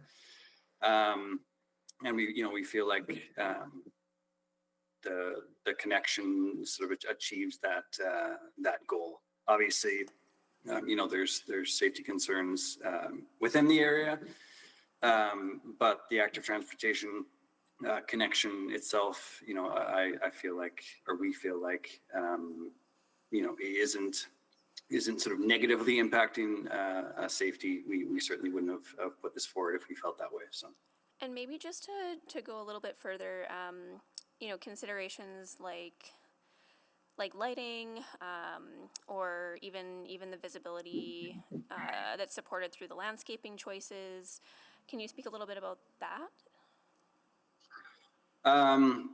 Yeah, so that's it's something that we are looking into. The lighting in the area, we're upgrading it as part of the greater project, the neighborhood renewal project itself. So we will have upgraded lighting sort of in and around the vicinity. Landscaping choices, we make sure that anything is not going to prevent or create sort of sightline issues. That's something that's part of the design as well. Overall, I feel, or we feel that the design sort of meets the safety requirements, I suppose, of the area. Okay, and I'm also wondering if you have any information to share around how busy of a route you expect this to be. When I look at it and when I consider it as part of the larger network, it seems like a pretty important east-west connector. Is that the case? Is it a busy one, or is it more mid-range? Or what do we expect once there's, if there is better connections and proper infrastructure? Yeah, I mean, certainly intending it for it to be a busier route with the greater sort of build out of the network to the east and the west along 108th Ave. As we're showing there, so the shared use path is going to continue in both directions, and we feel like once it's built and in place, that it'll bring that active transportation traffic throughout it. In terms of exact numbers, difficult to say, and that's the case I think with any of our shared use path connections. Once it's built, though, we intend for it to be used and to be fairly busy, I suppose, when it gets in place. Okay, that's helpful. I just have two more questions, so I'll try to get them in. Just along the lines of connectivity for this route, I know Victoria School is just to the west of the area that we're talking about. Do we expect this to be a route that kids would be biking to school on, or is that going to be one of the primary connections over to the school, I guess? Or is there an existing active modes connection? It certainly should be once it's connected and extends itself to the west of the school. We do expect that it'll be a more major route for school users once that's in place. In terms of construction timelines, I know that had come up. It's planned to be built this year, so this construction season. The east and the west sections, and then obviously if this passes, the closure section as well. Okay, and you can just give a yes or no to this because I'll run out of time, but were alternative connections like a shared street or having a different surface treatment or a shared use pathway, were all of those types of options for infrastructure considered for this particular missing link? Yeah, as part of our options and trade-offs across the board, we look at alternative design features. We looked at this particular one and felt this the SCP or the shared use path was the appropriate feature in this case. Thank you. Thanks so much. Thank you, Councillor Principe. Thank you, Mr. Mayor. I'm just going to follow up on what Councillor Salvador was asking, because that's what I was asking administration, where I should have actually been asking the applicant that question about because the design east of 98th Street and west of 99th Street is a shared use path. We're continuing, but also having still the roadway there. So as Councillor Salvador was asking, you did take into consideration leaving is there enough room to keep the traffic there and add a shared use path in between 99th Street and 98th Street? There's not, based off the width that we have at that location. It's quite a bit skinnier than the adjacent east-west blocks there. So there would not be sufficient room to be able to maintain that sort of traffic pattern with the shared use path as well. Okay, and that's the answer I was trying to get at, because by looking at the road design, it looks like it can't accommodate a shared use path and the roadway. Is that correct? That's correct, yeah. Okay, great. Thank you. That's it for me. Thank you. Thank you, Councillor Principe. Councillor Rutherford. Yeah, I want to pick up on this line of questioning too, based on one of your responses to Councillor Salvador. Yes, we know in a renewal project that lighting gets an upgrade, but are you adding extra lighting along any of these active mode pathways, or do they even have existing lighting on them? So lighting does not exist along this particular stretch right now. Currently, our plan is not to add lighting. There's lighting along 99th Street, 98th Street, and the adjacent areas.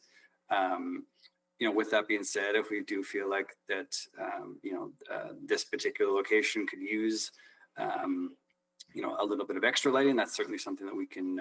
Well, no, don't even say that, because I've done an inquiry actually on this and how many shared use paths don't have lighting and what it would cost to put lighting on a lot of those shared use paths, and it was quite significant. So I don't want to pretend like if we decide that there's a problem later on, that we can retroactively do this. My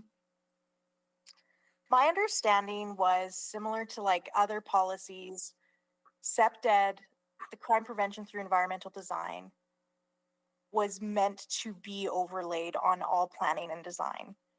But this is the second project I'm kind of hearing about where that doesn't, like, it's what your answers to me are saying is that that wasn't really considered. It was more about the mode, you like the network considerations rather than overlaying crime prevention through environmental design. Is this correct? I can jump in here, Councillor Rutherford. So we worked with Altera Design Consulting to do some of the engineering, and they actually hired a specialist in CEPTED, crime prevention through environmental design, during the actual design of it, and then afterwards to evaluate the draft design once we had it available. We also checked in with our colleagues in EPS, given the current activity in the area, to ensure that the designs that we were proposing wouldn't exacerbate the issues that we know that exist today. Okay, so can you tell me what was done within the planning and design to ensure that, what principles were incorporated into this design for specifically for this area where the road closure is? Yep, good question. So with the landscaping, we made sure that we just had tall trees, maybe not evergreen trees, no bushes or planting beds are put in the area or being proposed. The spacing of the trees so that you can't tie off on them, those sorts of things, making sure that the spacing of them is like in an open space, not them too close together for tie-offs and things like that. Places where people can't hide, which is why the design is showing really open. So a shared pathway with some trees is all that we're putting in the area. Okay. Okay, that's all my questions for now. Thank you. Councillor Rice? Thank you, Mr. Mayor. So my question is regarding the traffic. Besides the concern for the impact on the business and if this closure for this portion of the road, because 108 Avenue actually is one of the major roads and in Chinatown for people go through and from different direction and to 97th Street. So if you look at the map there, if we close this portion, did any analysis has been done and how much impact for the traffic, for example, and then because they cannot go 108 Avenue, they have to go 107 Avenue or 106 Avenue or go to 111 Avenue, and how this impact in this area, looking at the big picture. So is that type of analysis been done already or no analysis to be finished? Yeah, I mean, the intent, I think in the area is certainly for 108A and 107A to be the main sort of east-west routes within the area. In terms of north-south, adjacent to the closure, we've got 98th Street and 99th Street. So yeah, I guess with all that being said, we feel like the traffic flow, is still going to be appropriate for what the area is and is expected to be. So I look at the map very closely, and also I'm pretty familiar with Chinatown as well. So I do have the concern, if you look at the map, 101 Street is a major road, 97th Street is major road, and many business and in Chinatown actually between these two major roads. Right now, if we close this portion on 108 Avenue, that means for people to go to Chinatown to get into the business, they have to use 101 Street or 97th Street, and then use 107 Avenue. Try to go to those business. To me, the traffic flow and then because right now the traffic flow is really well, and you can go to 108 Avenue because right across and is another school there. It's really easy for them to get 108 Avenue. That's why I'm wondering, and then did the analysis shows how much impact could be, how much traffic flow could be changed in the Chinatown area. Hi, Councillor Rice. It's Nicole Wolf. I'll just add a little bit of things here. Typically on local roads, we don't do full traffic analysis impacts, so the numbers are not there. But this particular stretch, because it is not a straight stretch and that piece between 98th and 99th isn't really acting the same as the roads to the east and wests, that was part of our conversation and consideration when we were going through and looking at this fundamentally. Currently, there aren't even sidewalks that go from 97th down to 101st Ave, and that's where the shared use path is coming into play to add connectivity into Chinatown. And then the piece in between, which is just this one little block, is just a really weird, narrow piece of road that doesn't really fit that usage going east to west or west to east on that corridor. If we close this portion, which means, and then there is no access, and from 101 Street to 97th Street, which is a major road in Chinatown, and then also for major road and for the cars go to north side from downtown area. I'm considered to add additional traffic on 107A Avenue. So that would be the... You know what I mean? And also 106 Avenue. And 106 Avenue, and if you look at the entire Chinatown roadway here, that traffic could impact a lot.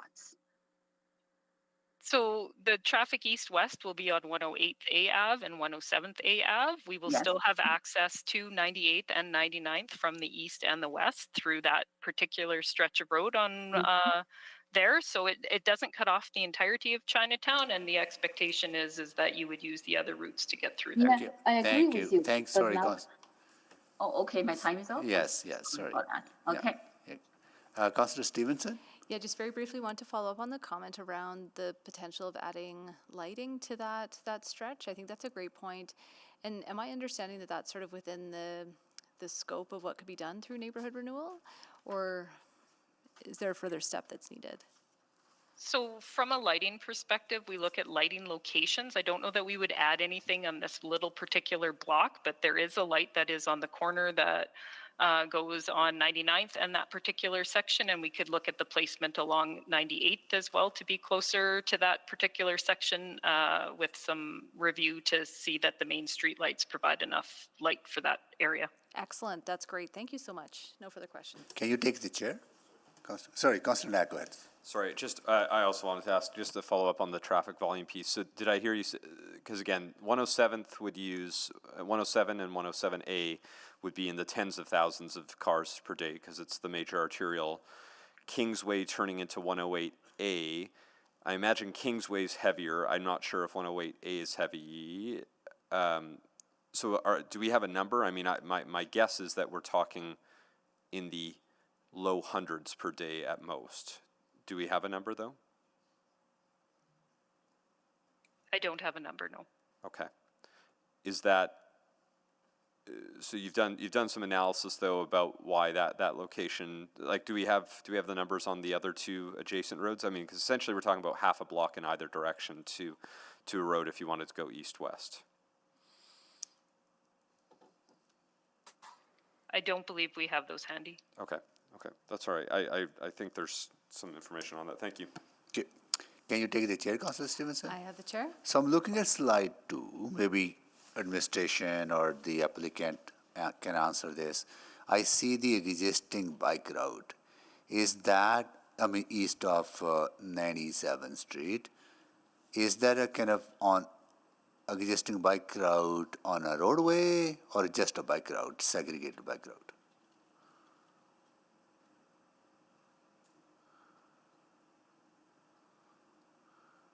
That's the slide that is on the screen. I'm looking at that too.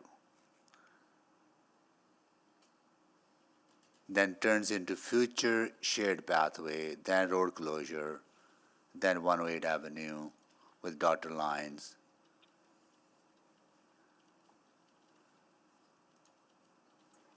My understanding is that it's on the roadway on the existing bike route that is shown east of 97th, not protected. And the future shared pathway, will that be also have a vehicular access? Yes, so the shared pathway is going into a place where no sidewalks exist at this particular moment in time and still keeping traffic as well as parking.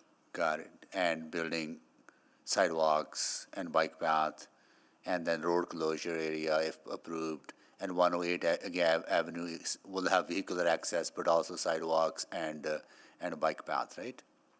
So it's, yes, it's a shared use path. It's not a bike path and a sidewalk. Got it. Okay. Okay, got it. And all of this will be completed, you said, this year?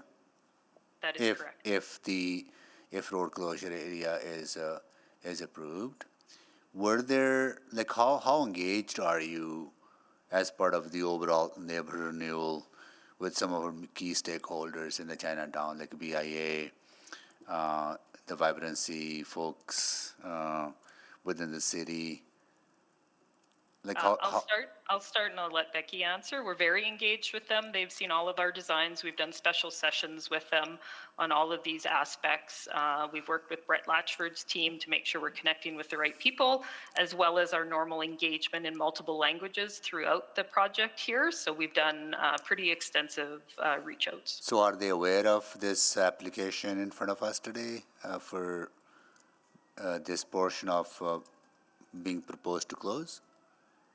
I would have to refer to what UPE does for their mail outs for this. But in your engagement, like if you engage with them, if they know what the designs are for this area. Yeah. Oh, yeah. They've been shown as a closure for a few years now in all of our engagements. Okay, got it. Okay, no, that's I needed because I don't want to be surprised once this news gets out, the road is closed, then people are going to say, oh my God, we didn't even know about this happening, right? So I want to make sure that those key stakeholders are aware, right?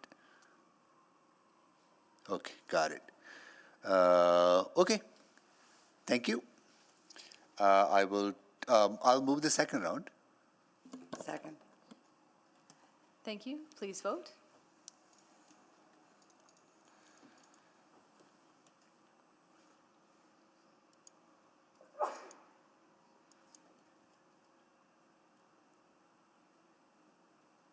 Yes. Thank you, Councillor Jans. We have all the votes. Please display the vote. And that's carried. I'll take the chair back, and Councillor Principe, go ahead, please. Thank you, Mr. Mayor. I do have another question quickly. Was the design ever considered similar to 96th Street, but south of 103A Avenue? I'm not really sure what the terminology is for that roadway, but it accommodates vehicles, but only at 20 kilometers per hour, and bikes. Was that kind of roadway considered? Or could that be accommodated in this area? Let me start and I'll turn it over to Becky. I believe that's called a shared street for us. It was considered internally, but just because you wouldn't be able to have parking associated to it as well as all of the other amenities, this particular design made the most sense. We would also likely have to limit traffic one way in either direction just because of the road right-of-way associated to that. So we would also still be changing traffic patterns, and being that the road is not fully aligned, and it's already acting kind of as a weird alley as opposed to a connector that goes across. That's why we came up with this particular design. I'll let Becky answer if she has anything to add. I have nothing to add. Thanks, Nicole. All right, so not that it's impossible, just you think it's not the best design. Agreed. We'd still have to change traffic patterns and the road would look different than it would be today. And it would likely not include parking, as well as a limit of one traffic lane and a shared use path. So you would have to eliminate one lane? Likely, yes. Likely. Okay, thank you. That's it for me, Mr. Mayor. Thank you. Any other questions? I see none. We are ready to close the public hearing on this bylaw. Who would like to move to close the public hearing? Yeah, thank you. I can move closure of the public hearing for item 3.9. Okay, need a second. Second. Councillor Knack, please vote.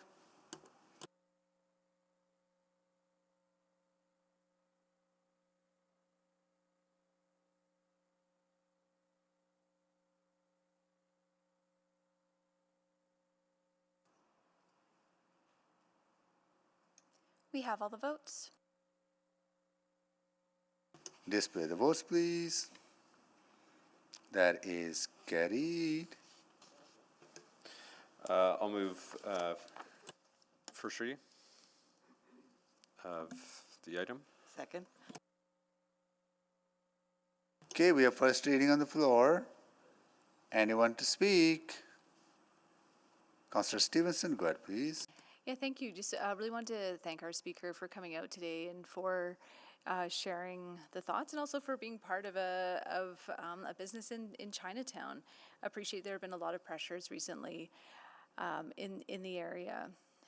So this route was actually my route to work when I worked on 111th Avenue and 95th Street. And so I did bike along this exact route almost daily. And often passed through this strange road that was not really a road and never really understood quite what it was. You know, so from my own experience, I absolutely see that need for an active mode connection. Again, there's currently no sidewalks there. So I think for all active users, it's a really positive addition to have that east-west connectivity. You know, in a perfect world, that we would have the width that we do for the rest of 108th Avenue and be able to accommodate vehicle traffic and active transportation, but unfortunately that's not the case. This is a constrained right-of-way, and when I think about the impacts that it has for active mobility, it's a really critical link. It's just a very small segment, and if that's missing, we lose a really important east-west connection. When we look at it from a traffic perspective, what I'm seeing is that, you know, again, being really mindful of the business access, what I see is that there is no obstruction in the access to the business from the two main arterials, one block north and south of here. So my hope and my assumption, and I think what I heard from the technical analysis, is that this won't drastically impact that availability. I do think there's also a great opportunity for some placemaking in the area, again, connected for folks going to the school as well, and really pleased to hear about some further refinement that can be done to just ensure that there's full lighting along that stretch to promote safety in the area. So I will be supporting it, but again, appreciate speakers coming out today. Thank you. Councillor Jans. Just very quickly, I love talking to the grade 6s at City Hall School, and I ask them, what is the most expensive asset we own? They say libraries, pools, bridges. No, it's our road network, $14.2 billion. And how much do we spend every year on the capital costs in our roads? $300 million. How much do we spend on the operating costs? $167 million every year. This is all from the fiscal gap report. So while we can't exactly consider the finances of these things in our decision today, I think it's something that we're always mindful about. And I just think whenever possible, these stories about right-sizing infrastructure and figuring out where and how people can move safely and securely and making sure that we find that right balance. I think it's really important that we don't lose sight of the municipal economics in this. 12,000 kilometers of roads and growing is a huge expense. Thank you. Thank you, Councillor Jans. Councillor Knack, want to close? No? Okay. Please vote.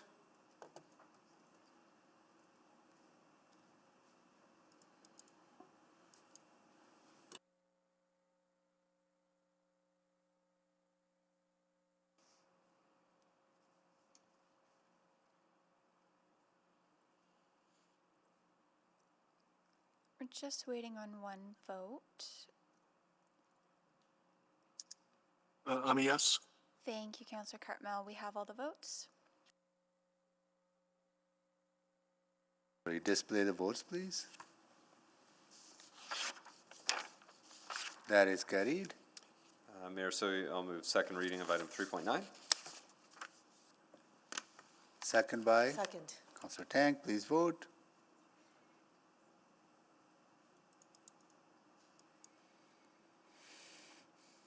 We have all the votes. Display the votes, please. That is carried. Mayor Sohi, I'll move consideration of third reading on item 3.9. Okay. Okay, Councillor. Please vote. You're alternating in second. Okay. All right, please vote. Okay. We have all the votes. Okay, display the votes. Oh, you got, okay. That is carried. And Mayor Sohi, I'll move third reading of bylaw 21141. Second. Okay, please vote.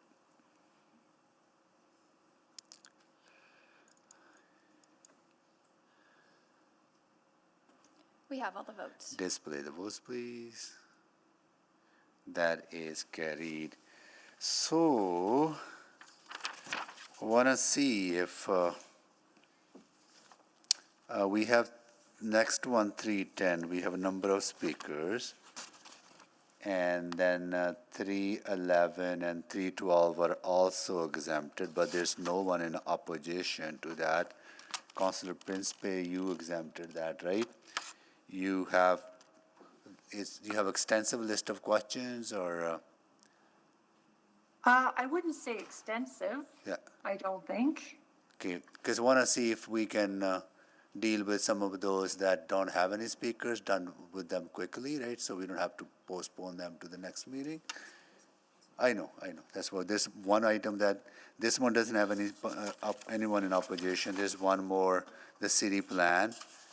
That doesn't have any speakers at all, right? And that's also exempted by Councillor Principe, right? I just want to get a sense from the council colleagues,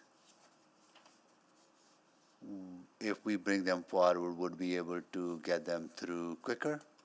No? We wouldn't? Okay, all right, then we'll stick with we will stick with the schedule as planned then, okay. All right, we're going to go next to 310, but clerk also, we would have to manage that we're not going to get through the agenda, so maybe indicate to some of the applicants that we may not get to their items. Yeah, we can follow up with whatever items are postponed, we can follow up with the applicants offline. Okay, all right, so let's deal with 310. Bylaw 21096 to allow for small-scale mixed-use development Highlands, exempted by Council Salvador. We have folks in favor as well as in opposition, so we'll go to administration for a presentation. Good evening. This application proposes to rezone a site in the Highlands neighborhood from the small-scale residential zone, RS, to the mixed-use zone, MU, with a height of 14 meters and a floor area ratio of 1.8. Next slide, please. The corner site is located at 112th Avenue and Arterial Road and 63rd Street, a local. The site has access from an alley along the east property line and is surrounded by land zoned RS. ETS provides bus service on 112th Avenue, and to the west at 65th Street and 112th Avenue is the Highlands Commercial Mixed-Use Area. Next slide, please. The proposed MU customizes the height and floor area ratio to keep the building small scale, resulting in a marginal increase in overall building size when compared to the existing RS zone. The building design allowed under this zone is flexible, and the model on the slide shows a scenario where the height and floor area ratio are maximized. MU does introduce more commercial and community uses than permitted under RS. However, administration considers these compatible with the surrounding context, as the building itself is small scale and the uses have locational and/or additional development regulations that prohibit or mitigate their potential impacts. Next slide, please. The site is within the North Central District Plan and identified as urban mix. Urban mix allows for standalone commercial, residential, and mixed-use buildings, and allows for the consideration of additional scale where two criteria are met. This site is at a corner and it is along an arterial roadway. Increased development intensity in this location is also supported by the surrounding context in the site's proximities to amenities, including the Highlands Commercial Node, 1.5 blocks to the west, and the Highlands Park and Community League, 1 block to the east. This aligns with the city plan's Big City Move, community of communities, enabling more Edmontonians to meet their daily needs closer to home. Next slide, please. Through engagement, administration heard from 18 community members, 12 in opposition, 4 in support, and 2 with questions. Since the report was written, we have heard from 2 more residents who are opposed and 2 residents that do support commercial opportunities, but feel the building scale should be limited to 2 stories and parking provided. Other concerns included the introduction of commercial and the potential for a healthcare facility. It's listed as a community use, and the scale of the building. These, together with the uncertainty of what will be developed, are seen as a detriment to the historical and residential character of the neighborhood. There were concerns regarding traffic's impacts to traffic, parking, property values, the safety and aging infrastructure, as well as a lack of citizen understanding regarding the implications of the proposed zoning and citizen awareness of the proposal. Those who are in support thought that the introduction of commercial uses would be positive for the neighborhood. The planner reached out to those who had contacted the city regarding the application to advise them of the change in the proposed zoning to a zone that is less impactful in terms of massing. Next slide, please. Administration supports this application. The building size and uses are compatible with the surrounding neighborhood. It aligns with the district plan policy for urban mix, and it aligns with the Big City Move community of communities. Thank you.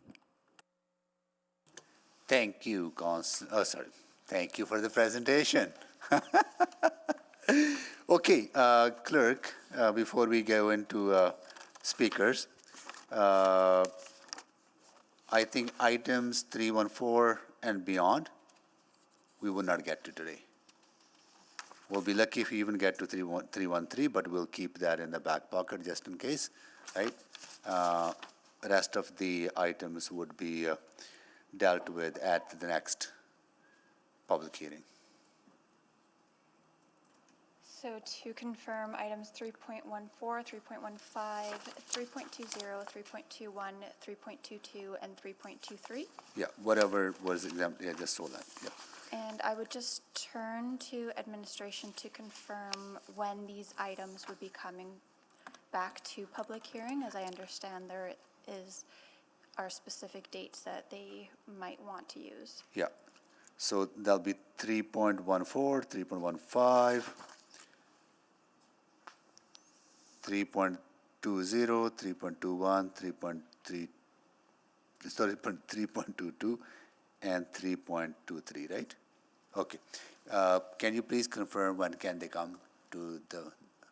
So, Mr. Mayor, the next public hearing is May 20th, which has been reserved or pre-reserved for the priority growth area rezoning work that's coming forward as a single item agenda.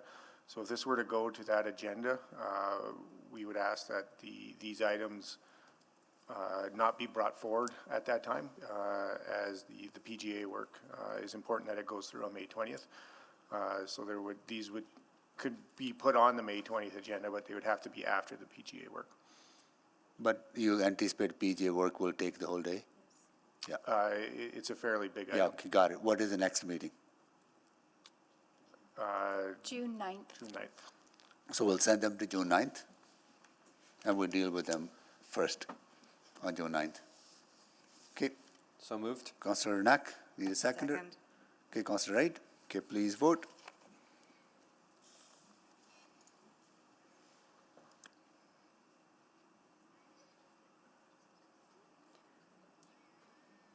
We are just sending the vote now. Bear with us.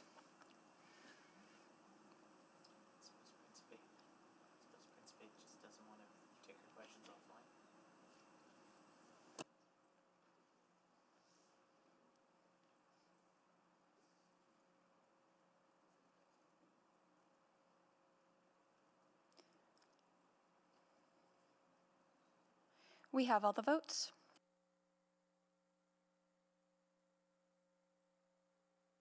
You got them? Yes, we have all the votes. Display the votes, please. Okay, that is carried. Okay. All right, now can we also read into record that Tanya La Riviere is going to be one of the speakers, additional speakers on 310, as well as Margaret Johnson on item 3.15. Okay, both are read into the record. All right. Aman Hamid, on behalf of Sukhvinder Pangali, joining remotely. Go ahead, please. Good evening, Mayor and City Council. I very much appreciate your time and efforts that you guys have all taken today. My name is Aman Hamid, and I'm presenting on behalf of the applicant for the rezoning of their property, 11203 63rd Street from RS to MUH 14, with a floor area ratio of 1.8. Our intent is to allow for small-scale mixed-use development that integrates residential and compatible commercial uses while aligning with Edmonton's broader city building goals. Next slide, please.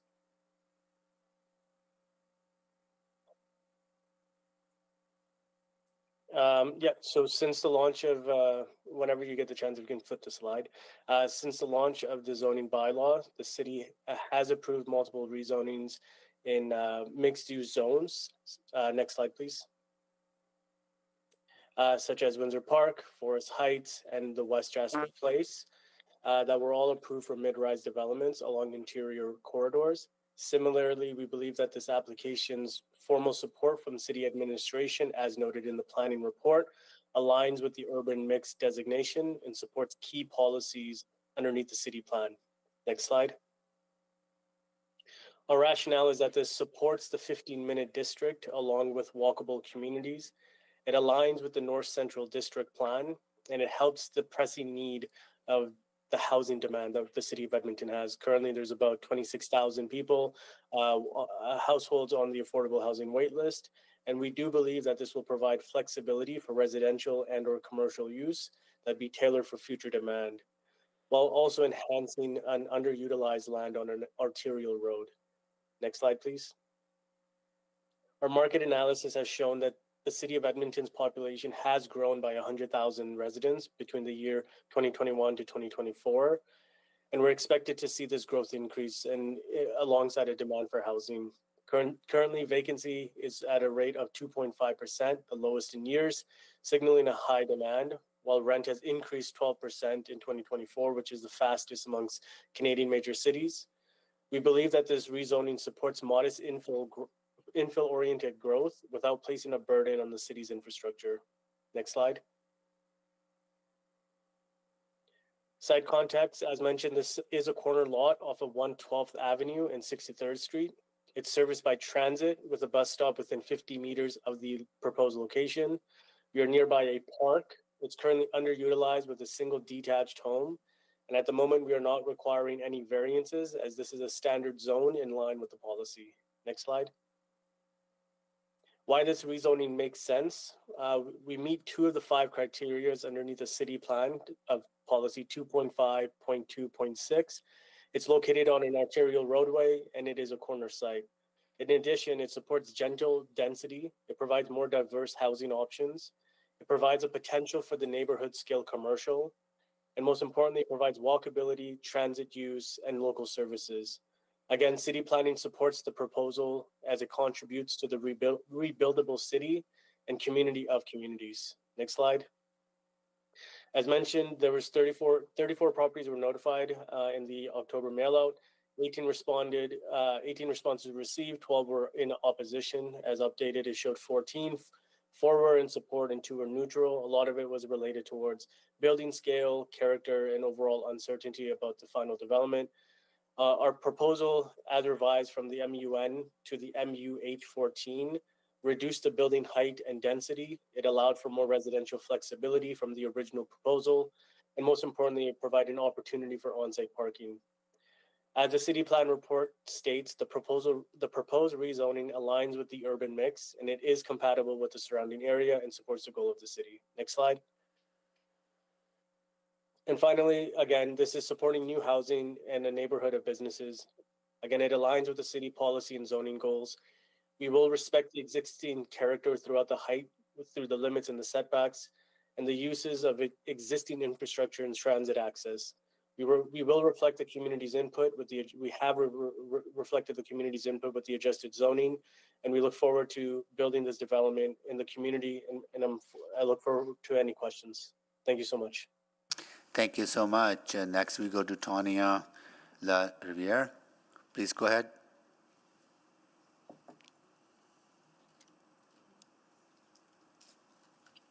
Thank you. Good evening, Mayor Sohi and City Council. Thank you for the opportunity to speak in favor of this mixed-use development. As a resident of Highlands for 17 years, we have witnessed and experienced the value that our revitalized small local business area has had in contributing to our community. There is no denying it. These businesses have provided a gathering space to meet our neighbors and develop a stronger, more connected neighborhood. We love our neighborhood for the historic relevance and charm, and I and many feel it is important to preserve that. In the absence of a mature neighborhood overlay, concerns exist over height allowances that could set a precedence for future development. In speaking in favor, with the height of this development aligned to height allowances similar to the historic business district. I do not have any capital gains or interest invested in this development. However, there are gains that I am invested in, including items of priority to council, a 15-minute walkable and accessible community, supporting climate action, developing and supporting a local economy, and building communities that are healthy, engaged, and sustainable.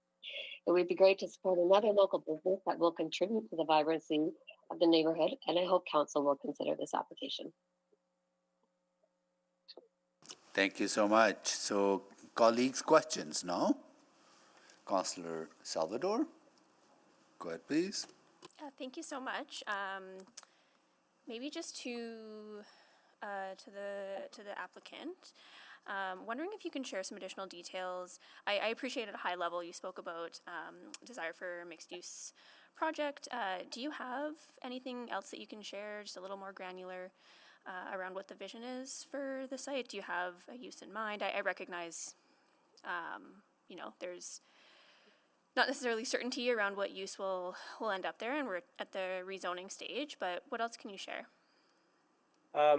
Speaking with the property owner who is also in the meeting at the moment, the plan is to provide ground floor commercial, which could also include primarily health related, whether it's a family office, a pharmacy, something that would add to the neighborhood's overall positivity when it comes to just the neighbors and making sure that there's something within reasonable corridors.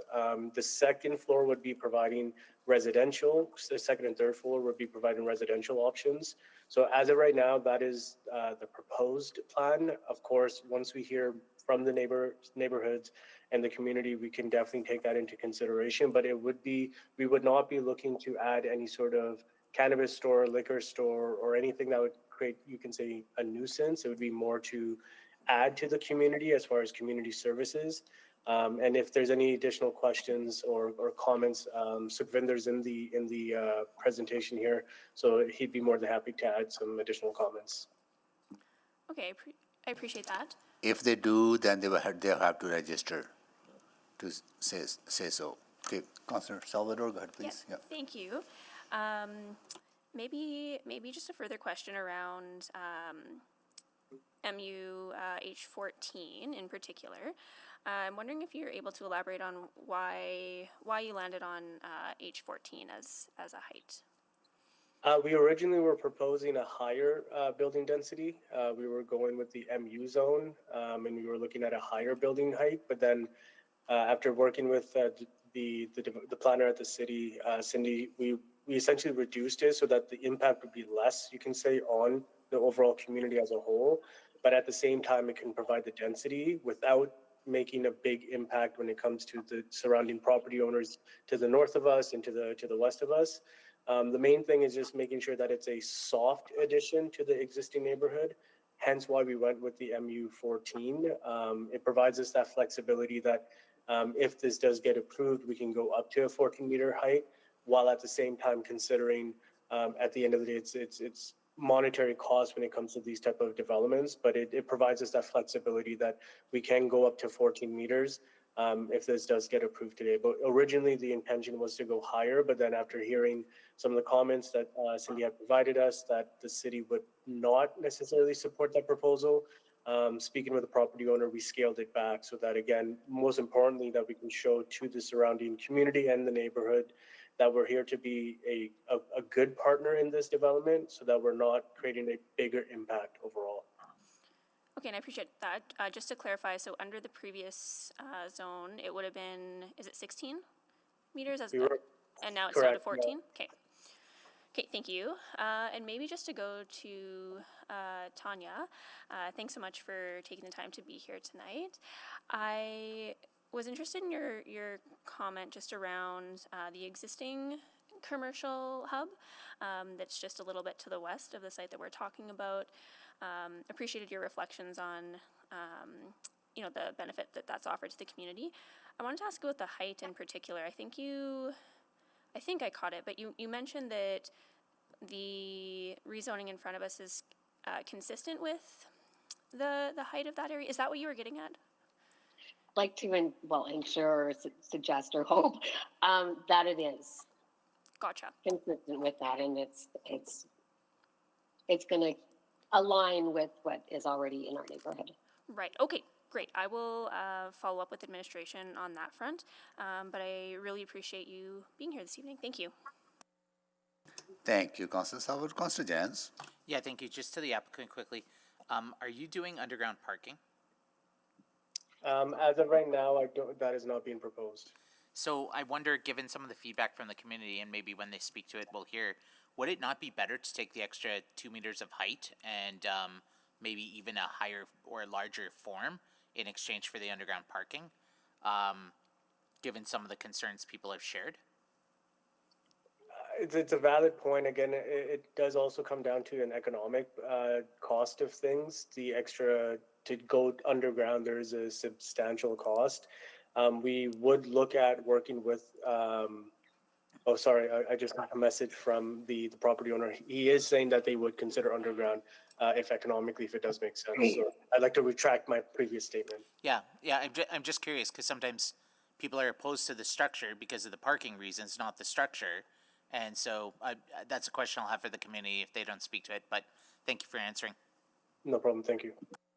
Thank you, Councillor Jans. So that concludes the questions to the applicant and folks in favor. Now we go to folks in opposition. Craig Corbett, you'll be speaker number 1. Are you there?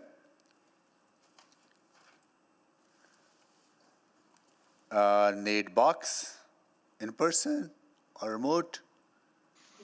Hi there. Thank you. Jeff Allen. I'm online virtually. Thank you. Deborah Parker. I'm on virtually. Thank you. So we'll start with Nate Box. Please go ahead. Hey all, thanks. I am relatively new to this, and I haven't been to council in a long while. So I showed up at 5 this morning and quickly beelined out of there. I wanted to just kind of bring this up. I am a Highlands resident and a business owner. We own a number of businesses in here and have been here in operation for 7-8 years now. I'm speaking on behalf of me personally as a resident with my family here as well. I've got a few concerns that I've forwarded off to some of council about this. The policy criteria I feel is quite lax, 2.5.2.6. Largely is what I would determine as like a lowest common denominator. Choosing 2 opens this kind of Pandora's box for upzoning for mixed use in mature neighborhoods in particular, and it exposes the city where we've already had arguably one of the largest upzones, that being the RS change of last year.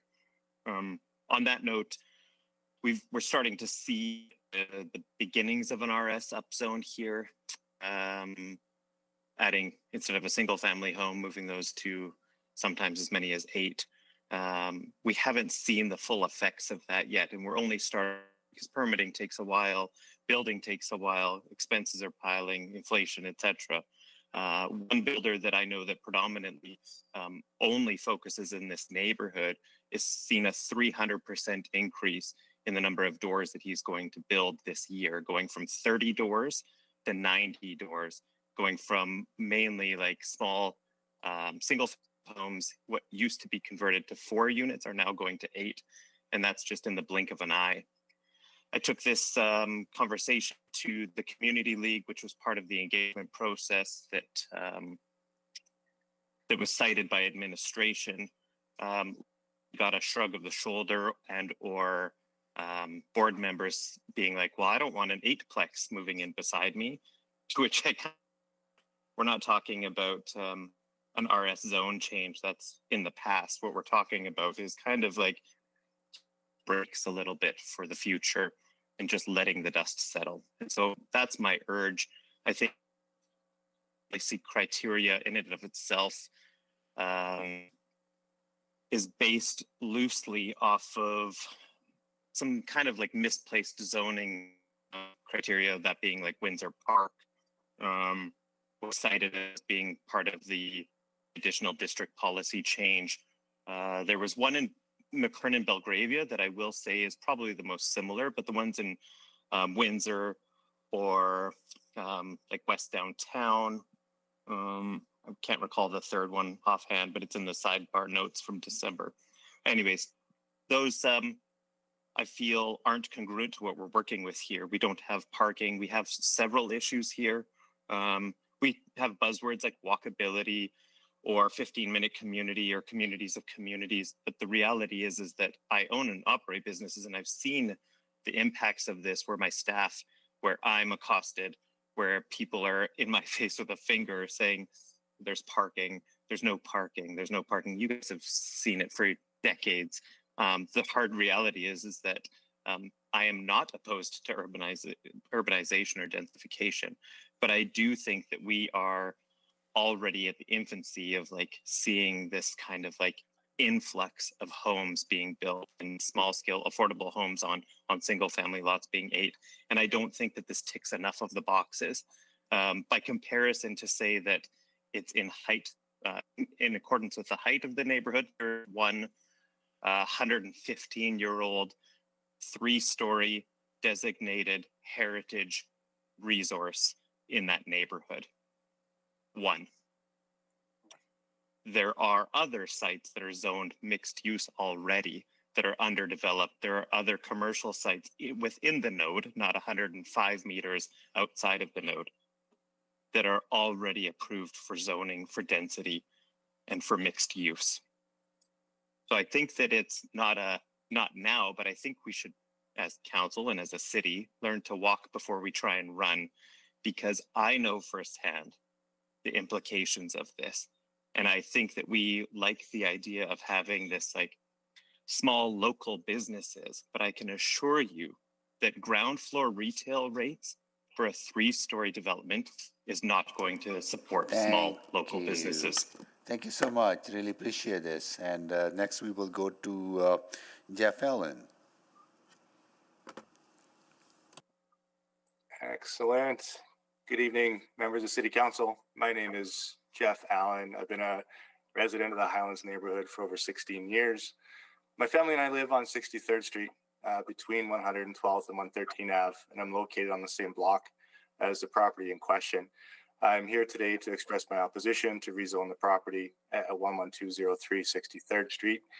I'm deeply concerned about the potential negative impacts this rezoning would have on our community, and I urge you to seriously consider the concerns being brought forward today by residents in the area who have a vested interest in our great neighborhood. I have 6 primary concerns that I wish to detail to you today. The first, the historical neighborhood character versus the scale of development. The Highlands neighborhood is not just any residential area. It is one of Edmonton's historical neighborhoods. It's defined by its unique heritage with a significant number of character homes dating back to the early 20th century. The area's charm and identity are closely tied to this historical context. Introducing a mixed-use development that could be up to 14 meters tall and include commercial spaces would drastically alter this character. This building would simply be too tall when built directly beside single-story or two-story residential homes. Notably, the property abutting to the north is only a single story in height. The potential height of this development would cast permanent shadows to residential properties north of it that currently enjoy south exposure and the associated sunshine. This rezoning would impose a scale of building that is fundamentally incompatible with the existing historic residential fabric. Number two, increased traffic and safety concerns. 112th Avenue is already a busy arterial roadway. Adding commercial uses will inevitably increase traffic, leading to more congestion and safety issues, especially at 63rd Street intersection. While the city may point to nearby public transit, the reality is that Edmonton is still a car-dependent city. Any commercial development, regardless of transit access, will undoubtedly increase vehicle traffic on these residential streets, much like Nate just alluded to. Number three, parking issues. Parking can be a challenge in our neighborhood. The planning report itself acknowledges the community's concern about the lack of parking for multi-unit residential and commercial development. Rezoning to allow for more density and commercial activity without additional parking being made available will only make this problem much worse. It is simply impractical to expect that 63rd Street is able to accommodate on-street commercial parking when it's already in high demand by residents on this street. Number four, the uncertainty of development and irreversible impact on heritage. This rezoning to a mixed-use zone creates a great deal of uncertainty about what will actually be built. The administration tells us the exact development isn't known until a development permit stage, but this lack of clarity creates anxiety and mistrust amongst residents today, especially concerning how a modern mixed-use building will integrate or more likely clash with the historical aesthetic of the neighborhood. The potential damage to our historical streetscape is not a risk we should take. It's an irreversible change that we'll have to live with forever. Number five, negative impact on residential environment. Introducing commercial use of this scale right next to residential properties will lead to increased noise, light pollution, and loss of privacy. Because I live so close to the proposed development site, I'm also very concerned about the potential for increased traffic on 63rd Street as a quiet residential road. This traffic would increase noise and disruption, especially during evenings and weekends. This would negatively affect my children's sleep, our family's ability to enjoy our home and yard, diminishing the peaceful residential environment that is so valued in Highlands. Number six, unnecessary duplication of commercial services. It's important to note that we already have a commercial space very close by. There's already a bustling commercial space zone for mixed use, just 1.5 blocks to the west. Many of you may be familiar with Foxburger, Via Bella Candy Store, Kind Ice Cream. Additionally, there's professional office space available in this area in these same buildings. There's arguably an excess of commercial space given the recent departure of an insurance brokerage who has had a for lease sign in the window for a couple of months. Given this proximity to existing development, a key question must be asked. Is there a real need for more commercial zoning within the heart of our residential neighborhood? I understand and support the city's goal to create 15-minute communities and to encourage responsible infill. I believe Highlands community has already achieved many of these goals through an already existing healthy mix of residential and commercial development. Therefore, I urge you, the members of the City Council, to reject this rezoning, preserve the existing small-scale zoning. The existing zoning allows for residential densification while avoiding redundant commercial development and associated increase in building height. I ask you to respect and preserve the unique and irreplaceable historical heritage of this neighborhood. Thank you for your time and consideration. Thank you, Jeff. Next, we go to Deborah Perker. Hello. Thank you very much for listening to me. I'm born and raised Edmontonian. I've lived in Highlands for 44 years and a taxpayer in the area for 41 years, where taxes have only increased and services have gone down. We feel that this may be futile because it seems that the city does not listen to their constituents. I totally agree with what Nate and Jeff beforehand have said. Much to our dismay, when we received this rezoning application from the city concerning the property directly behind us. We live on the corner as well, on the other side, and have had to deal with traffic issues on 112th Ave with nothing ever being done to slow down traffic. And we've had our fence hit 3 times, and this is vehicles going eastbound, so coming across 4 lanes of traffic. It's all due to speed. Unfortunately, the rezoning of this property behind us, wanting a development of approximately 4 stories plus commercial, is so totally unacceptable in this community. We have a small commercial area just 2 blocks away, as Nate and Jeff said. This property in question is totally surrounded by family homes. There's parking only on one side of the street, and 112th Ave has got restricted parking as well during certain times of the day. What concerns me as well is about the older infrastructure. Can it handle that size? And now there's directly across from us on the avenue on 62nd Street, there is another rezoning application for the same commercial and small apartment, 3 to 4 stories. Again, no parking. Only one side of the street, and where there's already an 8-plex already being built, which brings me to our property values. Ours will drop, of course, just like city services. I feel sorry for the people who paid over $1 million for an affordable infill house, thinking they are in a single family home neighborhood and have an 8-plex built beside their home, blocking all sun and with 8 balconies looking into their lot. Can you imagine trying to sell that house? On the south side of 112th Avenue, there is restricted parking. No parking between 4:30 and 6 going east for rush hour traffic. Nobody pays attention to that and creates bottlenecks, backup delays, and of course, there is never a bylaw person there to give any tickets. I can't imagine any more commercial just 2 blocks away.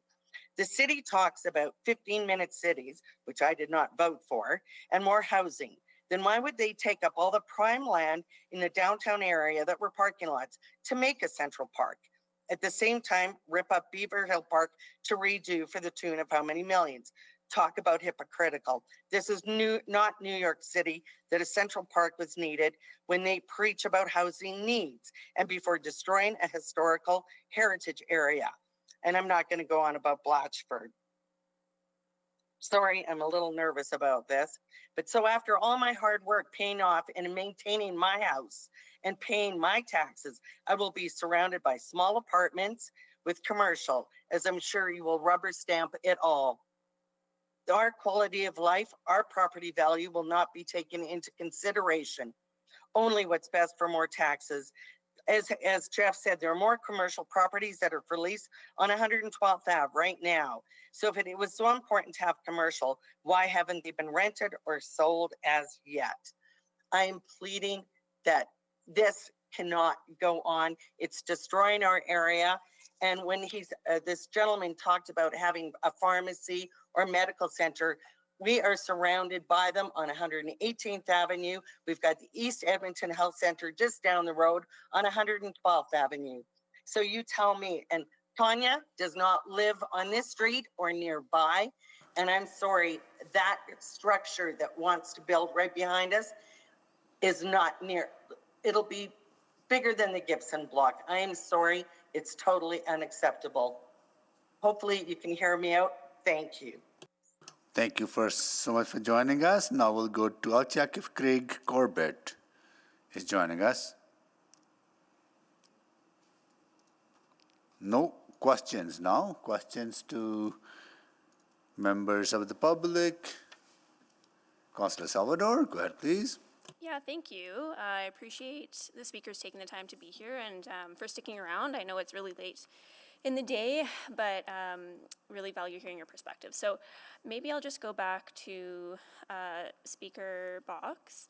Yeah, I guess I wanted to dig into some of the concerns you shared related to policy 2526 and sort of that threshold of 2 criteria.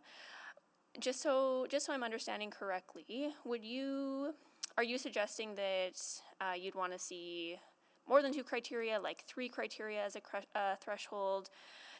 Can you elaborate a little bit on that? Yeah, totally. I went through maps.edmonton.ca one night because this stuff is interesting to me, and just scrolled neighborhoods that I thought might be of interest to this. So Windsor Park, Belgravia, McKernan, Forest Heights, Strathern, and just kind of like started compiling a list, and then kind of gave up because the list was way too way too long of all of those that could meet 2 criteria.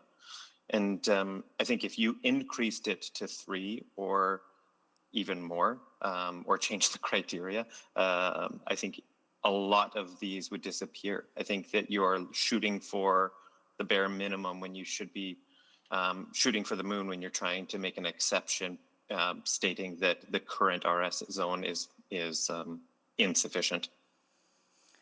Okay, well, I appreciate that, and I'll be following up with administration on that one. I would like to dig into. I think all the speakers brought up parking and traffic as a concern, and I know that is an ongoing issue along 112. I guess I'd like to get your perspective because I hear both concerns related to traffic safety and speeding, but also concerns about the availability of parking. And yeah, I guess what are you hearing? Part of me questions, would it be better to have more parking along 112 to aid in traffic calming? Would it be, like, because right now there's different variations of restrictions based on where exactly you are. Yeah, most of the proximal streets are parking one side. Lots of them are unidirectional with the exception of 68th, I believe. That's a one-way. 112th has peak hour no parking zones heading eastbound at 4:30, I believe, heading westbound from 7 till 9. So ostensibly, you've got 4 lanes of traffic during non-peak hours, 3 lanes during others. However, that doesn't take into consideration, like one of the other speakers, like people who choose to park and say throw their hazards on and hop out and pick up their skip order and peel out before bylaw can get to them.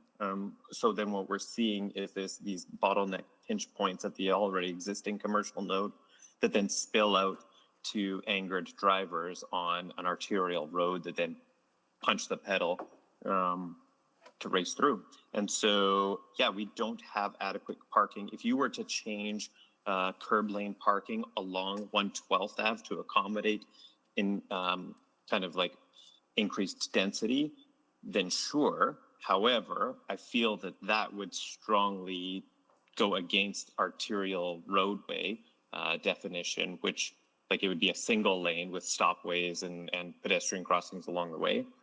And a single lane, my guess is that it would be a hard case to make this 112th would no longer be an arterial road. So I feel like it's kind of cake and eat it too scenario in that regard. There frankly is not enough parking. Speaking from experience, we had an adjacent commercial property owner who opposed us being there so much so that he filed a lawsuit as us being a nuisance. It cost me as a small business owner $50,000 to date to fight it. Same as the property owner.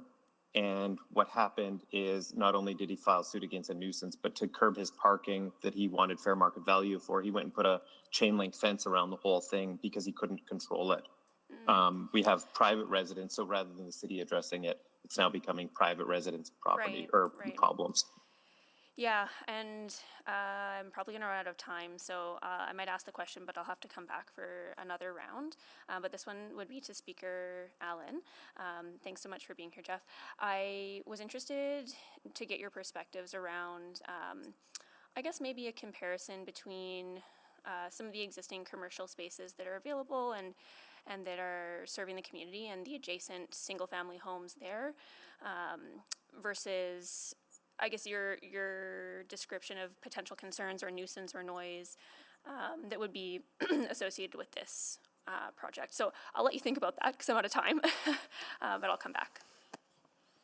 Thank you. Councillor Knack? Well, it's actually, that's the question I was going to ask. So Mr. Allen, hopefully you had the few seconds to think about it. I was just curious as someone trying to understand, I've been to the area, primarily have biked to there though, and so I wanted to get a sense of the existing business area and the commercial node, and the proximity to the existing single-family homes and the one-way parking already that exists, and sort of, so do we find that area to be an issue, I guess, and essentially what you're suggesting is we shouldn't allow, that shouldn't have happened in the first place, therefore it shouldn't be somewhere else as well? I wouldn't go so far as to say that that shouldn't have been allowed to happen. I think the commercial node that exists has had positives that I think, frankly, outweighs some of the concerns. And yes, is parking an issue within that node right now that Nate is referring to? 100%. For those 2 or 3 blocks around the existing commercial space, parking is at an absolute premium. There's issues on 112th during rush hour. If I was a single family homeowner on that street, I would be a little perturbed, to be frank. But I think we have to recognize that there's a positive to having that node. And I think some of the speakers that support this rezoning kind of touch on them. It's a meeting place, people can gather, meet their neighbors, etc. But the point I was trying to make in my presentation, everyone, and to get back to your question, was we're already realizing those positives. That commercial node exists, that 15-minute district idea already exists. And so in this situation with this rezoning, I think the positive or upside here is somewhat muted by the existence or pre-existence of this commercial space.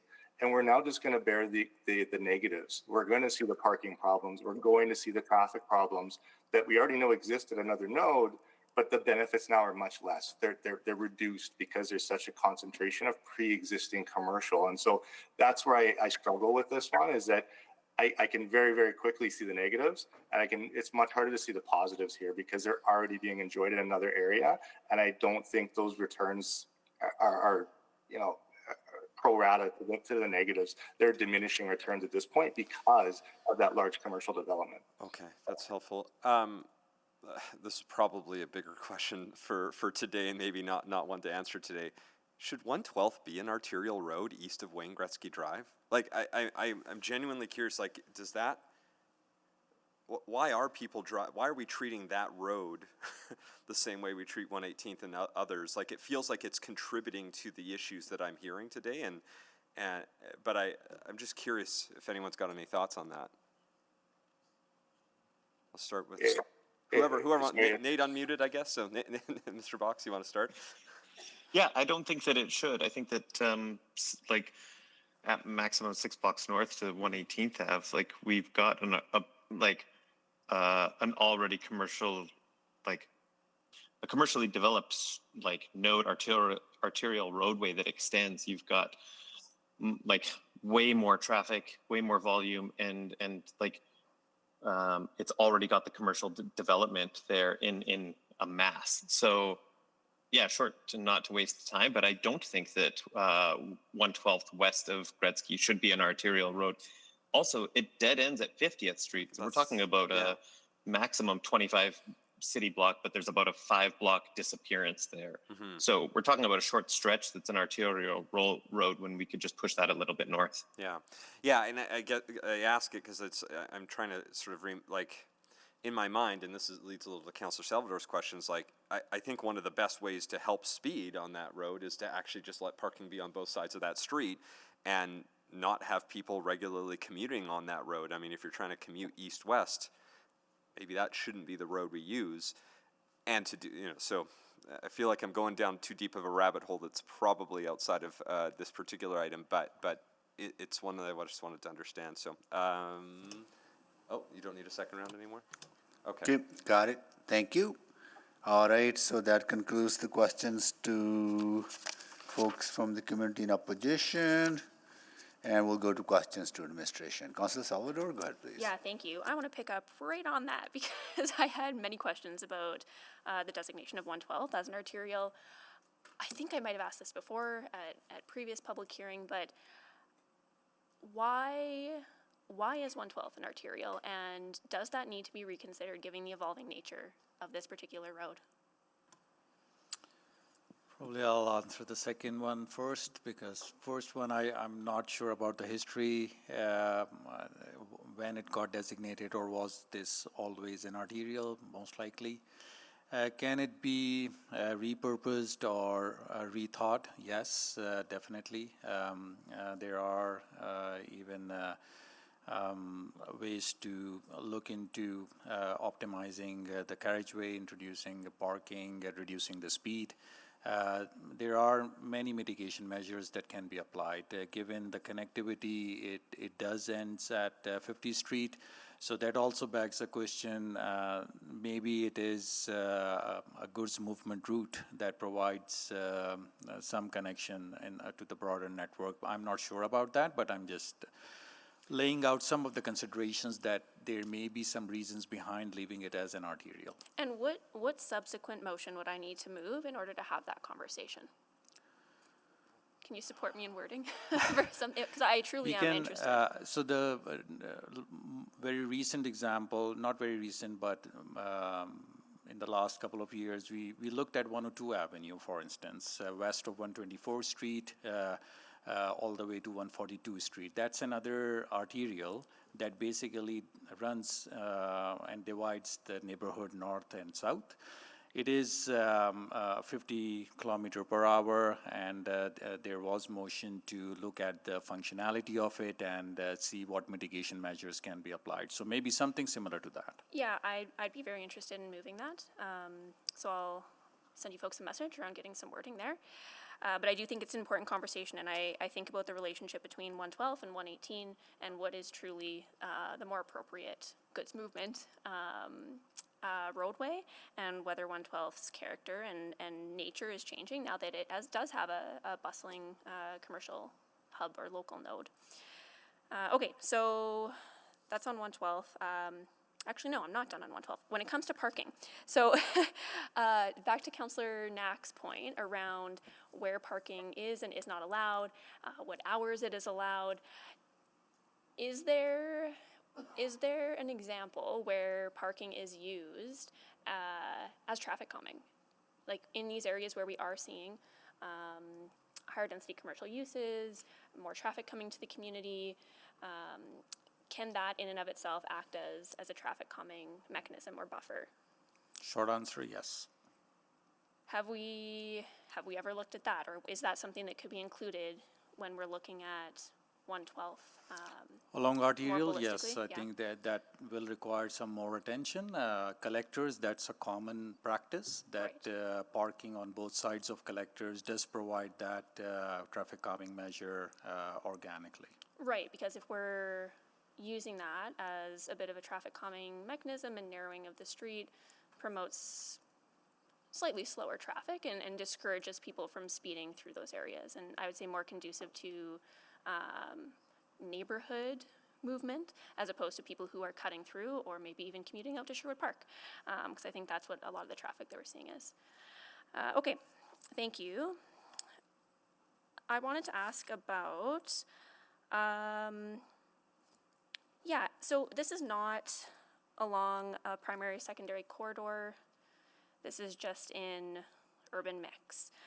Can you explain the context of MU when it is not in a node or corridor? My understanding was that's typically where we would see an MU zoning, not necessarily in urban mix. Well, typically, I mean, it's in the purpose of the zone, but in terms of flexibility and being able to customize a zone in order to respond to context and what we're hearing in the community, MU was a compromise, being able to take down the height. We don't have that as an option in MUN, which you might see more commonly, right? That's the mixed-use neighborhood. So this was an opportunity to customize that in response. Okay, I'm out of time. I'll come back. Councillor Stevenson? Yeah, thanks very much. I think this conversation is raising some of the same questions that we had around the RSM, use of the RSM and how 2.5.2.6 is applied. So we did provide that guidance in terms of coming back with the report. I know it's very focused on RSM, but do you think it might also have guidance for other sites like this that are subject to 2.5.2.6? Sorry, the motion that we received 2 weeks ago was specific to the application or opportunities for the small to medium scale zone. But if we are looking to introduce new policy or to guide that policy, it may impact how we then apply existing 2526. But also just reminding council, like the 2526 came about largely because of the council asking for more opportunities for intensification. And feeling that the nodes and corridors weren't enough amongst themselves. And so, so they're reflecting that the more opportunities and the grants, and they weren't pulled out of thin air, they're pulled out of from existing policy and practice, so, yeah. Yeah, absolutely, and I think, you know, the applications we've seen since that policy going in have, you know, raised situations that I certainly wasn't contemplating when looking at that policy. So I think it's not unusual for us to have that iteration. Can you remind me the height of the heritage building that is there, just a couple blocks away? Do we know what that is? 3 stories. But do we know like meters? I don't know meters, sorry. Okay, but 14 is typically 3? 14, you'd be getting closer to 4. Okay. Yep. Okay. Yeah, I'm assuming with the heritage building as well, there might be higher floor to ceiling heights. Could be. Okay. Yep. Then I did, you know, just sort of this question of the safety of 112th Avenue. I think, you know, some really interesting questions raised. I was just wondering about crossings on 112th. So I think there's maybe some lights at 65th. Is there anything further east? 62 Street. 62 Street, okay. Pedestrian controlled. Oh, sorry, you aren't actually able to answer right now, but I appreciate it. Councillor, there is a planned crossing improvement at 112 and 66th Street. 112 and 66? Which is also a shared roadway. It is 66th Street north and south of 112. Okay, okay. And then with this type of development, would we, I know in other rezonings, we sometimes look at off-site improvement requirements to, you know, improve intersections, to add crosswalks. Is that ever something that would be triggered by adding a new mixed-use building in this location? The scale of this development won't allow us to ask for such measures. Okay. Do we have sort of a set threshold, sorry? So there are not, like in terms of the numbers, this development at a high level, 10, 12 units with a small commercial component, 8,000 square feet, versus if it is a ground plus 8 type development, I think that's where we start looking into off-site improvements. Okay, great, thank you. I don't have any further questions. Thank you. Can you move second round, please? So moved? Second. Please vote.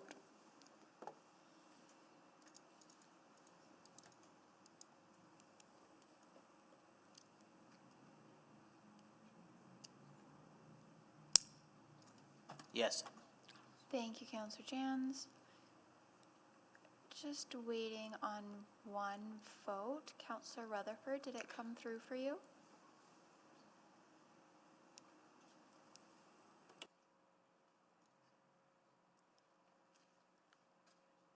Councillor Rutherford, are you online?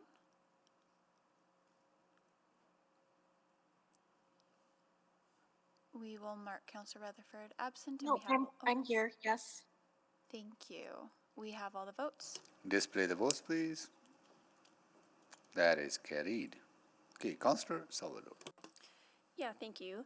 Just want to talk about height for a second as well. So the application in front of us is for MUH 14. When it comes to the height modifiers, how much flexibility is there in being, I guess, prescriptive around what that H is? Well, it's part of the zone. So if this says H14 and it's approved today, that is the maximum the height can be, and it cannot be varied by the development officer at the development permit stage. Right, and I guess a better question would be if we feel that like H12 might be more appropriate than H14, do we have the ability to give that direction, I guess? We can ask the applicant if they're interested in changing their, if they're amenable to that. It's their application. Yeah, in terms of land use compatibility, you know, if it would work, yep. Okay, and that wouldn't have to be sort of re-advertised or anything, that we wouldn't have to go back to community with that kind of change, since it would be lower? Correct. As long as you keep the MU designation, Right. then you could lower the height. Okay, because I'm just, again, reflecting on the consistent concerns that I was hearing from folks, as well as in my inbox around just the height and scale of the building. And yeah, recognizing that the commercial area just to the west, I think Gibbard Block is around 13, maybe 14? 13 meters? Yeah. Is 3 stories. Sorry, we would have to do some Google Street measuring in order to have Right. that exactly. But it's 3 stories, yeah? Yeah, it's a substantial building. Right, Yep. okay. But to be fair, that is one building, and the other ones surrounding it are much lower scale and are sort of, I believe, single story for the most part. 2 stories. And yeah, mainly we heard from the community that the 2 stories would be around the height that they think fits the area. Right. Okay. I also want to ask about, so I'm going to come back to height in a second, but when it comes to the limitations of uses that could be included under this zoning, I believe the applicant specified, you know, there's no intention to do cannabis store, liquor store, things like that, but even if there's no intention, my understanding is they're actually not allowed It's because prohibited. of the location in proximity to the park. The park. That's right. It's within 100 meters. So that's no body rub, no liquor store, no cannabis. Right, okay. Help me understand what health services could or could not include. Oh, healthcare facility, sorry, and I said earlier it was a community use, it's a basic service. So that can include things like hospitals, detoxification clinics, convalescence clinics, medical centers. Yep, it's an encompassing. Pharmacy? A pharmacy, yep. Okay, thank you. At this point, I think I'm through most of those questions. So let me just pull up the wording that I have here, because I'm of 2 minds. I might be interested in moving something that does reduce the height down to 12 meters. At the same time, I am interested in some of the conversation that I think Councillor Stevenson mentioned around 2526 and some of the work that's being done around the RSM zone, and if there might be value in having that conversation first before we make a decision on this. So that's where I'm at. Maybe to form that into a question, if we were to wait to get some of that information back, would that help inform this kind of application, or would it likely be the same recommendation regardless? Well, if we take another look at the criteria for additional scale, it could. Right. That's a lot of ifs. Yeah. There's other context here, right? Like in terms of proximity to amenities. So it's all about a corridor, even though it doesn't have any technical designation as a secondary corridor, but it's still a large corridor that has the potential to develop over time, right? And it is already a terrific magnet and has that commercial node, and it has the amenities in the community that it's going to attract development over time. It's a great roadway, terrific location. So, sorry, I don't know, but are we open to looking at? The motion again is specific to the small medium scale RSM zone. It may impact how we apply it else, like the 2526 elsewhere, but we can't answer that with any confidence. But also just with respect to the height, the buildings around Gibber Block are zoned MUN, and which has a maximum height of 16, so they can redevelop to 16. Okay, thank you. Councillor Stevenson? Oh. Okay, oh, I saw your name, so maybe it's from the previous. Okay.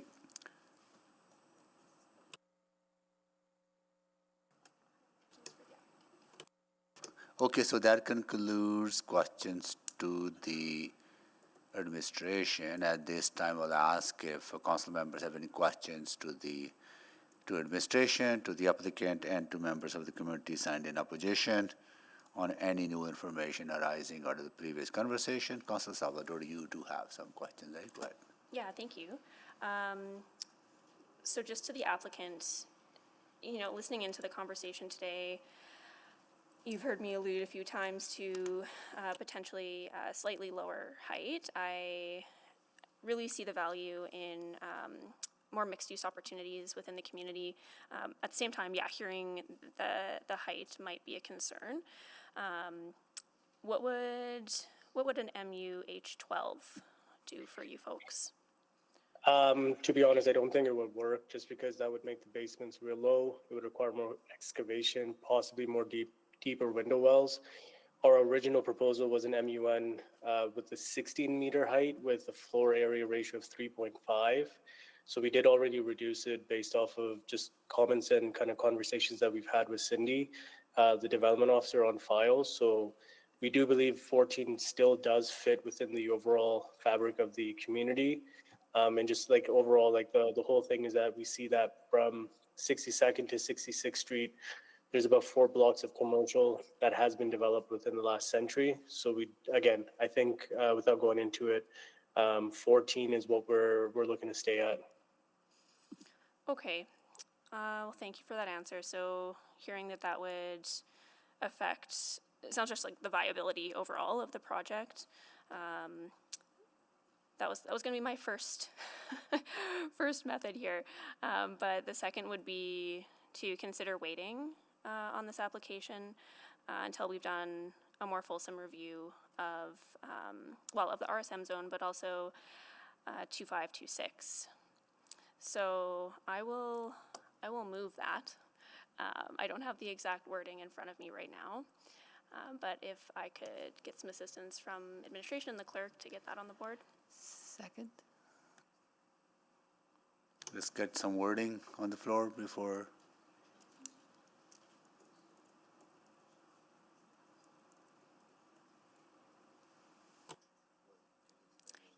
Yep, absolutely. So if I could introduce. Yeah, first of all, maybe I'll just start by saying incorporating more mixed-use opportunities into our communities is absolutely an essential part of building walkable, amenity-rich, complete communities where people can access the essentials close to home. I think about the excellent access that folks have to phenomenal amenities and local businesses right next to Gibbard Block and Kind Ice Cream and Fox Burger and Chickies and a whole bunch of others. But what is weighing on me is whether we have the criteria quite right when it comes to 2.5, 2.6. And this particular application for me kind of falls into that gray zone. So by putting this forward, I think it gives us an opportunity to really look into 2526 as part of that more fulsome review to see Can you plan 2526? Sure. So 2526 is where, and it was in the slide deck, where 2 criteria have to be met in order for administration to put forward a recommendation of support. And I think there might be a worthwhile conversation to say, is 2 the right number of criteria? Is 3? We don't quite know because they haven't done that work yet. So that's what I am curious to see before making a final decision on this. I again, I think there's real value in these types of projects coming forward and being able to be integrated into our community. But I also think we're kind of caught in that gray zone where the work is starting to be underway, and it's not much of a delay for us to get that information before making a decision on this. So, thanks. Okay, so we need the wording, and second word was Councillor Stevenson, right? Got the gist of it anyway. So, Councillor Nack, you have questions on that? Just speaking to it. Okay.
Be referred back to administration to return after recommendations are provided to council on district policy 2.5.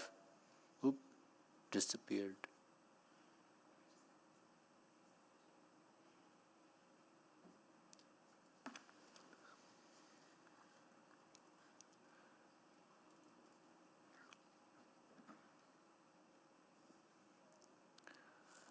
Here comes the boss.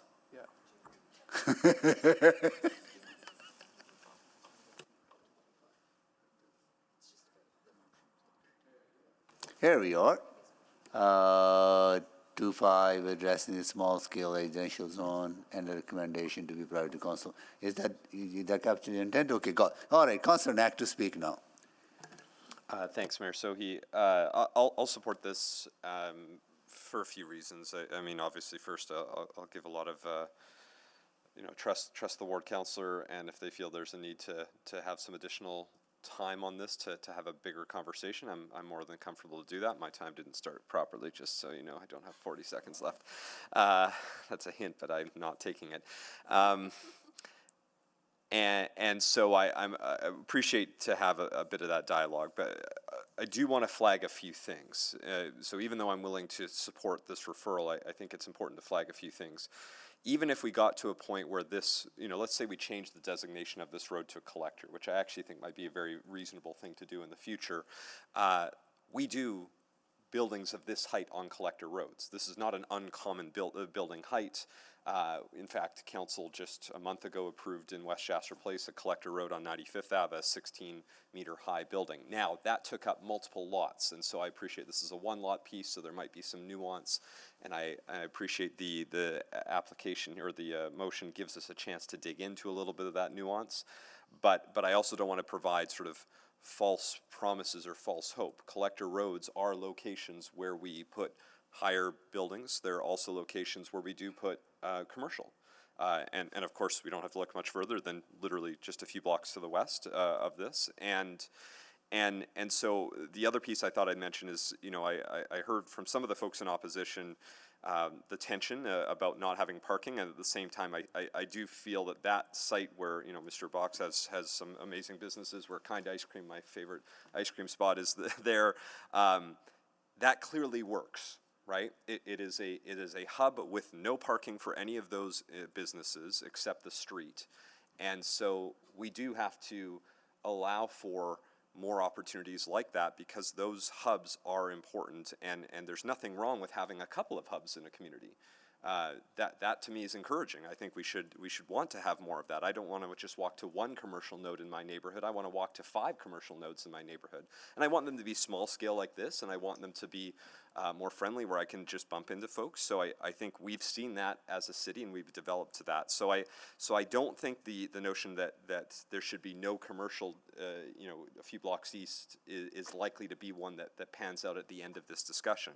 I think the question is, what's the right height? How does it interact with what we have there? And then I did just want to briefly flag, because I know I might have debated calling a point of privilege, Mr. Mayor, when there were some speakers earlier on sort of like questioning. It's always concerning when you've got some folks who are opposed, some folks and against, sort of speaking towards each other. And I know one of our speakers came in favor, who's just a resident of the neighborhood, who just wanted to share their perspective, just as some of the other folks who submitted in writing. And I think they were called out a little bit later through one of the speakers in opposition. And always just a reminder that there's always going to be a difference of opinions, right? There are going to be folks in every community that want to have more commercial nodes, more local spots to go to, and there are going to be folks who are very hesitant to see any further change in the community. But we shouldn't want to criticize, no matter where somebody lives in the community, no matter how close somebody is or isn't to a site. It's always great to have folks wanting to participate. So I just really encourage folks that maybe this is an opportunity to have some dialogue, connect at those same shops in the community, and try to better understand the perspectives of why somebody might like something like that, just as much as why somebody might not like that. Because again, I think this corner, the existing commercial corner, is delightful. Just one of the just a gem in the city. I wish I lived closer so I could go more often, mainly because I love Kind ice cream. But I think we need to encourage that, and I hope that as we go forward, we'll continue to encourage that. And again, let's take a look at this, but I also just want to make sure folks realize that, arterial roads, collector roads, this is where we do this type of development. This is not an uncommon built form. There might be some uniqueness we need to look at, and maybe in the future, let's update the road designation for a different piece. But I'll support it, but just with some of those flags. Thanks. Okay, Councilor Salvador to close. Yeah, thank you. Really appreciate the discussion today and appreciate the speakers coming out. And really appreciate Councillor Knack's words as well. I agree with the vast majority of what he said as well. I think it's always tough when there are very different perspectives in a community on certain applications, and I think we saw that today. And I know that there have been, a number of conversations in the neighborhood about this particular parcel. And despite those differences in perspectives, I think at the end of the day, we all want vibrant, welcoming communities and neighborhoods. And I think the vast majority of community members can absolutely see the transformational benefit that Gibbard Block and the local businesses in that hub have brought to the wider community.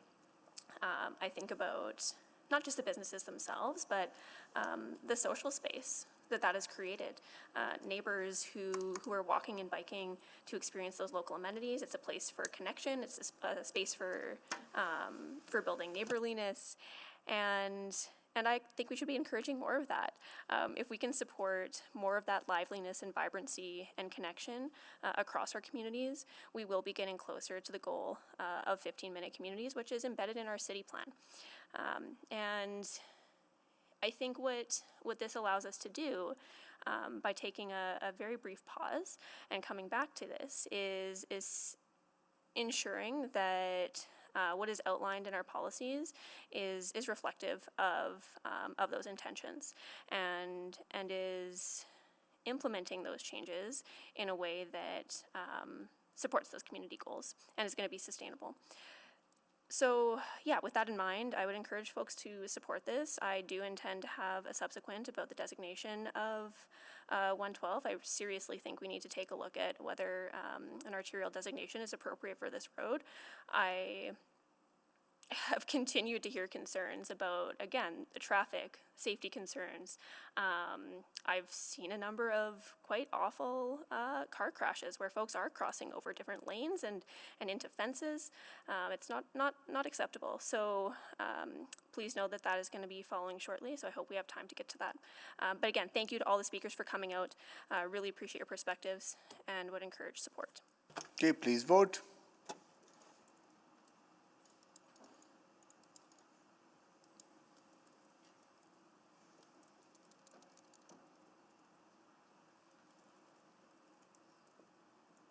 We have all the votes. Display the votes, please.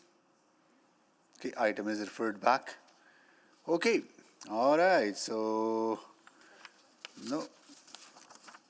We have few items to deal with, just hold on.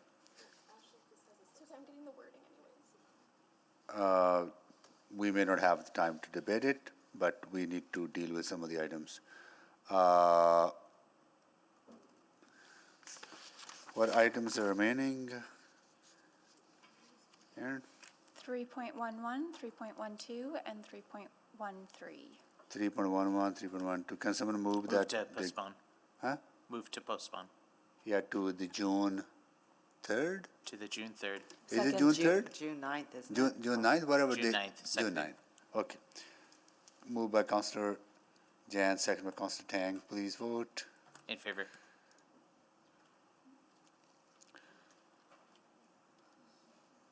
Please vote.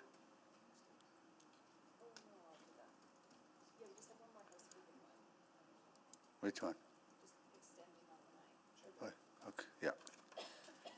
Okay.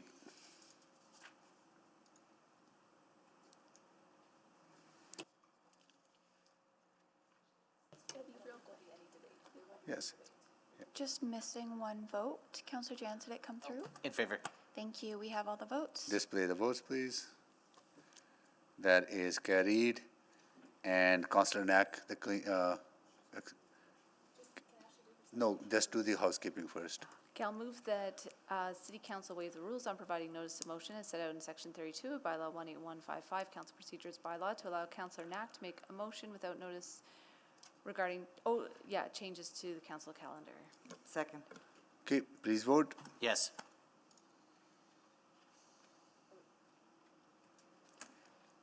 Thank you, Councillor Jans. We're just sending the vote out.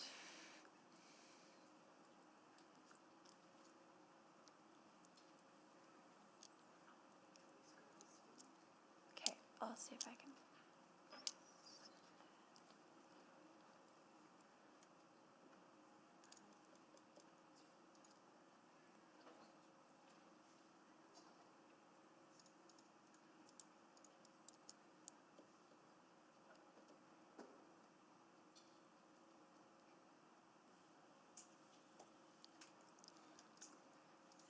Just missing one vote. Councillor Cartmel, did it come through? Nope. Oh, yes. Thank you. We have all the votes. Display the votes, please. That is carried. Councillor Knack? I'll move that we extend orders on the June 9th public hearing, probably to have a dinner from 5 to 6 and then adjournment at 9 p.m. Okay. Second, Councillor Wright? Please vote.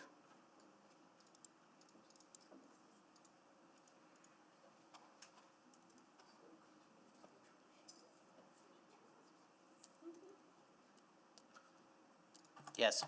Thank you, Councillor Jans. We have all the votes. Display the votes, please. That is carried. Councillor Salvador, what do you have? Sorry?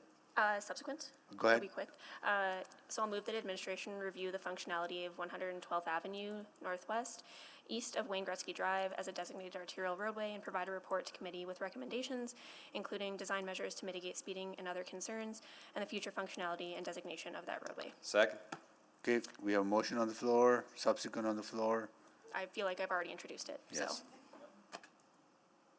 Questions? May I clarify the due date? Yeah. Q2 of 2026 to Urban Planning Committee. Or Q2 2026. Okay. All right. Okay. All right. Please vote. Yes. Thank you, Councillor Jans. We have all the votes. Display the votes, please. That is carried. Okay. All right.